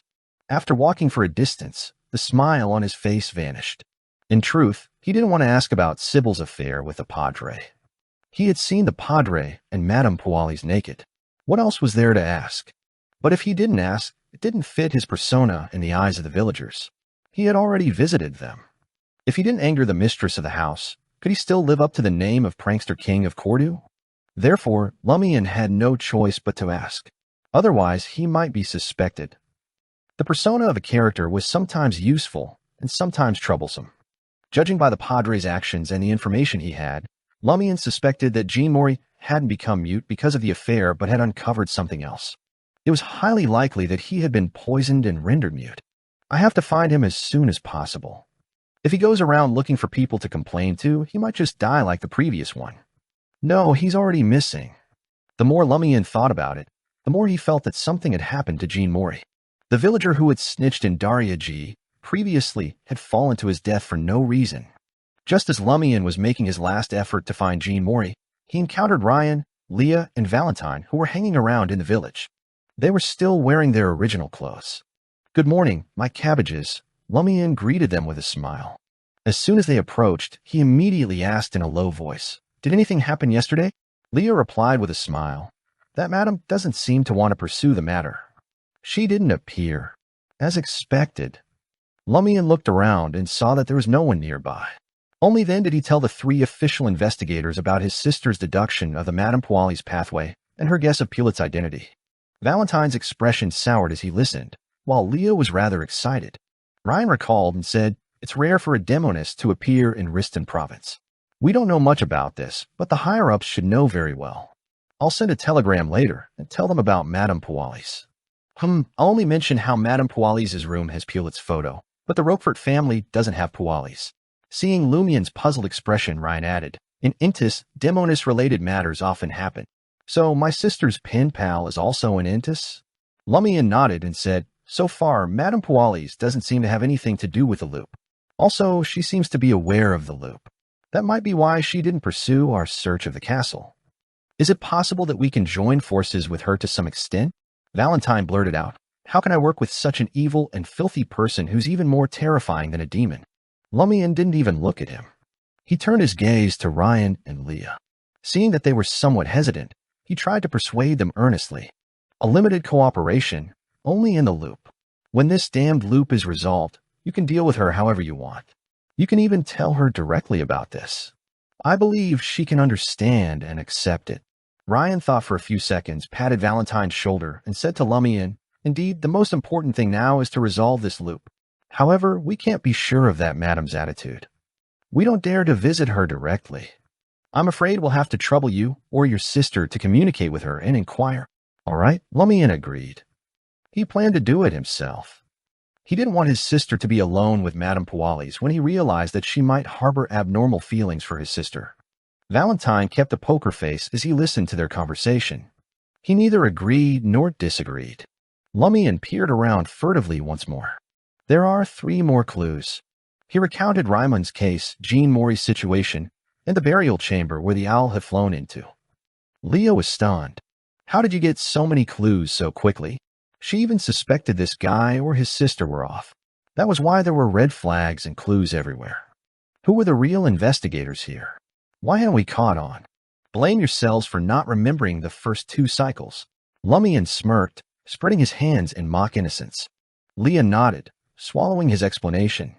Ryan mulled it over for a beat before uttering in a gravelly voice, Then we gotta investigate the cathedral catacombs, SAP. Yeah, it's probably very dangerous down there. You should contact Madame Puali's first. If she's down to joining, we'll have a way higher chance of nailing this. Chapter 75, Meeting Madame Puali's again. Outside the administrator's residence, a building transformed from an old castle. Lumian strolled through the gardens and approached the front door. He said to the valet standing guard, I need a word with Madame Puali's. The valet, clad in a crimson shirt and ivory pants, sized him up warily and asked, What's this about? Is this brat here to make trouble? Lumian scoffed. That's not for you to know. Why would some servant care so much? Who do you think you are? How many kids have you popped out? The valet hesitated before deciding to pass the message to Madame Pualis and let her decide if she wanted to entertain this cheeky young man. Lumian loitered by the entrance for a few minutes. When the valet returned, Lumian said, "Madam will see you in the small parlor." The small parlor was familiar to Lumian. The few times he had accompanied his sister here, he had been entertained in that very room. Without needing directions, Lumian made his way to the correct room. The valet trailed behind like an obedient dog. Lumian sprawled on the sofa in the parlor and helped himself to the black tea. Then Madame Pualis glided through the doorway. The lady was dressed to kill in an exquisite black corset dress, a matching shawl draped over her shoulders. She wore a slightly askew lady's round hat and a diamond necklace laced in gold. The outfit struck Lumian as familiar. He realized that Madame Pualis had worn this very ensemble when she came to seduce him. She did that on purpose, didn't she? Lumian thought with an icy smile. "Good morning, Madame Pualis." Just as the greeting left his lips, Lumian suddenly noticed the figure beside Madame Pualis. It wasn't Kathy, the lady's maid, but the midwife who had met her demise at Ryan's hands just yesterday. The midwife wore a grayish-white dress. Her eyes were blank, her face expressionless. Her skin had a bluish tinge, identical to when Lumian had seen her corpse in the garden the previous evening. However, she wasn't carrying any gardening tools this time. Bringing the midwife instead of her maid? She did that on purpose too, didn't she? Lumian couldn't help the cynical thought. Madame Pualis smiled. It should be noon by now. She settled into the armchair that signified the host, while the midwife stood to one side like an accessory. "If you haven't eaten lunch, it's not noon yet," Lumian quipped. His heart raced underneath the retort. He suspected Madame Pualis had brought the midwife here to interrogate him about yesterday's events.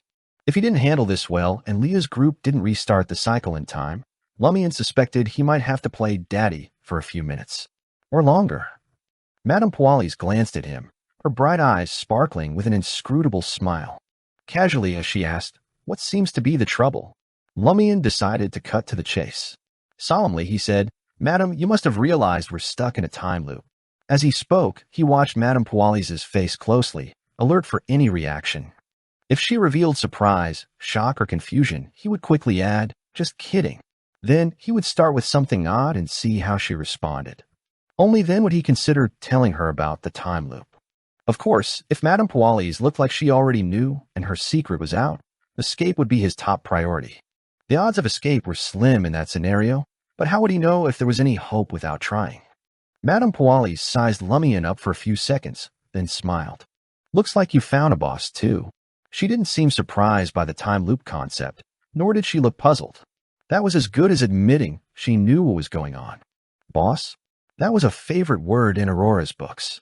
Did she mean some higher power that granted boons? Lumian interpreted Madame Pualis' words. He believed she could retain memories across loops only because she had a boss, some kind of protection. Lumian smiled and pretended to sigh in relief. "Seems I won't need to explain much." "What are you getting at?" Pualis asked, still smiling. The midwife stood motionless beside her like a mannequin. Lumian had an excuse prepared and launched into it with enough charm to convince anyone. "People outside already know about Cordu's abnormality. If we don't end this loop soon, this place will be wiped out. Everyone dies. We're in the same boat. Only by uniting can we avoid sinking. Only then do we have a chance of finding the key to escape this loop and return to normal life. Madam, time is running out. Let's work together." Madame Pualis listened with a faint smile, not interrupting Lumian's story. At this, she chuckled. "Who said we're in this together? What? Could she be the one wanting to sink the boat?" Lumian grew alarmed. Madame Pualis maintained her smile. "Why should I cooperate with you? I can leave here at a specific time. W.H. Lumian was stunned, but a glimmer of hope flickered. "Are you saying you have a way out of the time loop? You only need to do something at a precise time?" Madame Pualis nodded and sipped her tea from fine porcelain.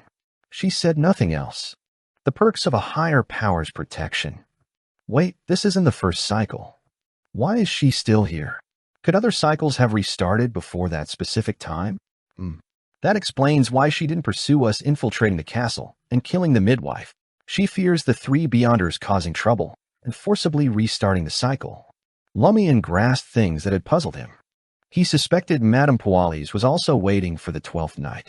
Amid his thoughts, Lumian smiled. I wonder if you can take Aurora and me out of this cycle? What official investigators? I've never heard of them. Madame Pualis appraised him with amusement. Why should I help you? Didn't you say that, love? Lumian stopped, unable to continue. He meant to mention Madame Pualis' words about love, hoping she might save him and Aurora out of kindness. But since Madame Pualis likely desired his sister, he couldn't say it. If Madame Pualis loved him, a shameless man like Lumian would have played the love card and offered to bear her child to get them out of this loop. Well, he would grit his teeth and give birth himself if it meant Madame Pualis evacuating him and Aurora from the cycle. Madame Pualis' expression shifted slightly. After a few seconds of silence, she said, Are you suggesting love is unfathomable? Saving her despite clearly wanting her dead for her mistake? Lumian didn't answer. He could tell Madame Pualis referred to as she. Madame Pualis didn't expect a response. She sighed, But what if it's irredeemable? Irredeemable. Lumian's heart sank like plunging into an icy lake in early spring. Regaining his breath, he asked for confirmation. You mean at that time you can only take a few people, but that doesn't include me or Aurora? Madame Pualis nodded. You can see it that way. Looks like I still have to rely on myself. Lumian sighed, forcing calm. The rise and crash of hope was unpleasant indeed. He thought for a moment, then smiled. Madam, the 3 foreigners and I will explore the cathedral's underground later. If anything happens, the cycle might restart ahead of time. We won't even make it to Lent, let alone the 12th night. Madame Pualis narrowed her eyes, chin raised. Are you threatening me? No, just a reminder. Lumian smiled sincerely, the picture of relaxed. Outwardly, he feared angering Madame Pualis and being confined here to give birth. The 3 investigators would restart the cycle if he didn't emerge 15 minutes later. Madame Pualis gazed into Lumian's eyes for a few seconds. Seeing no flinch or evasion, she suddenly smiled. You're truly interesting. It would be lovely if you and your sister became my lovers. Without waiting for a response, she turned to the midwife. You destroyed a heretic spellmaster, yet I didn't blame you. I'm merciful enough, but you still expect my help. Heretic spellmaster. Lumian filed away the term and said earnestly, This isn't about help. It's about doing what benefits everyone. Madame Pualis fell silent for a few seconds before smiling again. I won't explore the cathedral's underground with you, but for Aurora's sake and your courage, I'll provide some help if anything happens.